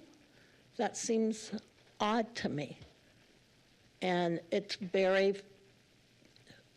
frightening when you think of the problem with traffic and what we're seeing on South Side now, and these haven't even been built yet. So I just want you to take that in consideration. I'm really sorry about your health issues, and I understand about being in your 70s, and it can be difficult, but you know, we all have to do what's best for our community and the people around us. So thank you. Thank you very much. Is there anyone else that had yes, go ahead and come forward. Good evening. My name is Cynthia Ballesteros, and for public safety reasons, because my husband's in law enforcement, I would like to not state my address. Instead, I will say I live on Georgia, but I do live in Nampa. So if you take a look at the map, Georgia Avenue is at the front end before it loops into Taylor Court. We live towards the front end of Georgia Avenue. What we have seen, we are new to that part of town.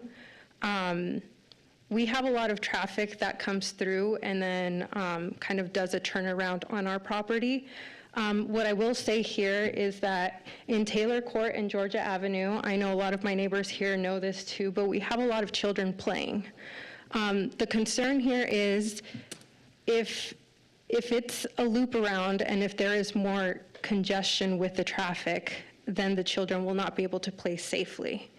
It is a small community, but it is very, as you can see, we're together. Hi, neighbors. I don't think I've met most of you, but we're here because we care. Another thing that I also want to say is that it's not my area of expertise, but I have worked in the field of senior living. And so I have also worked with independent living, assisted living, and not in the capacity of a CNA, but an activity director. My concern with this is knowing that the aged population also has some issues with driving.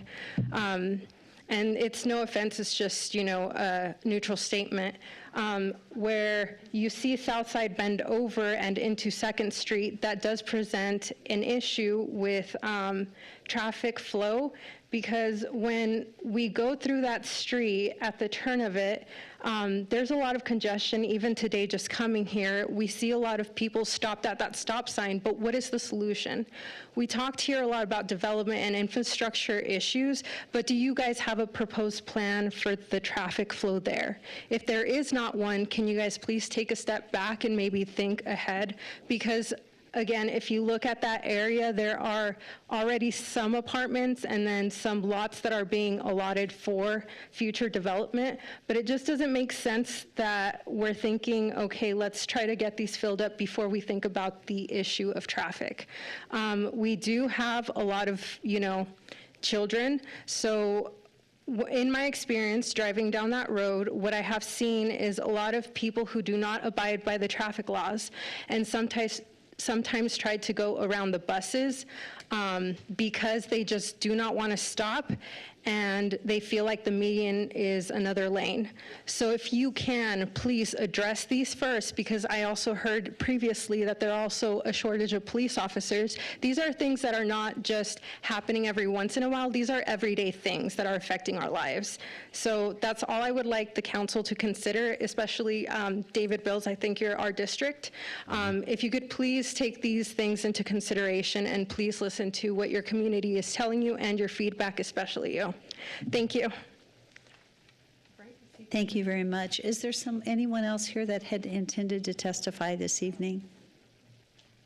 Okay, seeing no one, this is an opportunity for our applicant to come forward and provide closing comments. Yes, thank you very much. Tom Mail, 885 West Rush Road. I want to make clear that Centurion Engineering achieved the 15% open space without consideration of the parking area and without consideration of the fire lane. So we have achieved the 15% through the redesigned plat proposal.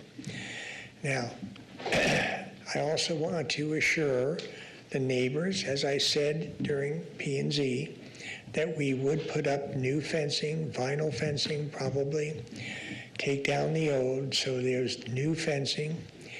And as I said in my opening statement, the 5-foot rear setback was an error. Centurion Engineering's didn't catch that, but I assure you that we will correct that to have a 15-foot setback surrounding the property, especially on Taylor Court. So those will be addressed. We think we've complied with the Nampa City ordinances for density. And as my wife alluded to, the concept of townhouses is different than duplexes, for example. Duplexes, you need setbacks. And with townhouses, you have a shared common wall. And that allows us to propose the amount of housing that we have. And we anticipate the average size of these townhouses of about 1,800 square feet. So I think it's going to be a good property, a good development, and this is an infill project. And Nampa City allowed us a little extra increase because it isn't classified an infill. So I hope that if you have any other additional questions, please feel free to ask. And I'm doing a lot better than my wife alluded to. That's what wives are for, is Yes, to be it is. take Thank care you. of us. So hang tight. So council, do you have any questions? And unfortunately, we can't take questions from here. I'm so sorry. Council, do you have questions for our applicant? I do have a question for staff, and I do want to ask it while the applicant's here, but I know that we've had some comments about people being concerned about something that's two-story. Is this intended to be two-story? Are these? Yes, closest to the roads that will be built. and then it's single story in the back half of the structure. Okay, so at the back of the subdivision that, Lots, the back of the lots the next back to. of at the back, those are single story that go up against the west edge. Yes. Okay, and so then I think we did have a testimony from someone about a two-story looking into their backyard that's further on the south side. Is that correct? It would be on the east side when the people from Taylor Street were concerned about 2 stories. The second story would be closest to the street. Single story will be close to the west fence line. Mayor, if I could maybe clarify. So single structure, the front portion up near the street would be 2-story, and then in the rear of the structure would be single story closest to the backyard. Oh, that's interesting. Okay, I don't even know if I've seen that. Okay, Did I represent that correctly, Tom? Yes, sir. Okay. okay. Is there a photo to pull up of that for us to see? Is there a visual, if we're approving this? There's an elevation in there An that shows elevation? it. Thank you. Page 846 and 847. Give us a minute to bring that up. Okay, thank you. Now, No. He's going to bring it up. It'll be if I just could a second. address the question issue for with Christie or Nampa Rodney. City ordinance, we are in the process of cleaning up. We've already taken 10 dump loads of concrete out, and that was done within the last 3 weeks. There is an individual that will be mowing down the rest of the weeds tomorrow. So we think we'll be in compliance and working with Carol Stratham with the Nampa City. I spoke with her today, and you folks referenced that.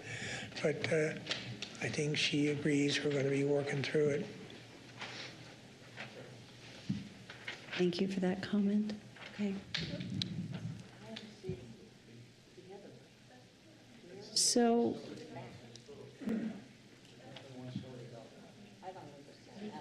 I get it.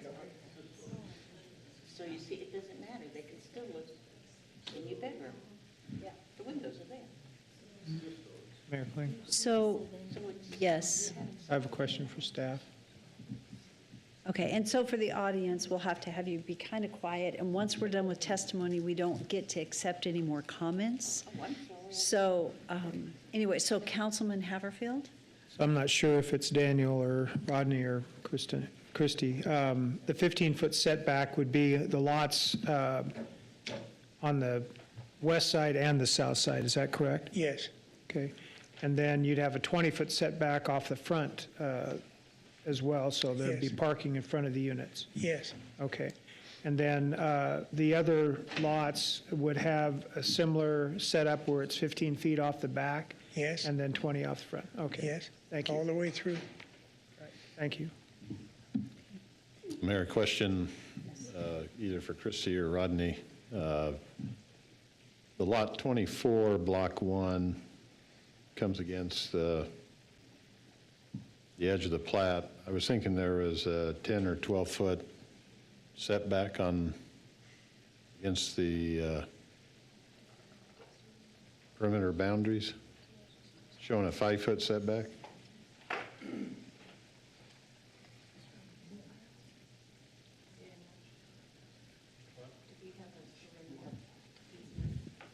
We do not have, so a perimeter easement would be less than the 15. So there would not be anything larger than a 15-foot required along the perimeter boundary. Oh, for the, we no longer put PI in the rear yards, so if there's existing easements up against that, a 5-foot easement in the rear is fine. And so 5 feet along the side of a building next to the property line is, on a lot, is fine? Yes. So that may just be the easement, though. The 5-foot setback and the 5-foot easement would meet code, but that doesn't necessarily mean that that's where the building is going to ultimately sit. Because No, of, but I guess I thought there was, so there's no longer on these infills or on these, I guess I'm questioning, and maybe it's just I'm outdated, so there's not a 10-foot, 12-foot offset from the property line for plats? So your perimeter housing can be 5 feet off of the, So ultimately, that would be the setback we're discussing, and that's, I believe that's where they're talking about that they incorrectly showed that as 5 foot. It will be a 15-foot rear lot setback there. Is that what we're? well, I'm am I hearing missing? rear lot line setback, which would be the back of the unit. My question is the, This- it's a side. I lost the plat, so Are you looking at? 24. Yeah, lot 24. The north boundary of lot 24 shows a 5-foot setback. Well, that's bare ground to the north. It's undeveloped property to the north, but I think under the code, that's all that's required for the setback on the side setback. That's And we not a no longer- rear Yes. and we no rear longer setback. have that. That's a side setback. I understand, Mr. Mel. So Previous Rodney, plats that Christie, we've can you done. please speak to this issue? Perimeter had to have 10 to 12 feet, regardless if it was a side or a rear. That used to be a requirement because we used to put pressurized irrigation lines through those easements. We no longer do that. We run them through the streets or the drive aisles. Right. So we don't have a perimeter easement anymore that sits at that 8 and 10 feet like it used to. Now they set the easements at the normal 5 feet for each lot. Okay? Thank you for the update. Okay, are there any other questions for our applicant? And would you like to provide a closing remark as you're done? Just briefly, I think this is a well-designed subdivision. It will meet a need in Nampa, and I think we tried to address the concerns of the neighbors, including installing a new fence for them. So the Nampa Fire Department, the regulation that I read, IFC D102.1, allows for a gravel road for a fire lane. And you can make the condition of approval that Nampa Fire Department will approve what nature of fire lane they want. So we will abide by that. Thank you very Thank you. much. I appreciate it. So this concludes our public hearing. That said, I don't know that I'm going to ask for a motion to close public hearing until we have a little discussion and ensure that we are not going to need to come back and ask the applicant any questions. So, council, do you have discussion or any discussion that would involve something from our applicant? Any questions? Todd? I'm sorry. Maybe just a little, if I might, Mayor, before you have your discussion, just a kind of an emphasis of what Rodney said. Your preliminary plat based on your city code is really about compliance with code. The zoning's already been decided, and it is what it is. This is different than the annexation and zoning and preliminary plats that you see where you have a lot of discretion, like, this isn't really right for the city now in this place. So the zoning's established. This is what the code says. Plats shall be eligible for approval if all requisite needed application submittal materials have been received by the city. The proposed plat design complies with relevant zoning and subdivision standards, and engineering attests that provision of services to the future development is available. So that's essentially your criteria. Part of that is, at the preliminary plat phase is where you also, if engineering determines on the traffic standards or the road improvements, those are the kind of things that are addressed at the preliminary plat as well. But it's largely, Mayor, about compliance with the code, which really isn't the whole compatibility thing that you're used to on annexation and zoning. It almost, so I have a question. Why does this have to come forward as a public hearing when basically we really don't have any say? So I don't understand why this had to come back in a public hearing when, I mean, I feel for all these people and how many times they've said in meetings when really there's not a whole lot of room for anything. Mayor Kling, so it gives you the option to put conditions of approval onto a plat. That's part of the reason why it comes to a public hearing. Also because that's what our code says. Some jurisdictions do planning and zoning and city council for their plats. We only do planning and zoning. The state of Utah just passed a law last year where they don't do public hearings for plats anymore, ever. Who does it? But also requires the public hearing, at least at P&Z. Interesting. But your code, Mayor, provides for an appeal, which is why it's before you, because there was an appeal. Interesting. So Mayor, from my side, the layout is, it's the choice of the applicant. It may meet code, it doesn't meet what I would think of. Visitor parking is as far away as you would have it if I'm reading that parking lot on the north line. So if that's required under the code, and it may, quote, meet it, but the reality is if you're having guests over and you don't have enough parking in the driveway, then you're going to have your guests walk from Lot 2, Block 1, and find their way from that parking around.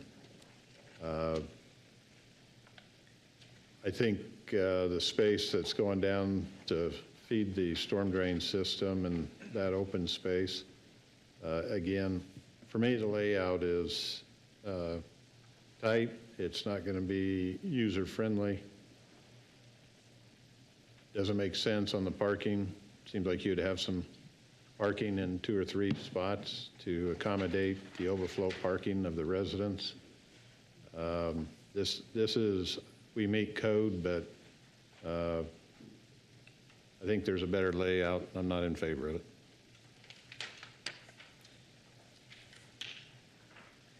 Mayor? Yes.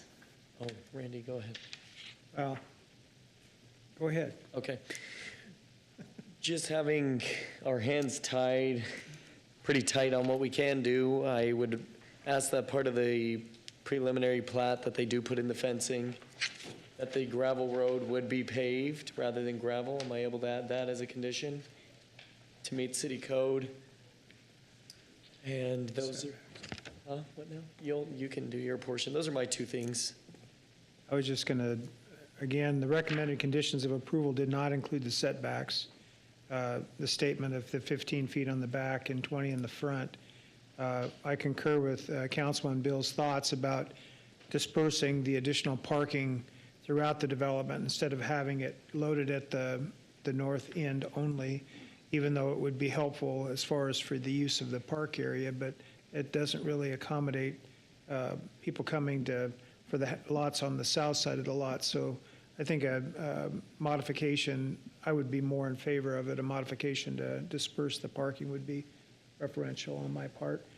And then I'm not sure if we can include or should include at this point, the trees as far as on the front and the back sides of the units to provide shade. But if that's a part of our regular ordinance and doesn't need to be spoken to, it's not in the conditions of approval as well. And I should know this, could you remind me, is it over 30 units that you have to have a turnaround versus pulling in? 30? Is that correct? Madam Mayor, members of the council, at 30 units, you have to have a secondary access point. So that's why the emergency access piece there. Is there? I'm having the hardest time seeing where that is. On the north property line. On the north property line. That comes in right there. Okay, thank you. Mayor Kling? Yes. Could I ask, so the gravel street, is that acceptable? Based on weather, usage, all that stuff? Councilmember Rodriguez, the code does allow for other surfaces than concrete and asphalt. And you can base that kind of the code official's discretion. Oftentimes, I'll go towards requiring like a recycled asphalt, so it's kind of in between. So in this particular one, I just put my normal comments on that it could be an all-weather surface of a, acceptable design. Do you think that's enough space to turn around in? It seems kind of tight to me. Mayor, Councilmember Rodriguez, so the way it's built, it's not a turnaround. We would come in one entrance and go out the other, utilizing those bollards. Due to that reason, it'll probably be a fairly highly used piece of road. So I would tend to support the idea that asphalt would be a better surface for that, so that it would hold up through a little higher use than a lot of emergency turnarounds. Okay, sir, thank you. So question for Mr. Johnson. So in the event that the drive aisle, the north drive aisle from that parking, if something happened there and blocked that, your exiting is limited at that point. Seems like you're correct. There's a bottleneck on the north side. Yeah, Or you're a potential correct. bottleneck.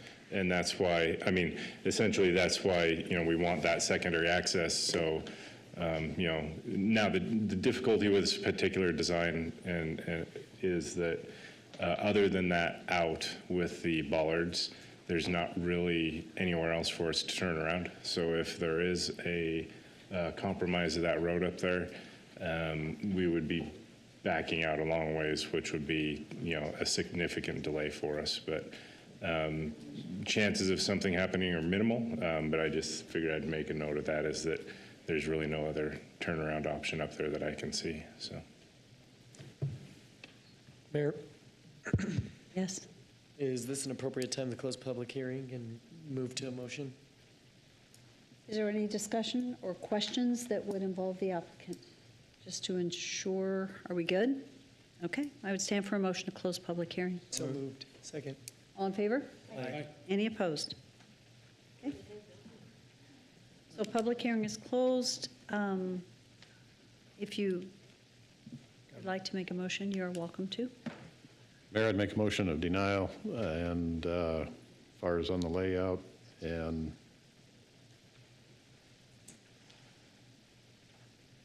so deny the appeal of the Planning and Zoning Commission of the plat for the Laurel subdivision in RD zone district located at 00 South Side for Centurion Engineers and David Crawford representing SSM2 Company with the application specifications there. Because of the project fails to,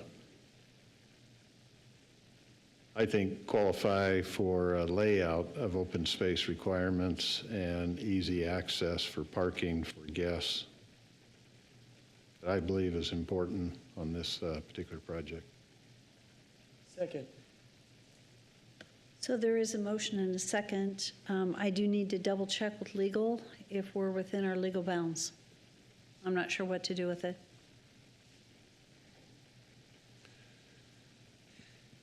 Mayor, I think you need to articulate the code a little better as to what standards in code are not being met. Did planning, Christy, Rodney, did you provide us with a list as far as if it were to be, what those codes would be? Well, Madam Mayor, I couldn't find where it didn't meet code. I wasn't sure how to lay that out for you because it meets code.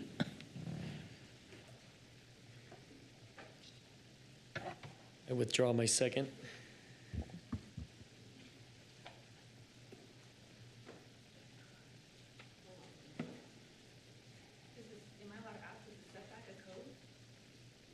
I'm sorry, you can ask our staff, but you can't ask, so if you have a question, if you'd like to go over and ask staff your question, you could try that, but I can't, we're not to have a dialogue here. So the motion dies for lack of a second. The motion would die for lack of a second. Yeah, I'll second it. You'll second it? Yes, ma'am. Okay. So the motion stands with a second, and I think we're looking for staff to provide us with the basis that we can actually act on.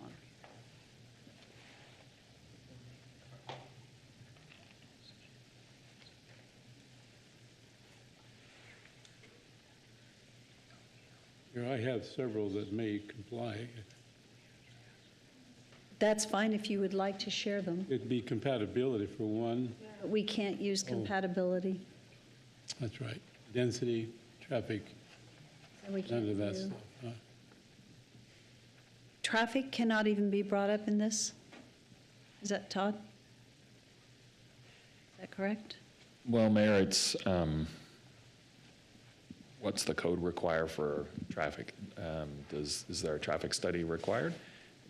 What are the volumes? Are there road improvements required based on code? Is the answer to that? So Mayor, with the number of lots here, a traffic study is not required. It falls well below the threshold to trigger the need for a traffic study. Yeah. I just want to say to the applicant, first of all, you know what? I appreciate your interest in developing an enclave piece of property. What's difficult really has to do with the density, but we can't deny based on density. The only thing is, and I will say really candidly, and I may get in trouble for this, I think we need to change our code, because there is a little thing in here, if these were not individually owned, this would be considered high density and not be allowed to be here. The only way you're able to do this is because you're saying they're individually owned. But according to code, I mean, it wouldn't be allowed because it would be high density and it wouldn't be allowed. For the people sitting here, this was approved and zoned back in 2004. So you had someone buy this based on that zoning with the opportunity, thinking they had the opportunity to develop. But I think you hear the dilemma. It would be nice if the density were lower. It would be more compatible and appropriate with this area not to be such a high density, and you would probably have more support. It's just, and that's the challenge. But according to the quote letter of the law, we are bound to stay within that. And so I think there's a little dilemma. And so I want to say, I love the fact that you've got someone that wants to invest, that wants to develop. It just has to do with the density, the level of density that you're putting in that area. So with that, where are we? I'm just curious, because we have a motion on the table, and what we were asking was if there were, we don't know what we can do. So I need some guidance from staff or legal, because I think what I'm hearing is we can't do anything. Mayor, I would just again point out that the reason that this was denied in planning, from planning and zoning's perspectives, was because it didn't meet that 15% minimum. That was their reason. That was the only thing that they could come up with that didn't comply with code. Now that they meet that 15% minimum, it's hard for staff to see how this can't be approved. You could put conditions on it and modify it to some extent, I believe. I'm looking to our attorney for guidance there. But I think the approval or denial has to be based on, does it comply with code? Mayor? Yes. I'll make a substitute motion. I don't know, because actually I was in a meeting earlier today and there was a substitute motion, and we could actually accept a substitute motion. So you can come forward with a substitute motion. That's correct. And then you have two motions and you vote on the most recent one. And depending on how that goes, you vote on the first one if needed. Mayor, just looking there are recommended conditions of approval that look like they kind of align with code to me. I think Councilmember Griffin's conditions related to the fence and the paving are within code in your discretion on how to interpret and apply it. And they do have to comply with those setbacks. They talked about those things that were in error, and code requires that they comply with the setback. So what about being 2-story versus 1-story? That's not an option? see that in code. Okay, and what about design review? Residential subject to design review? It will have to be subject to design review according to code? Yeah, so Okay. anything, so 3 units is a staff level, 4 units is committee. But as a whole subdivision, I would have them do the whole thing at committee. Okay. Thank Madam you for Mayor. that clarity. Yes. A question, probably for Daniel. Can we require a turn lane? A turn lane, are you speaking on south side or? On the south side. South side already has a center turn lane. Or like a, Right in, right out. And I would not, the traffic volumes for the number of units here, if you would like, you can require I would not recommend requiring straight out a right turn lane. If you would like to require a right turn lane analysis to see if it's warranted, that would be fine, but I would highly suspect that it would not warrant the need for that. Mayor. Okay, Councilman substitute Griffin. motion. Yes, Griffin, excuse me. Because of our code constraints, I move to approve the appeal of Planning and Zoning Commission denial,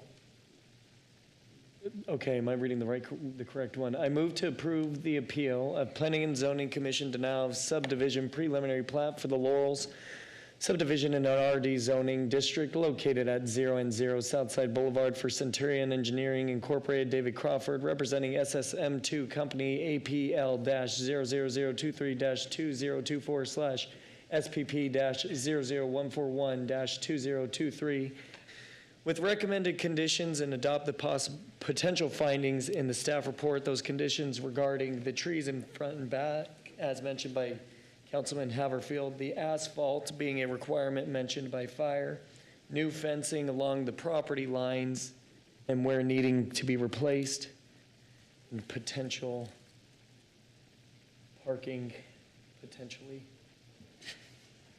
and a right turn lane analysis to be completed.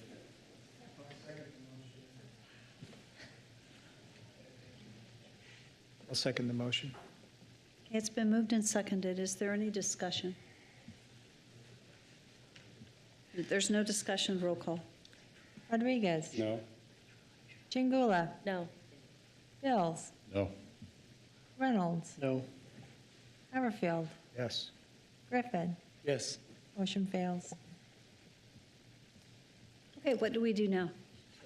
We got to go back to Okay, the, go back to the first motion. Okay, so with the first motion in place, There wasn't any reason for it.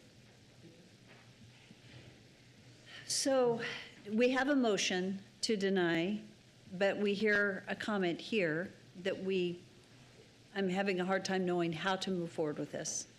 Do we just go Madam ahead Mayor. and vote, or, yeah, do we have to vote on that first motion? So you have the substitute motion, then you have the original motion. And yes, you need to vote on the original motion. okay, so let's just go to roll call on the original motion. The original motion was to deny. Chingula. Yes. Reynolds.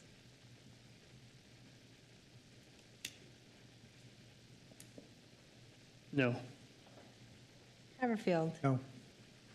Griffin. No. Rodriguez. Yes. Bills. Yes.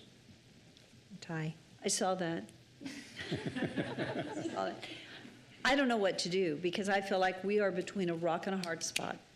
And I think that's very difficult, because if we vote to deny this, we're voting to deny something that according to the legal terms, we can't deny. And I will have to say, like I just said, I appreciate the fact that they desire to do the infill. This is better off as an infill. I'm going to ask you, would you consider reducing your density? And moving your parking? I'm sorry, well, let's Madam reopen Mayor. public hearing then. I would stand for a motion. Would someone move that we reopen public hearing? Well, you got to finish your vote, or? Yeah, you need to. Yeah, I was gonna make another motion as soon as you're done doing that. Okay, so I am going to vote no at this point on the denial, Okay. so that we can come back and figure this out, because, and the only reason I'm saying no is because I think we have a challenge. Madam Let's Mayor, have a discussion. I move that we continue this. We need some time to think about this, and we're all tired, and this is not going well. Second. Date certain. To a date certain of,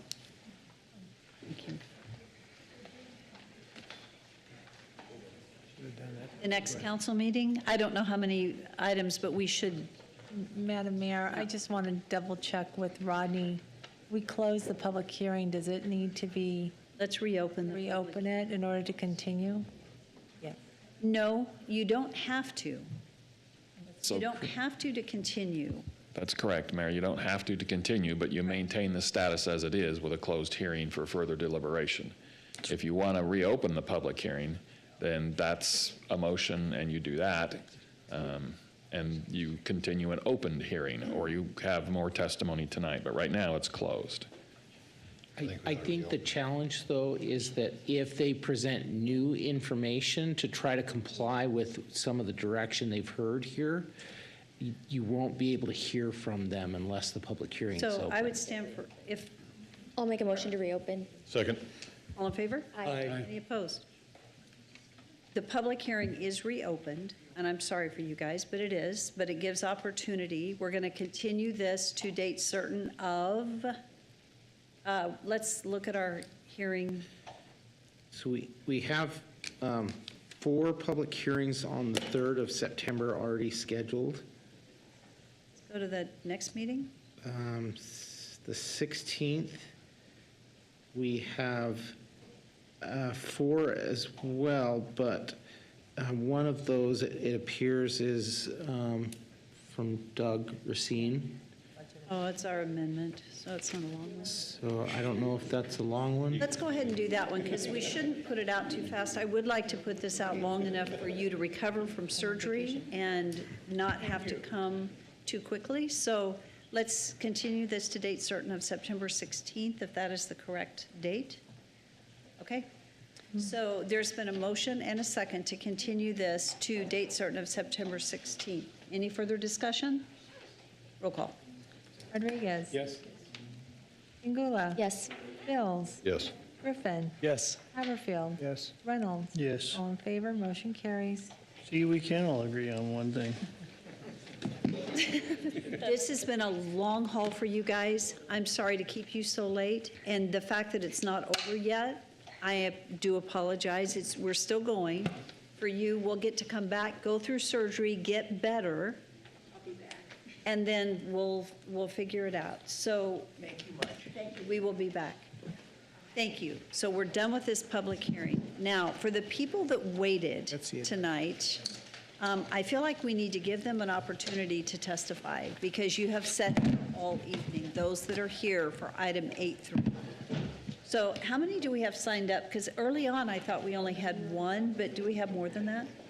Okay, how many people are here to testify for the next public hearing? So there's 1, 2, 8-3. 3, 4. Yes, Mayor, yes, I also had a neighbor give me their testimony. I don't know what to do with that. okay. But they did want it spoken. They had a family emergency and asked me to testify. I don't know if I have to go down here or from here.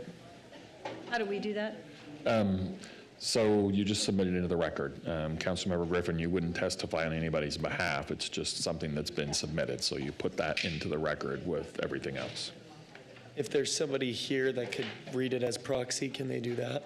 Somebody could read it for them, sure. You just could. Just wouldn't be you. Just not me. Thank you. Okay, so as we get started tonight, it is very late getting started. I want to give you guys opportunity to testify. I know that I think we've said there's 10 minutes or 15, up to 15, to talk about this project, which is more than normal because it is a big project.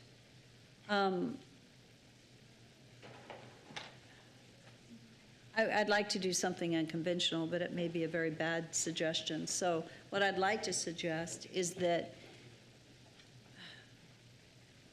Well, what I'd like to suggest is I'd like to listen to the people that are here, speak what their thoughts are, and then continue this public hearing. And I know that you want a decision, but it's really late. And get their testimony entered in, and then come back and would leave public testimony open, but I don't want to send people home. The applicant does have 15 minutes to share their piece plus staff. Is it possible to allow the people here to testify and share their thoughts, and then our applicant take that into consideration? I know that would be very backwards to have public testimony before they've heard the entire project. Mayor, it kind of goes against our procedure in code. Those testifying typically want to be able to hear what the applicant has to say because they may answer some of their questions there.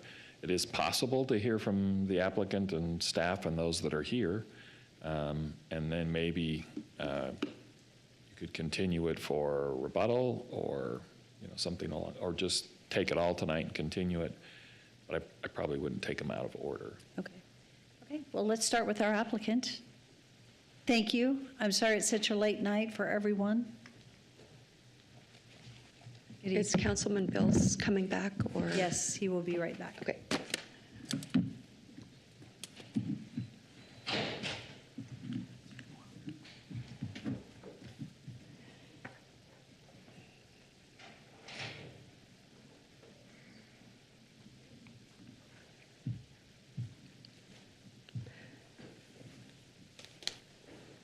Okay, I'll begin.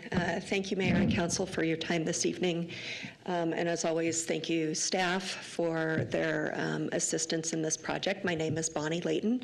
I'm with NV5. My office is 690 South Industry Way, Suite 10, Meridian, Idaho, 83642.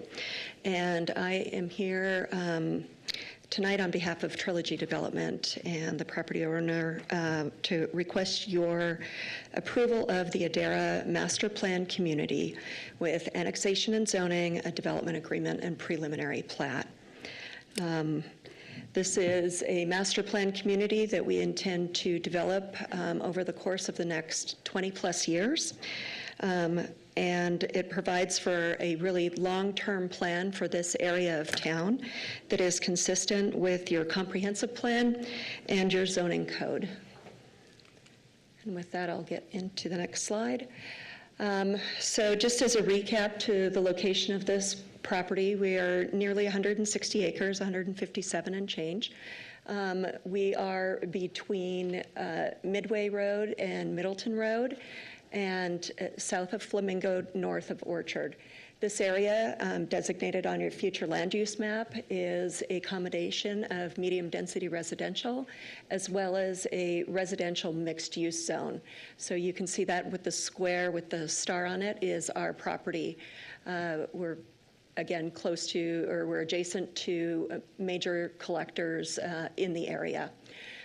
The slide on the, or the image on the left, or pardon me, on the right, shows that we are nearly almost completely surrounded by City of Nampa city limits. And then, of course, we're not far from City of Caldwell creeping in from the west.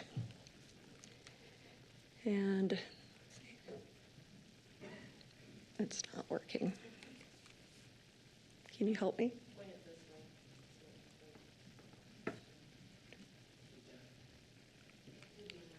Went to sleep. Oh. So there's, can you click one back to the zoning map, please, Christy? There we go. So this is just an image that shows what the zoning designations are around. We have predominantly we are surrounded by RS6. There is some enclave parcels to the north and some undeveloped south of Orchard in our southwest corner. Next slide, please, Christy. So as I mentioned, we're surrounded by RS6, so what we did was we were very conscious of that and provided a buffer. You'll see on our eastern boundary especially, we've matched the lot lines, we've matched the zoning so that RS6 is a nice transition from there. We've turned the higher density portion of this mixed use master plan community into the center, also adjacent to our open spaces. And then we have a bit of commercial both along Flamingo and along Orchard. Those are major east-west thoroughfares. And we'll also be creating a major north-south collector with Amarone. What we are proposing, Christy, if you could jump to the next slide, is a mix of uses that really we feel fits in well to the fabric of the community. As I mentioned, our lots on the perimeter match the adjacent development, and our density is 4.13 dwelling units per acre. The range for the comp plan in this area is actually 2.51 dwelling units per acre, up to 8 dwelling units per acre. So we fit sort of right in the middle of that. We also include 26.07 acres of open space, which is just a smidge under 17%, and the code requires that we provide 15% open space. So we exceed the open space numbers there. If you go back to the slide that's the vicinity map, you'll see that along Flamingo, we are 1.5 miles from the boulevard.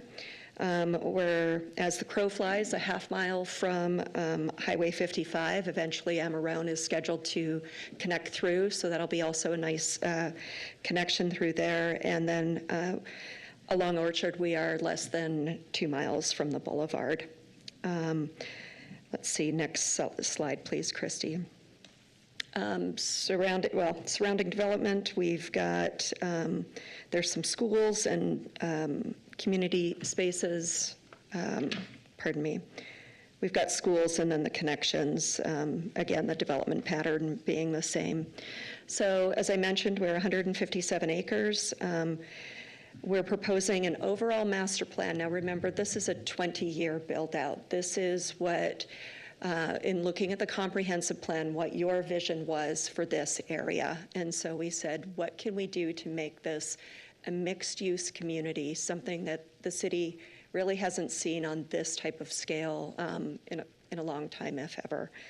And so overall, it sounds that we're proposing 650 units. That sounds staggering. But again, it's a build out over 20 years.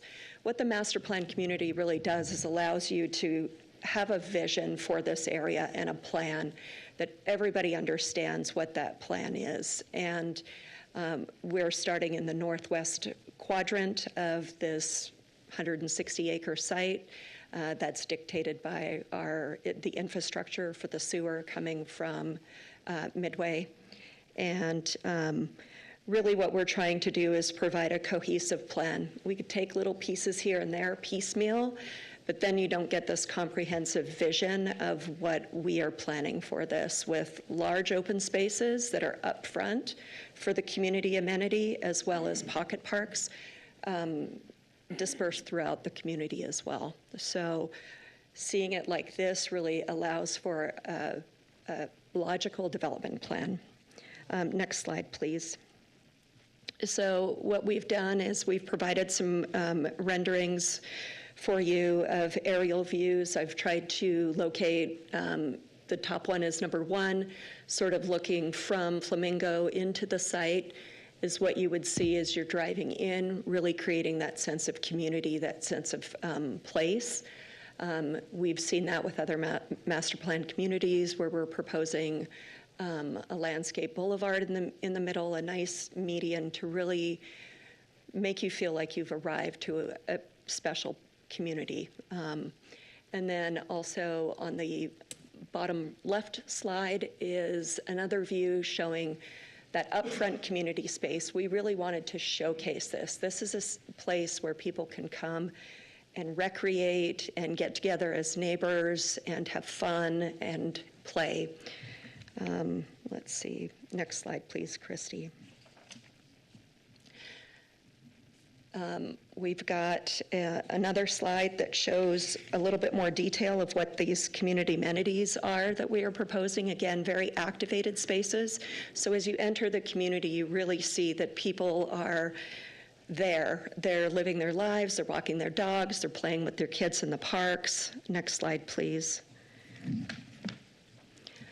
These are further images of what those spaces will be developed as. So we have a clubhouse with a pool, sports courts, tot lot, just a full package of amenities that the folks of this community will be able to use. It's centrally located and then also just visually appealing as you're driving through the neighborhood. Next slide, please. These are the residential streetscapes. So as we look at developing the different product lines, there is a lot of articulation in the elevations. This is very similar to some of the other projects that we've, or architecture we've built throughout the community. But really trying to provide a variety of housing options and price points for the residents. Next slide, please. So in this, we also have a neighborhood commercial area. These are some images of what that would look like. Very single-story, pedestrian-friendly, nicely landscaped to create that really walkable feel. Next slide, please, Christy. And these are some of those images of what that would look like. So something that's very inviting, nothing too towering, but really meant to be that sense of community space. Coffee shops where the neighbors could get together. I live in a planned community. The coffee mill down in Harris Ranch is buzzing all the time. People are walking there, and there's a bus stop outside. There's a snow cone shack. Kids go there after school. We've got some schools in the area. I can really see that being exactly this type of space. Next slide, Christy. So we're starting in the northwest quadrant. These are some aerial views of what that sort of build out would look like. Next slide, please. So the northwest quadrant, we have 41.56 acres and an overall density of 4.07 dwelling units per acre. So we're proposing a total of 170 units. 3.64 acres of commercial up there. As I mentioned, it's adjacent to Flamingo, and it would be at the corner of where Amarone is going to be built, coming into the site. Let's see. And then we've got common area of 8.2 acres and qualified open space in this quadrant alone of 6.75 acres, which is 18%. Next slide, please. These are, I'm getting into some more technical drawings just for your reference. So what we tried to do is show how those different home sites lay out throughout the site. So we've got some front-loaded townhomes. We've got, and that's in the yellow, then we've got some narrow lots that are sort of that salmon color, and then the brown color is your standard 60 by 110 lots, single-family detached. These are all for sale product, nothing for rent in this community. And then the purple, of course, is the commercial. We'll be phasing this, and I can break that out in more detail if need be. But overall, we plan to, again, build this over several years, about 30 lots each time, but kind of big chunk phases of 1, 2, and 3. Next slide, please. So these are the front-loaded townhomes. This was done by our in-house production staff. We stripped away the landscape and everything so that you could see sort of the articulation of what those homes will look like. Next slide, please. So front-loaded townhomes, narrow lot homes, and then next slide, please. And then the standard lot homes, just really a combination of 1- and 2-story homes. different features and articulation in the elevations, so they're not just flat face elevations, that there's some push and pull and movement that really helps create that street scene. We'll have the traditional colors, traditional architecture like you see in the surrounding communities. So next slide, please. So just a little bit about the builder. CBH Homes was founded in 1992, so they've been here. They're locally homegrown and owned builder in the Valley for the last 32 years.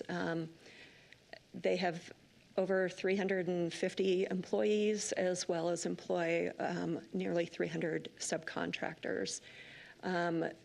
They also give back to the community. I think that's a pretty special part. Many of you may have seen on the news recently about the 3 days at Camp Rainbow Gold where they built 6 cabins. So really a big community partner, and really invested in this community, not only for developing homes in communities that people can live and work in, but then also giving back. Let's see. I think that is it. I tried to breeze through as quickly as possible, but I am happy to stand for any questions that you may have at this time. So, a couple observations, comments. I know you're well qualified in what you do. It's just, when I saw this as a master plan community, we had a council workshop on the subject, I want to say a couple of months ago, and it seemed like the discussion and what was presented by staff, and this doesn't quite feel like a master plan community. It may be from standpoint, it's a large community, phased and with different zones. I appreciate seeing the recreation side, but 4 pickleball courts for over 600 residents doesn't seem like we're planning for a build out. The commercial isn't that big in my mind, and also from what we saw, at least my memory is, we saw on the master plan workshop where commercial was interdispersed inside the development as well as just out on the perimeter. Similar to what you referenced in terms of community coming within to commercial. This feels a little bit more of, yeah, hey, we're going to have a little bit of office and retail sitting on one side and the same on another side, but reality is, we call it a master plan, but it's just different densities and connectivity. But I'm not the expert on this subject. I'm just going based on hearing for a 2-hour workshop about master plan communities here. And so from my side, I feel like you've got the greenscape, but it just feels like, hey, we just put 3 different styles of residential community together, and or, you know, size-wise plats, zoning from there. So I'm no expert on the subject other than just what we've learned. So I would have just called it a DARA subdivision, and here's what we want, another subdivision we want to do, based on what we had previously been educated on. So, okay. Because it is a time for questions. Appreciate your comments. Does anyone else have a question? Mayor, same workshop. I know Mark Bottles is friends with Corey Barton, and he had explained some ideas within how to make this work as well. Some of those ideas that he expressed to us was higher density in the center, residential on the outskirts. So it seemed like it on the outside is not high density, it is not commercial. Why didn't we go that way with this plat? Mayor Kling, Councilman Griffin, if I understood your question, so are you saying that it's not dense enough on the interior, or you're just, So it really is just a switcheroo in my mind, putting the townhouses in the center, the more tight-fit residential, and then the bigger lots, the residential-sized actual lots on the perimeter. So it's more built out rather than we're stacking, slap and stick, hold tight in there. On the outskirts, right on the perimeter, where it's going to be a major roadway for students going to Napa Christian, or the neighbors right across the street having to look at townhouses rather than what's supposed to be a higher dense or a higher square footage lot. So that's just going off of the same workshop and conversations with Mark Bottles. It's the same thing. It's supposed to grow from center big out to more spread out, larger lots. okay, Councilman Griffin, I think I can answer that. And Christy, maybe if you can, that's a good slide. So what we did try to do is, first of all, we had the commercial actually all the way to the northwest corner. We heard from Mr. Swain. We had 12 people show up at the neighborhood meeting. We didn't have anybody testify in person at the planning and zoning hearing. But I did speak with Mr. Swain, and he was really concerned about the commercial in that northwest corner. So we moved it more to the center. It's still on the northern boundary. What we felt that did was we didn't bury the commercial because we also wanted it to feel accessible to the other developments, especially there's a new development to the north, and eventually someday some of the other developments. There's a main, east-west collector. The other thing that we do want to keep in mind also is that trying to provide a neighborhood commercial that's attractive for tenants. If you're buried too far in, it makes it very hard to lease that space or market your business. So we felt like having it there, we talked about putting it internally and just felt that from a marketability standpoint, especially with some of the competition that we have out on Cleveland Boulevard, that it would be best to keep it in this location.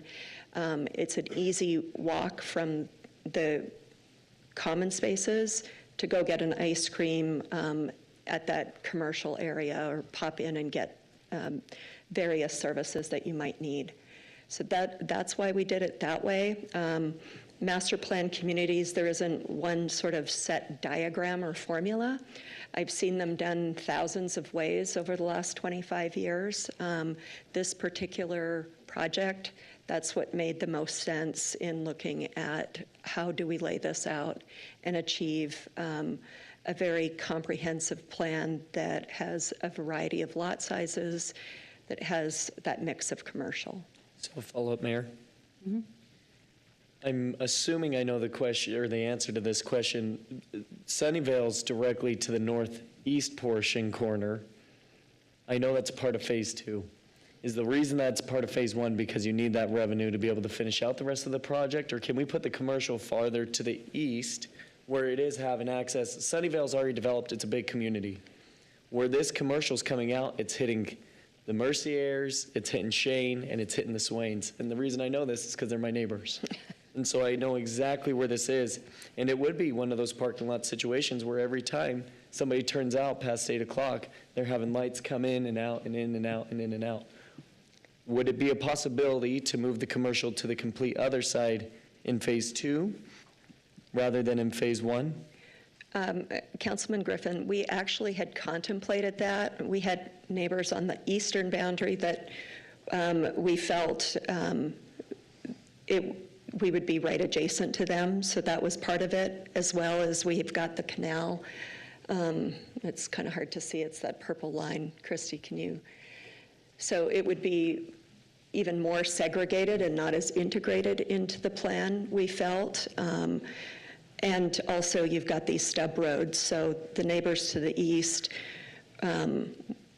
the complaint we would have heard was we don't want the commercial traffic cutting through our neighborhood. So what we did is we did shift it over to the center. There's access that you come in from Flamingo down Amarone and then into the site, and then there's the one access point off of Flamingo on the western boundary that gets you to the townhomes and then also into the center of the site.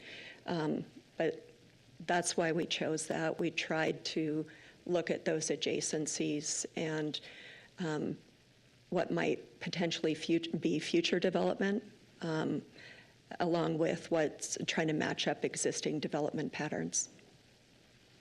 My current questions? Thank you. Are there any other questions before we move on to staff? As you know, we'll have you come back. Thank you so much. Thank you, Mayor. Thank you. Okay, Christy.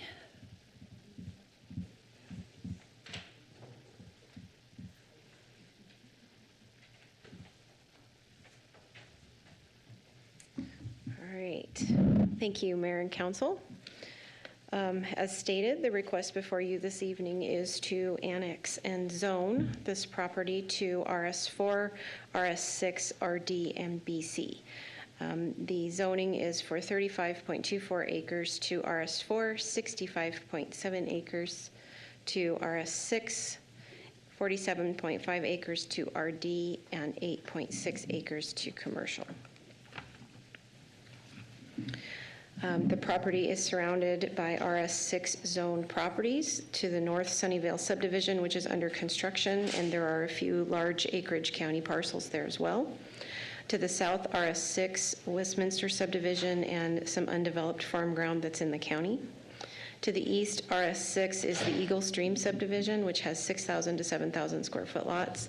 And to the west, RS6 undeveloped land that's owned by Nampa Christian Schools. For traffic, they are going to be required to dedicate a certain portion of right-of-way on West Flamingo and on Orchard, and frontage improvements are required. There will be a requirement for a 10-foot side path along both of those frontages.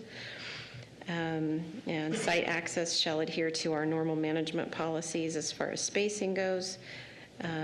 Our bike and ped plan shows bike lanes, but that is, those have been replaced with that 10-foot side path recommendation by engineering. So as far as correspondence is concerned, the Planning and Zoning Commission meeting was held on May 28th of this year. The applicant's representative was the only person in attendance that night. There was no public testimony presented at that public hearing. Since then, we have received public input from a few of the neighbors regarding traffic, access, location of commercial uses, schools, protecting long-term residences, rural lifestyle, density, and that we do not need any more subdivisions and loss of farmland.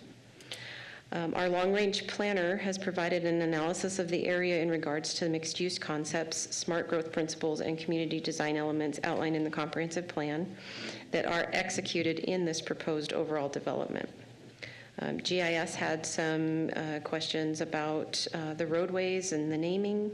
Idaho Transportation Department says that future phases will be required to submit a traffic impact study because of its proximity to Highway 55.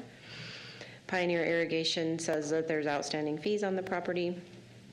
Valley View School has stated that they are uncertain about the attendance boundaries for the 2 new elementary schools that will be opening in the fall of 2025, but their primary concern at this point is capacity for the 2 high schools. Engineering submitted their standard comments about drainage, irrigation, water, sewer, access, etc. Nampa Fire Department indicated that this would be 1.1 miles from Fire Station number 4 with an approximate response time of 4 minutes. Nampa Police stated that they would recommend a commitment to fund 0.57 additional officers and 0.3 additional support staff for the population, that this would increase over time. So the property is located in both the medium density residential designation and the residential mixed use designation on the land use map. Through the master plan community, they intend to utilize the principles outlined in both of those designations to provide housing and centrally located community services. There are a number of guiding principles found in the comprehensive plan that are outlined as facts in your staff report. A few of those being defined density, smart growth principles, building design, housing affordability, and the need to provide a variety of single-family housing types with strategies on how to achieve that. The comprehensive plan defines compatibility, residential areas, and neighborhood commercial strategies. All of those guiding principles outlined in the plan are found to be met by staff. The proposed BC, RD, RS, and RS6 zoning districts are permitted zones in the comprehensive plan future land use map designations that are on the property. The structures located in the RD and the BC zoning districts will be subject to design review standards. This is the concept plan showing the open space, which she spoke to pretty detailed. For the master plan community, the number of buildable residential lots equals 650 with a variety of housing types. This creates an overall density of 4.13, which falls within the 2.5 to 8 dwelling units per acre for a medium density residential. They've kept that consistent across the board. The first phase is of the preliminary plat that's up in the northwest corner, has a gross density of 4.07, which still falls within that range. This development includes 157.24 acres of developable land area, with the first preliminary plat encompassing 41.56 acres of that 157 total. MPCs are required to meet standard building requirements through building code, fire code, and other regulatory requirements. This development will meet the required applicable codes at the time of construction.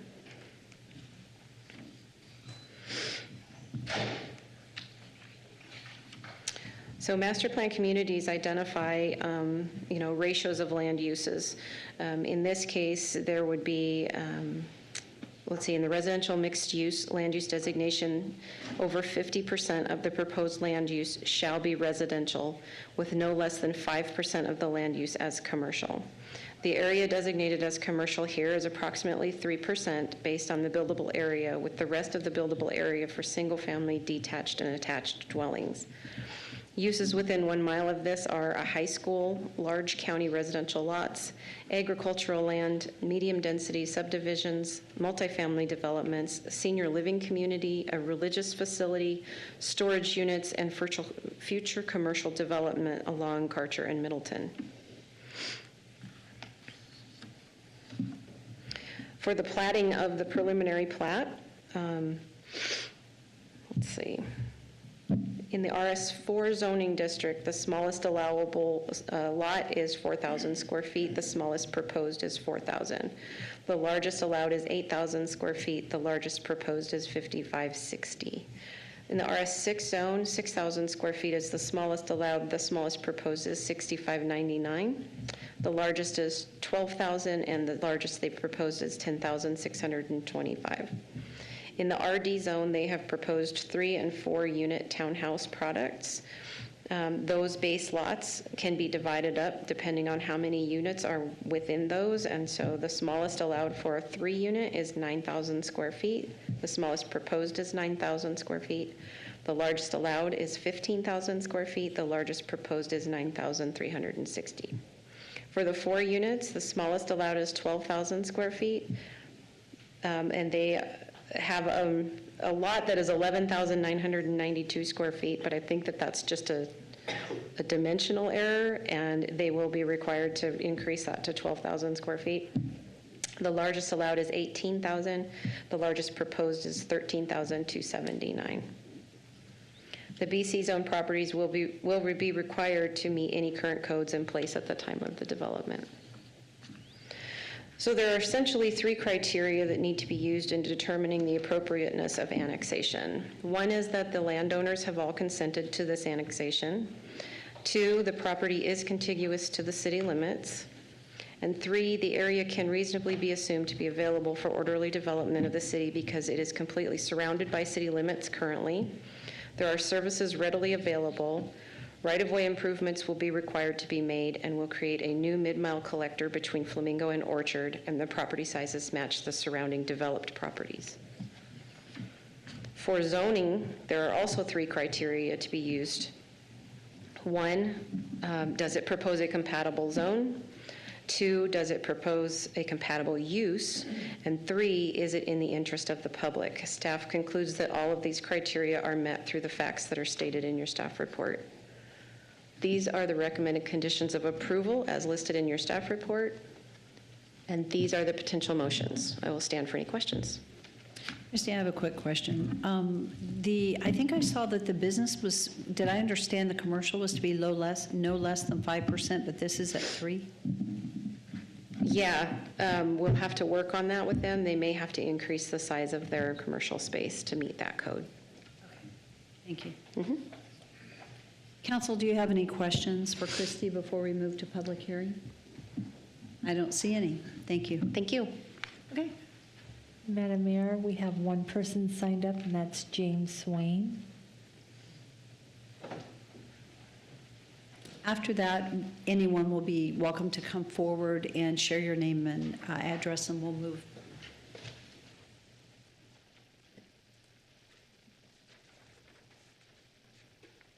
Good evening. Thank you for sharing your name and address.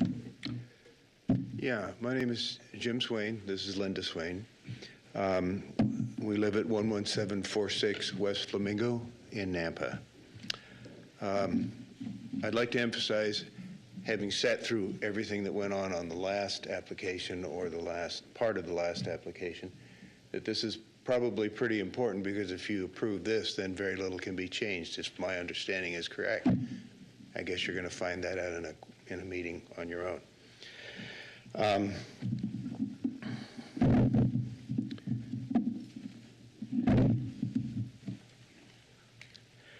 I'd like to start and make the following points to tell you who we are.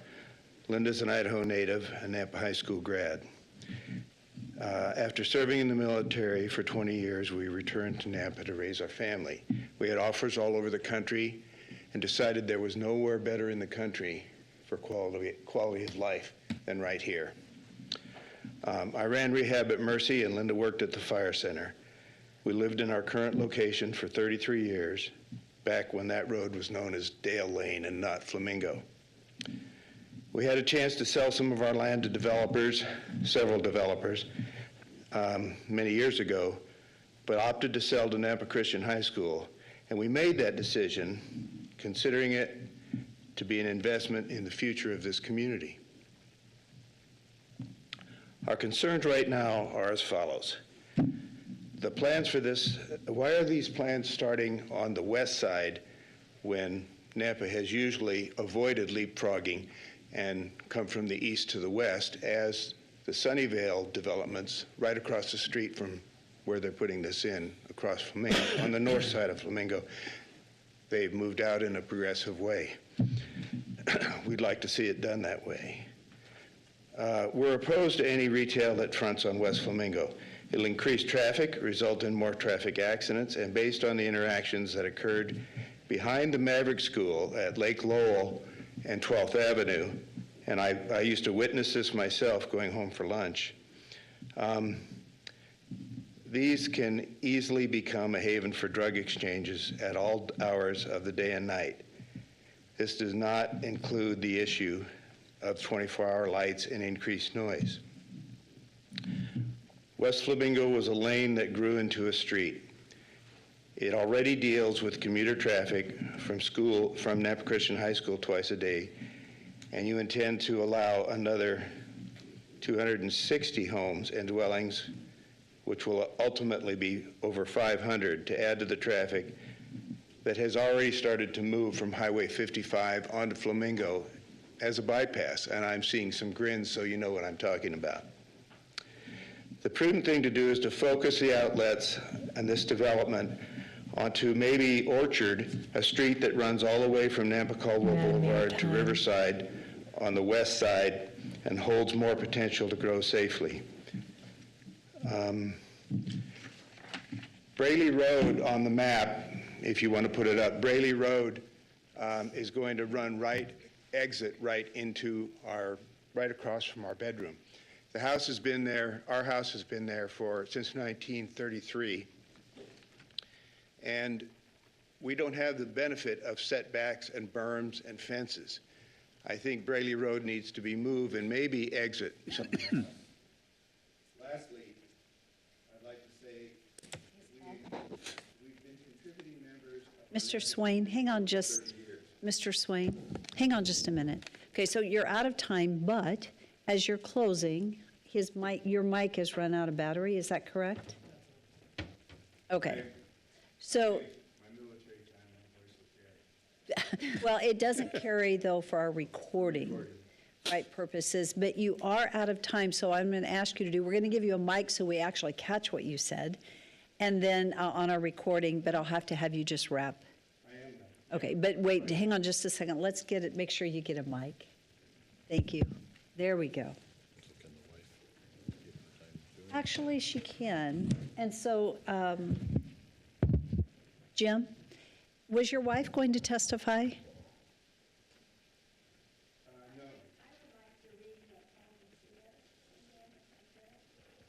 Yes, you would be welcome to do that, and you will also have 3 minutes, so I don't know how long that will take. You could have some of her time, Jim, Mayor. if you need it. It's over there on one of, it was back there on that table, or one of these tables. Mayor? Had it. It's already. No, if she wants to give her time to Jim, he's going to read Paul's email. Okay, so I'm going to be done in 30 seconds. you'll be done in 30 seconds? Yeah. Well, I'll let you finish, then we'll figure it out. So lastly, I'd like to make the point that we've been contributing members of our community for over 30 years. And while we recognize the need for growth, we think there's a prudent, well-considered approach to this growth that includes the needs and the wisdom of those of us who've made this such a desirable place to live over the last years. So my recommendations are that, you've heard those already and what my objections are. I think we should do this before it goes any further and try to make these changes. And I'd like you all on the council and Madam Mayor to consider wisdom and careful consideration and grow with vision and not make approvals that result in the worsening of our regulated growth right now at this time. So I've appreciated watching you all go through the process, and it's late. Thank you so much. And are you going to read Mercier's? You can. You would rather I read it? Yeah. Mayor Clay. Yeah, I haven't read this before, but it's short. Okay, hang on just a second. So, Sorry, Madam Mayor, I just wanted to let you know that Mr. Mercier's comments have already been distributed and are uploaded online and are also in the back. so it might be good, though, to go ahead and have them read so that we can hear them this I'll do evening. whatever So you like. Go ahead and read them. Okay. You've got them? I am Paul Mercier. I reside with my wife Lisa at 11660 West Flamingo since 2006. Our apologies for not being here, but my mother-in-law is not well, and we're in Utah due to her being in the hospice. Our home is directly across the street from the newly proposed Adara subdivision, Phase 1. We are one of 4 existing properties that were on the north side of Flamingo prior to the construction of Sunnyvale. Our home is the newest of these properties, but these homes were all built well prior to new regulations requiring the larger buffer from the road like Sunnyvale. If our property had the same setbacks as Sunnyvale subdivision with berms, landscaping, fencing, sidewalks, etc., that our property will never have due to the placement of our home in relation to the road, we would likely not be addressing the council, but we have the benefit of mature landscaping, but no benefits of berms, fences, etc., to deflect headlights and traffic noise. Lisa and I have the same concerns as everyone in Nampa about the overall impact of this development and what it will have on our community traffic load in an already overloaded section of Nampa. Not just Flamingo, but specifically, not just Flamingo specifically, but the whole Karcher, Middleton, Midway area. I can't even imagine the impact of 650 additional residents and what that will have on the area of Nampa, as it can take as much as 15 minutes now to reach the interstate from our house, which is just a few miles away. Lisa and I are not anti-development, as part of our original property is now Sunnyvale West, and we have always expected that the large parcel of farm ground across from us would be developed, but not in our wildest dreams would we have expected 650 residents and commercial retail. As Phase 1 stands today, North Corliss Street will enter Flamingo basically across the street from the corner of my home, and every car turning left will shine headlights directly through my living room windows. If North Corliss were just a residential street, that would have a significant impact, but if it being but also being an outlet for the proposed retail, the impact of headlights will be essentially intolerable. Headlights running east-west on Flamingo today have zero impact, but will from the proposed Idera development. In my opinion, the developers of Idera have made an attempt to lessen the impact on the higher density neighbors in our area to the northeast and east, when the older country properties will have a substantially higher impact due to no berms, fences, and space. I apologize if I sound self-serving in this correspondence, but from here forward, but I do not understand why Phase 1 needs to be where it is and what it is.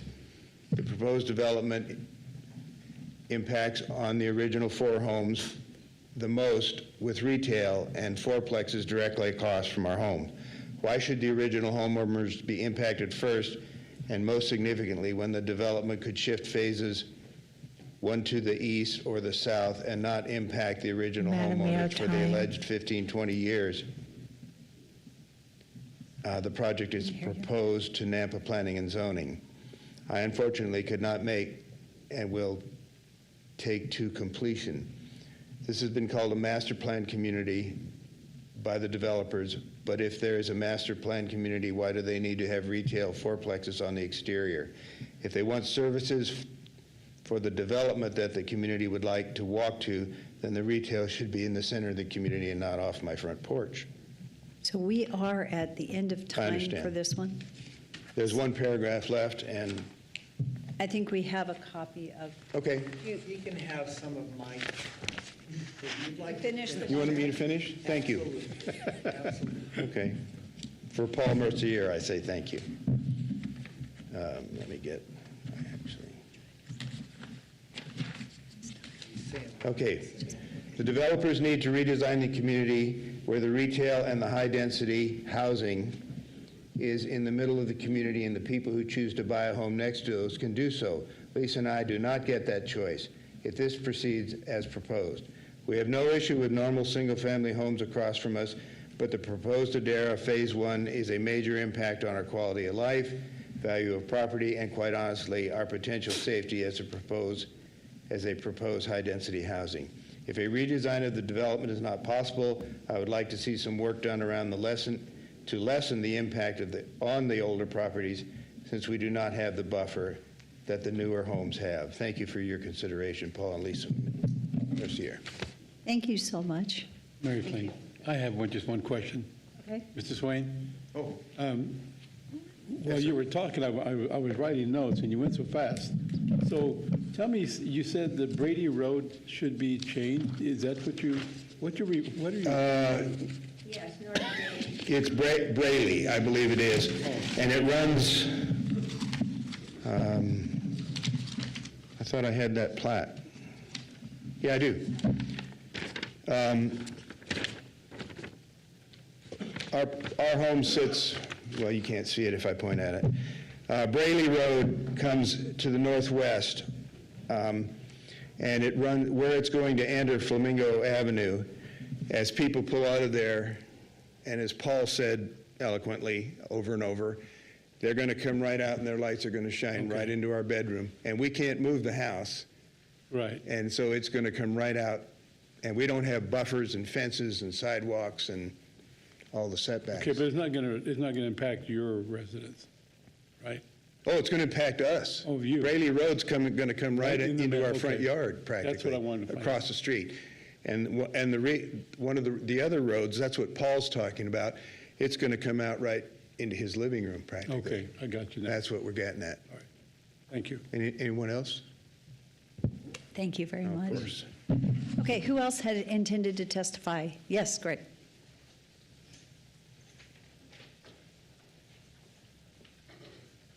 And whoever wants to go next is welcome to stand right behind Greg and be ready to go. Good evening, and boy, it's a late night for you. It is late. Do you have school You guys tomorrow? have a tough job. Thank you for doing what you do. My name is Dr. Greg Wiles. I'm the superintendent of Nampa Christian Schools. I reside at 1812 West Rock Creek Court. The school that they're talking about is Nampa Christian Schools, and we have 0 kids that ride bikes to school, and we have 0 kids that walk. It's all parents that drive. We say that Midland, or Midway and Flamingo is the triangle of death. In the morning, if you try to get through there and you're going to your job, there's a lot of horns that are honking because it takes a while to get our parents in, drop off the kids, and then they leave. So 650 more homes, wow. During COVID, just like Nampa, we stayed open. And we grew 30% in 1 year.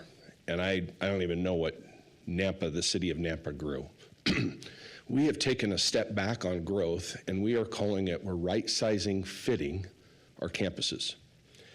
We could grow. We got a waiting list, but we're going to grow systematically. And I see Nampa, and you said something that I think is very important. You said we should change the planning and zoning codes. Because I used to be a long jumper in high school. I jumped 23 feet in high school, and then I started long jumping in college.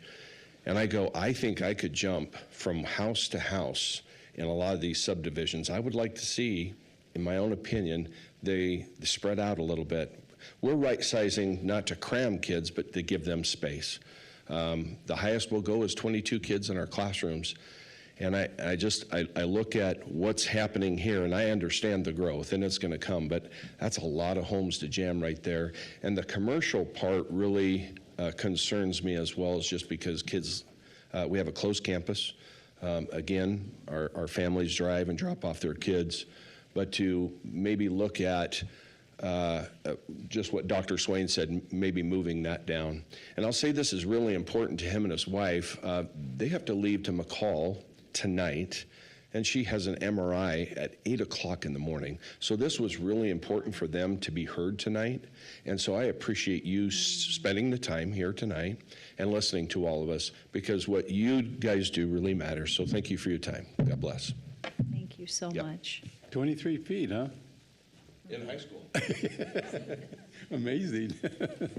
Good evening. Good evening. My name is Peter Crowell, and I live at 11323 West Lexborough Street in the Westminster subdivision, and you can give some of my time away too, since I allowed that other. To add to the school problem, there is Elevate Academy on Orchard at the intersection of Fitzwilliams and Orchard. And as the subdivision is incrementally put in place, we can see more and more traffic happening. That seems to be a key element with all the discussion that's happening tonight. Right now, we moved in there about 3 years ago, and it was easy in and out to our Westminster neighborhood. Now it's, a minute or 2 or 3 or 4, depending on the time of day that you try to get out there. I can't imagine what it's going to be like with eventually 20 years from now, I'll probably be dead. But, I'm thinking about the people coming up behind me as well. To have 650 cars or residences with probably 1,300 cars, what household doesn't have more than one car? Not too many, that's for sure. I am not here to say, I've got mine, I don't want anybody else to get theirs. But I think we need to take a breath and look at that growth pattern that's happening, especially on the West End, where, one of the reasons we came here was to enjoy the rural feel that this end of the valley offers. And if you start taking that away, you take away the feel and the element of emotion that sells Nampa for people who want to move to the Idaho area, into Idaho. And I just want to also consider the costs. I used to do real estate financing and did some small subdivisions and things of that nature.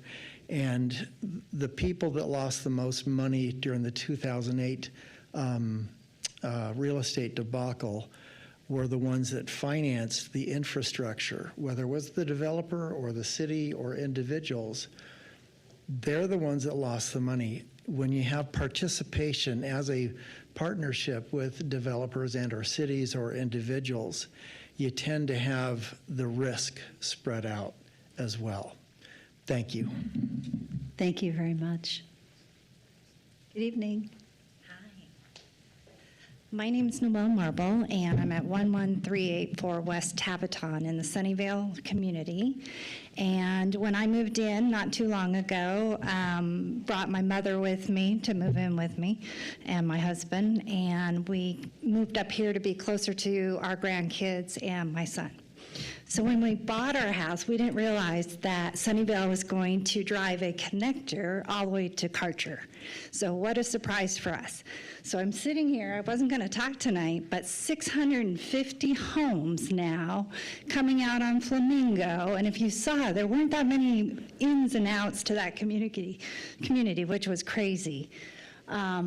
Just wanted to let you know that I came from somewhere that has a lot of people and a lot of houses and a lot of homeless, and just didn't plan ahead for infrastructure before they started building and building and building. And I'm seeing that happen here, especially listening to these folks. That's exactly what happened to the town that I lived in before I moved here.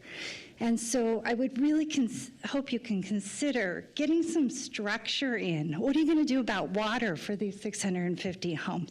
What are you going to do for parking? What are you going to do for roads?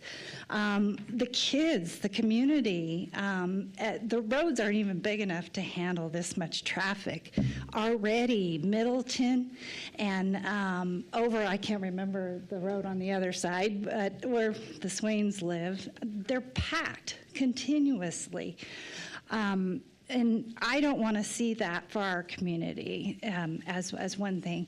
I also got concerned because we don't have enough police, if we can't fund the police for this amount of people. And we also didn't pass a levy to get more ambulance. You might have a fire station down the street, but how are you going to service with an ambulance and a fire truck to 650 more homes? So I just hope that all of you can consider that in your planning. I'm not against growth. That's what makes towns expand and be successful, and small business be successful. But please do some planning before you approve a project like this. Thank you. Thank you. Is there anyone else that had wanted to testify this evening? I think you know the rules. Thank you for your name and address. There you go. My name is, I've got a little bit of a sore throat, but anyway, my name is Christian Stanchu. I live at 13290 Midway Road. So I live a little bit, probably a couple miles away from this community, but I travel Flamingo. I use Flamingo as to not have to pull on the Karcher to go to my office every morning. So I know the gentleman from the high school said about it's death alley down that road because all the kids are going as I'm going to school. The parents are turning into Nampa High School or into Nampa Christian. My concern is a Nampa Christian. I have a daughter that goes to Elevate. There's been a couple different wrecks in front of Elevate, which is on the back side of the community that you guys are proposing. So it's surrounded by schools, and the roads don't have any turn lanes. Midway doesn't have a turn lane. Flamingo doesn't have a turn lane. It's just the traffic. I really think that you guys really need to take a close look at when you guys, like listening to the subdivision before that. I think that planning and zoning, they allot lands for developments like this, and they don't really take everything into consideration that they should. I think that you guys should take a good look at that. And also, all of us as residents, we came to Idaho and we moved here for a different life. And I think that if we start jam-packing people into tight spots, we're creating communities that we came from that we don't want to live in. So that's just all I have to say. Thank you for speaking up. Thank you. Is there anyone else that would like to testify this evening? Okay, seeing no one, I just want to say, and we'll move on for closing comments, but thank you guys for staying so late. It's been a late night for you to wait. Thank you so much, and I apologize that it's so late. So feel free to make closing comments, and thank you. Thank you, Madam Mayor and members of the council. Again, it's Bonnie Layton with NV5. First of all, I want to thank everyone for staying here tonight. I think this is an important part of the process. We've heard from a lot of folks here, many that have benefited from developments like this within the last 10 years. There's been some very new development, and we've heard some of those neighbors actually come here and testify this evening. And they do raise some valid concerns, and part of that process is there is a ton of studies and requirements that are required with a development like this. Studies to address traffic, engineering plans that address water and sewer infrastructure, roadways, impact fees that go towards contributing to that. That's all part of your package. I'm not sure if everyone in the audience has had a chance to review that information, but it was submitted in accordance with the rules set forth in the code. Specifically, the TIS, we did sort of a larger one, but then because of the length of the build-out, there's a requirement to come back and revisit that. So we are really trying to plan and work through the growth of this area in a pragmatic way. Let's see.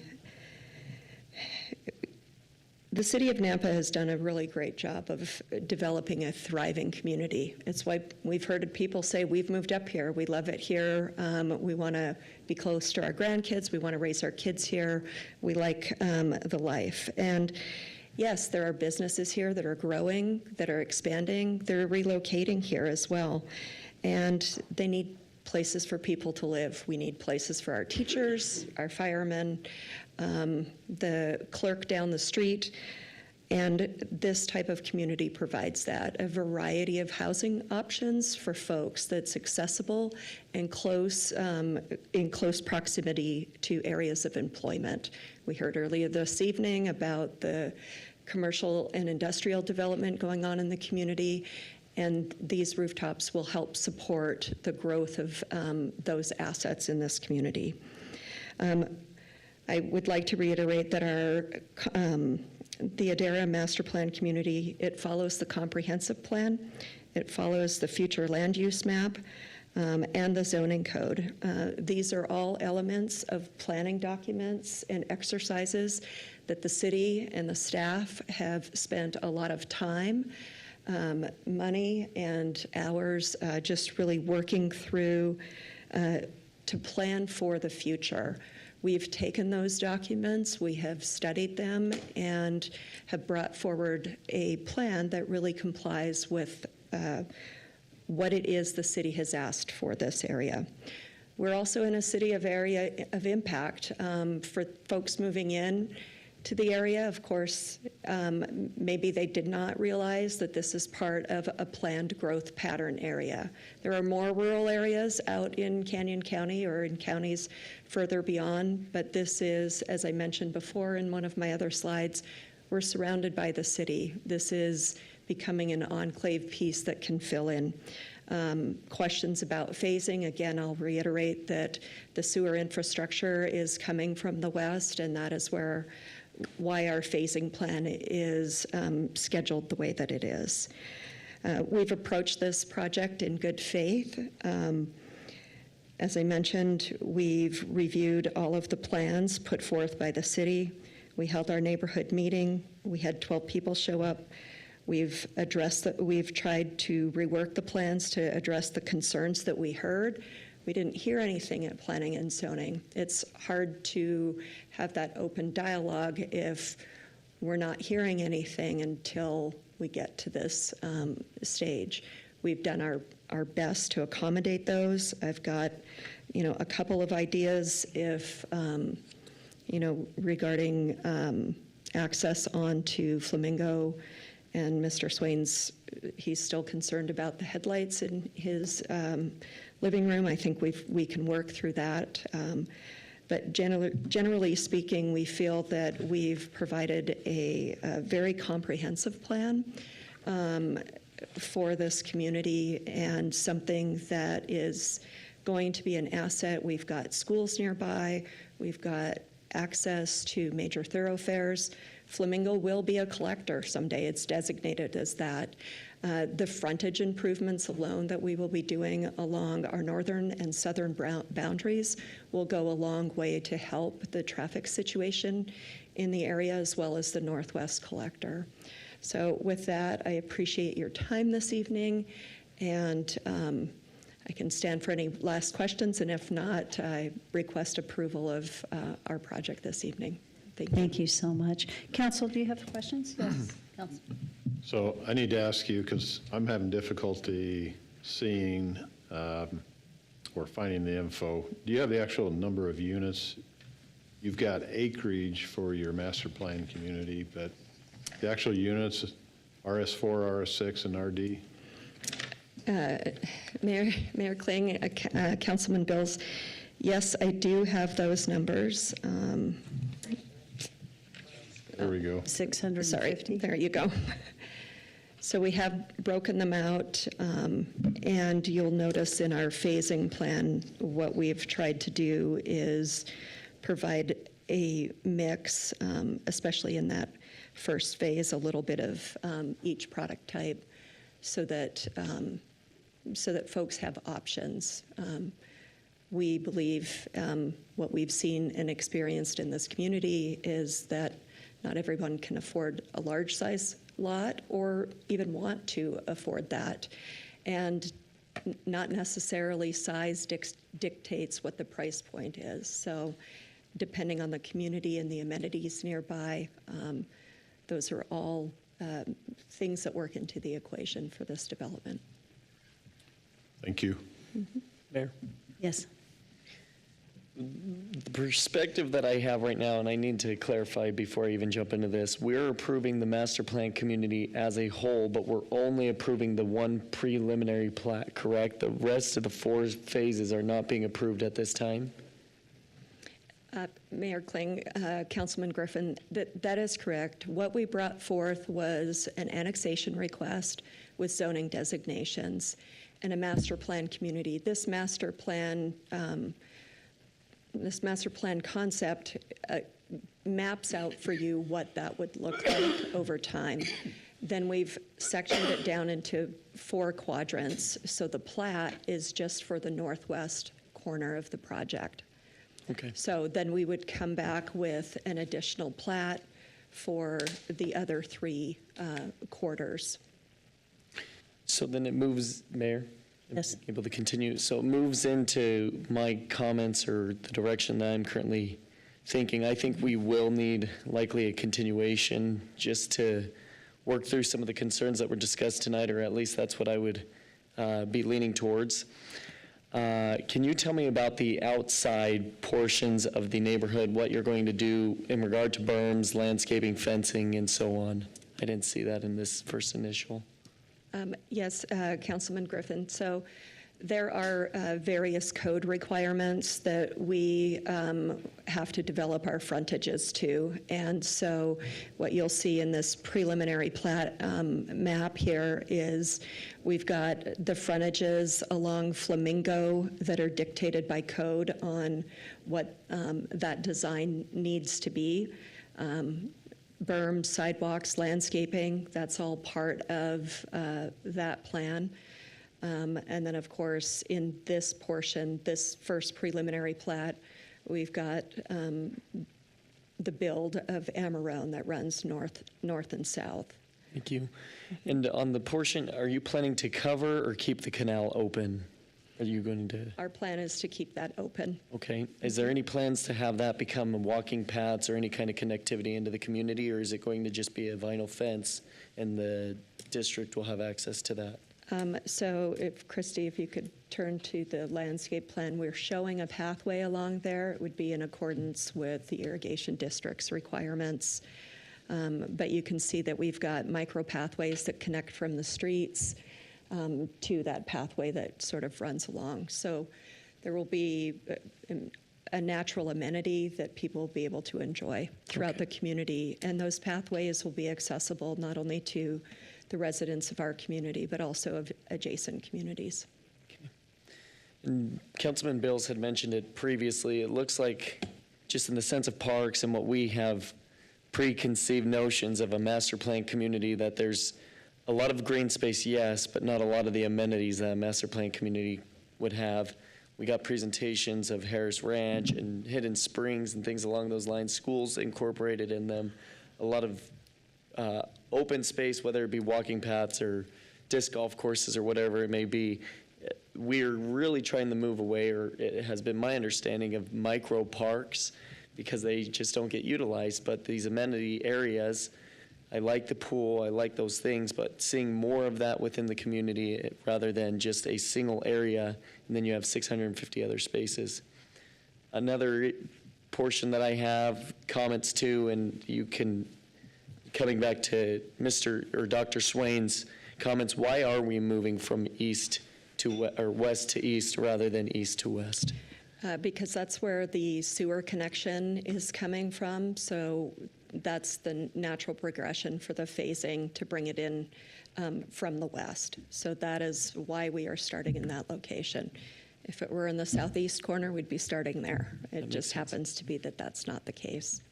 So are you willing possibly, because it was discussed, I had asked the question of, I know the retail, we want to keep it along Flamingo because then there's access from the other communities and it's marketable to the commercial buildings. Is there any way that we can have that more buffered into the community, or some kind of disconnect rather than a direct line straight onto Flamingo, or is that unworkable? So what we tried to do is make that feel very residential.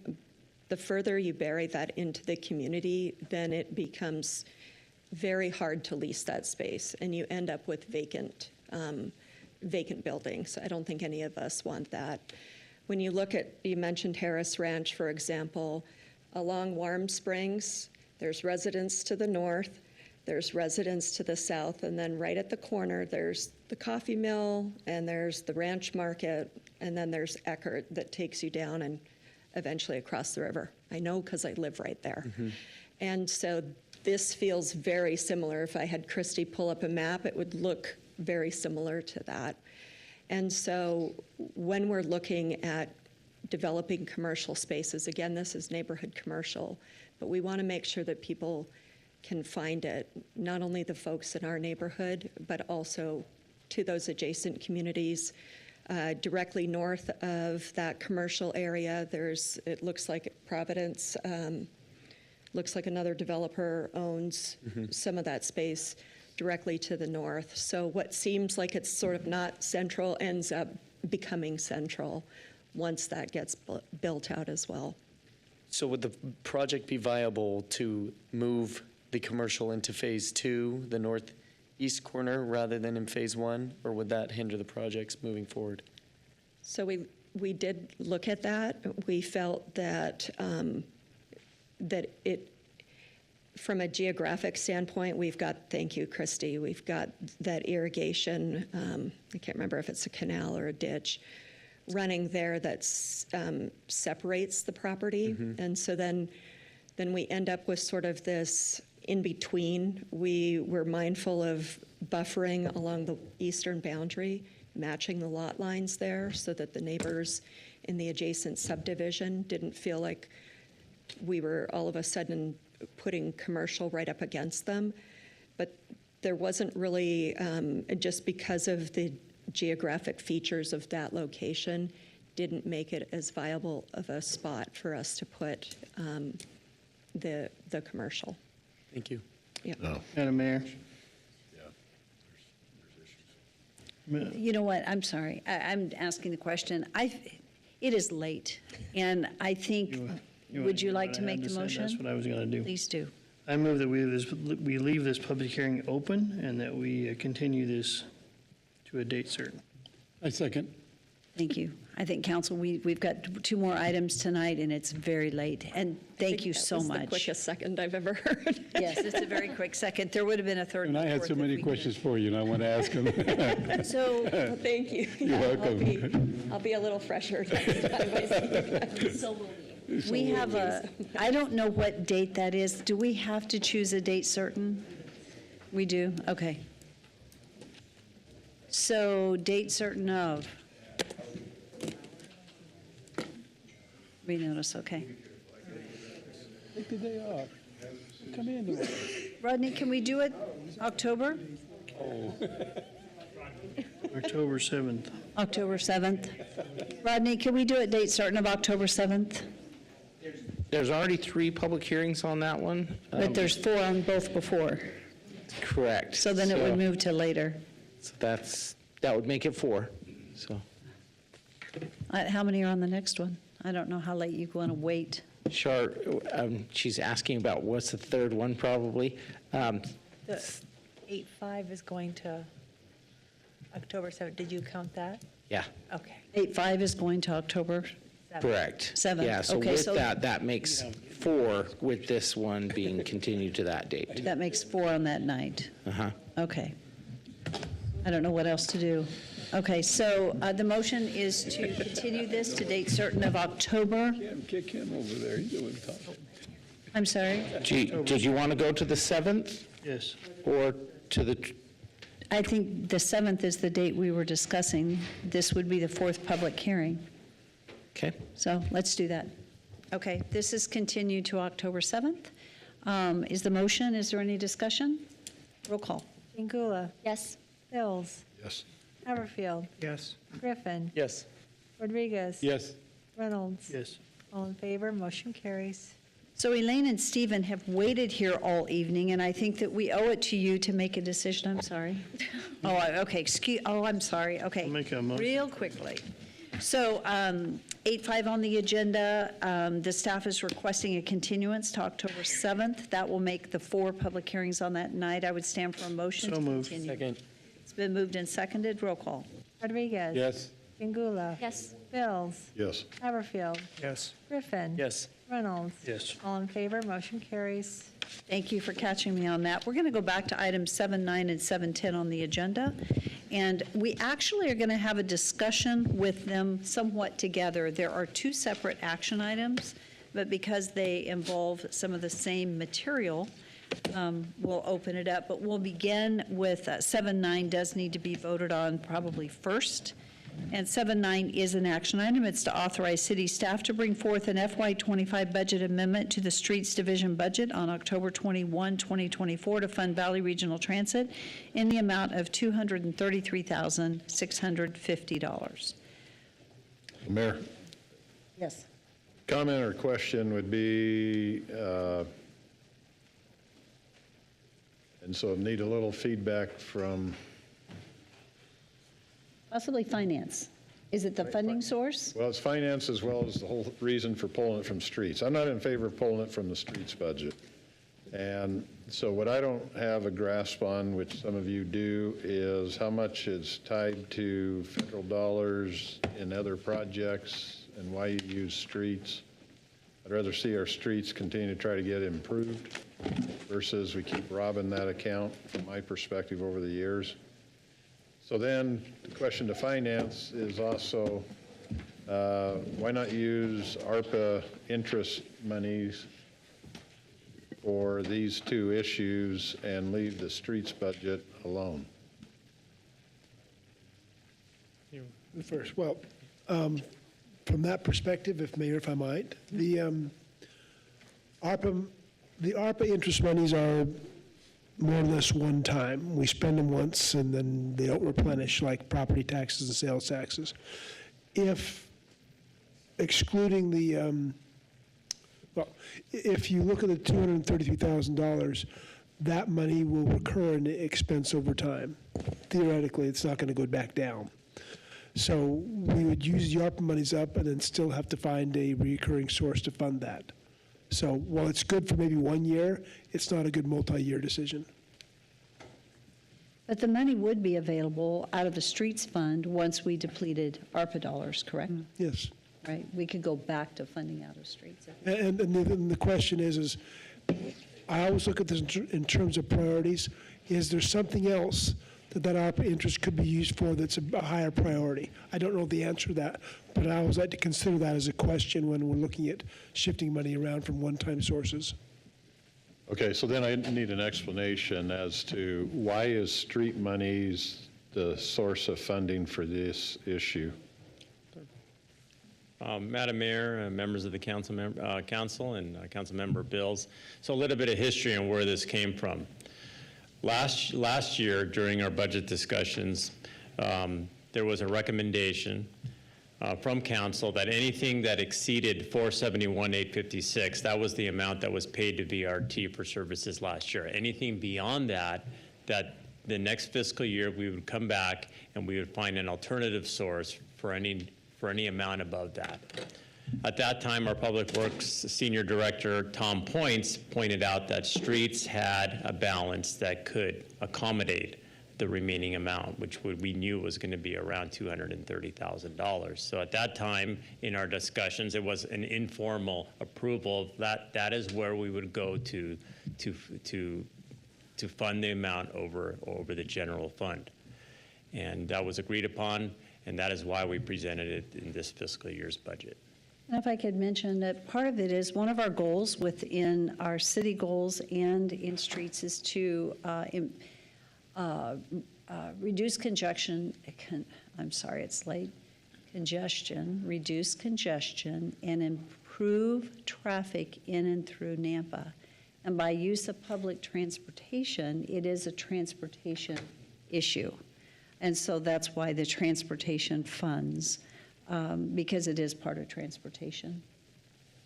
I understand. It seems like the number one comment is why the roads are so bumpy and why so unmaintained is the appearance and the feel. And so it's kind of like you can't hardly drive anywhere in Nampa that you aren't bouncing along somewhere. So I'm hard pressed to put the two issues together, and so it seems like if we're going to fund this, we should be using ARPA interest monies and not street monies. If it's not really tied to street. I don't think streets should be funding transit. I don't see the two connecting. That somehow we're eliminating. So there's got to be some federal way, or I mean, there must be some connection. I'm ignorant on. So in addition to this, we've been speaking with VRT, and we have identified a streets project of which VRT, if we fully support their budgetary request, VRT will give us a grant for an amount of $560,000 to improve sidewalks and install a hawk signal along 16th Avenue. And that agenda item is the next one on the agenda. And those actually come out of streets, and the pedestrian pathways are all part of Compass. And so it is all part of transportation funding, typically. The pathways, streets are the ones that are going after our ADA. It's part of, in fact, Crystal, you could even speak to the ADA focus that we have right now with ADA, but that's really driven out of our streets, our transportation, Department of Transportation. So not just, so it's coming out of the Department of Transportation. I have a question regarding that after Crystal. Mayor, Councilman Bills, yes, you are correct. So the funds for any of our pedestrian enhancements, and in our budget book, our goal is to improve at least 2 unimproved crossings a year. So this would help us align with that goal that we've set forth and committed to our residents. The specific grant that Mark was alluding to, which is the next action item, specifically installs a hawk signal on 16th, somewhere between 4th and 7th, which is directly south of Lakeview Park. That specific crossing was identified in our RAISE grant, that $5 million grant that we received in that North Nampa area. So we've already committed to our citizens, it's already under design. We just have not identified any construction funding for it, so that funding would have needed to come from the streets budget, so this would replace it. Mayor Kling was absolutely correct that one of the reasonings that it seemed organic for the remainder of this portion to live in the streets budget is because mass transit does increase capacity on our roadway by removing vehicles. 9 to 10 riders apparently on this section of roadway. So it would remove 10 vehicles from our roadway and allow other vehicles to be on that. Mayor Kling. Oh, okay. Go ahead. Okay, thank you. So this question is from Mark, actually. So I want to clarify that this $233,650 doesn't come from the Nampa budget. What it comes from is shared revenue from the fuel tax, right? And it goes into our street departments where it's allotted. So streets is, Councilmember Rodriguez, streets is funded through, for example, gas tax. There's also a county property tax that's passed through Nampa Highway District onto the city, but again, to be used for streets and or transit. So there are various sources of that, so. Right, I just wanted to point that out, that it doesn't really come from our budget to speak of. It comes from an outside source. And and you have to use it for transportation issues. That's correct. Right, okay. Yes. Thank you. Councilman Griffin? Is the match, the 80% match, contingent on passing 7-9? Or would they match the already allotted amount if we don't approve the $233,000 tonight? BRT has indicated to me that if their budgetary request is not fully funded, the $705,506, then they will not participate in that grant opportunity with the city. Mayor, I'd like to make a motion. I move we deny action item 7-9, authorizing city staff to bring forth a FY25 budget amendment to the Streets Division budget on October 21st, 2024 to fund Valley Regional Transit in the amount of $233,650.00. Second. There's been a motion and a second to deny this request for VRT funding. Is there any discussion? Mayor, yes, I think the bigger picture, we've got other projects, maybe, I don't know. It's going to be tough for us. Well, I think candidly for me, I look at it as a business decision. We have a goal and a need to fund ADA ramps, improve sidewalks, and to put a flashing beacon in, and it's already a project that is under design that we have the funding for. We have the opportunity to fund it and actually save $300,000 in getting all this work done, and it costs us $300,000 less than if we did it. We're not going to get it done. So you can keep the buses running. You can continue to fund our on-demand 150 that actually does have the highest ridership, plus get it all done. Yeah, to me, it makes perfect business sense to actually to deny the motion and to move forward. Madam Mayor? Yeah. Can I do a substitute motion? Yes, you may. That we authorize city staff to bring forth the FY25 budget amendment to the Streets Division budget on October 21st, 2024 to fund Valley Regional Transit in the amount of $233,650. Is there a second? I'll second it. There's a motion and a second. There's not further So a discussion. question, is there anybody interested in using ARPA interest money instead of out of the streets fund? Yeah, it's a one-time deal, still use so it. this issue comes back.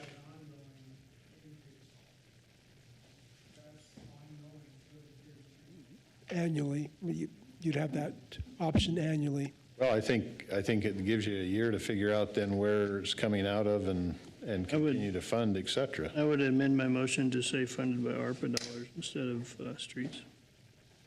If I can get a second on that. Yeah, second. So it's been moved and seconded, and if you funded a similar dollar amount every year, it would last for several years. Question. The same funding source. Question then for you. Does this relieve then the NDC from any participation in ADA ramps and things in the downtown core that they've already obligated ourselves to? No, this has nothing to do with that. Okay. I'm sorry. Well, $233,000 can fund quite a bit of street or sidewalk improvements if that's what we're talking about here. That's just, again, when we start looking at duplication of dollars available. And again, we'll be back here at 8 o'clock in the morning for the NDC meeting, so might as well just brought the sleeping bag for tonight. Well, I think it's a temporary fix at the moment. Okay, call for the vote then. Let's just have the vote. Well, let's have the vote. Roll call. Chingula. Yes. Bills. Yes. Haverfield. No. Griffin. No. Rodriguez. Yes. Reynolds. Yes. 4 in favor, 2 Thank you. opposed, motion carries. 710 is the action item. This is to authorize city staff to partner with Valley Regional Transit to receive a federal transit administrative grant for the 16th Avenue North pedestrian improvements. There's a city match of $140,355, and the numbers are. So moved. Second. It's been moved and seconded. Discussion? Is this also going to be ARPA funds, or is it going to be streets funding? 140, where is it coming out of? Streets, Streets. yes. Are they willing to And amend the that's- motion to make it from the ARPA fund interest? Why would we do that? Is there a reason why we would do that? This, Madam Mayor, just have a comment. This grant is for streets projects, so it makes sense to take the money out of streets on this particular item.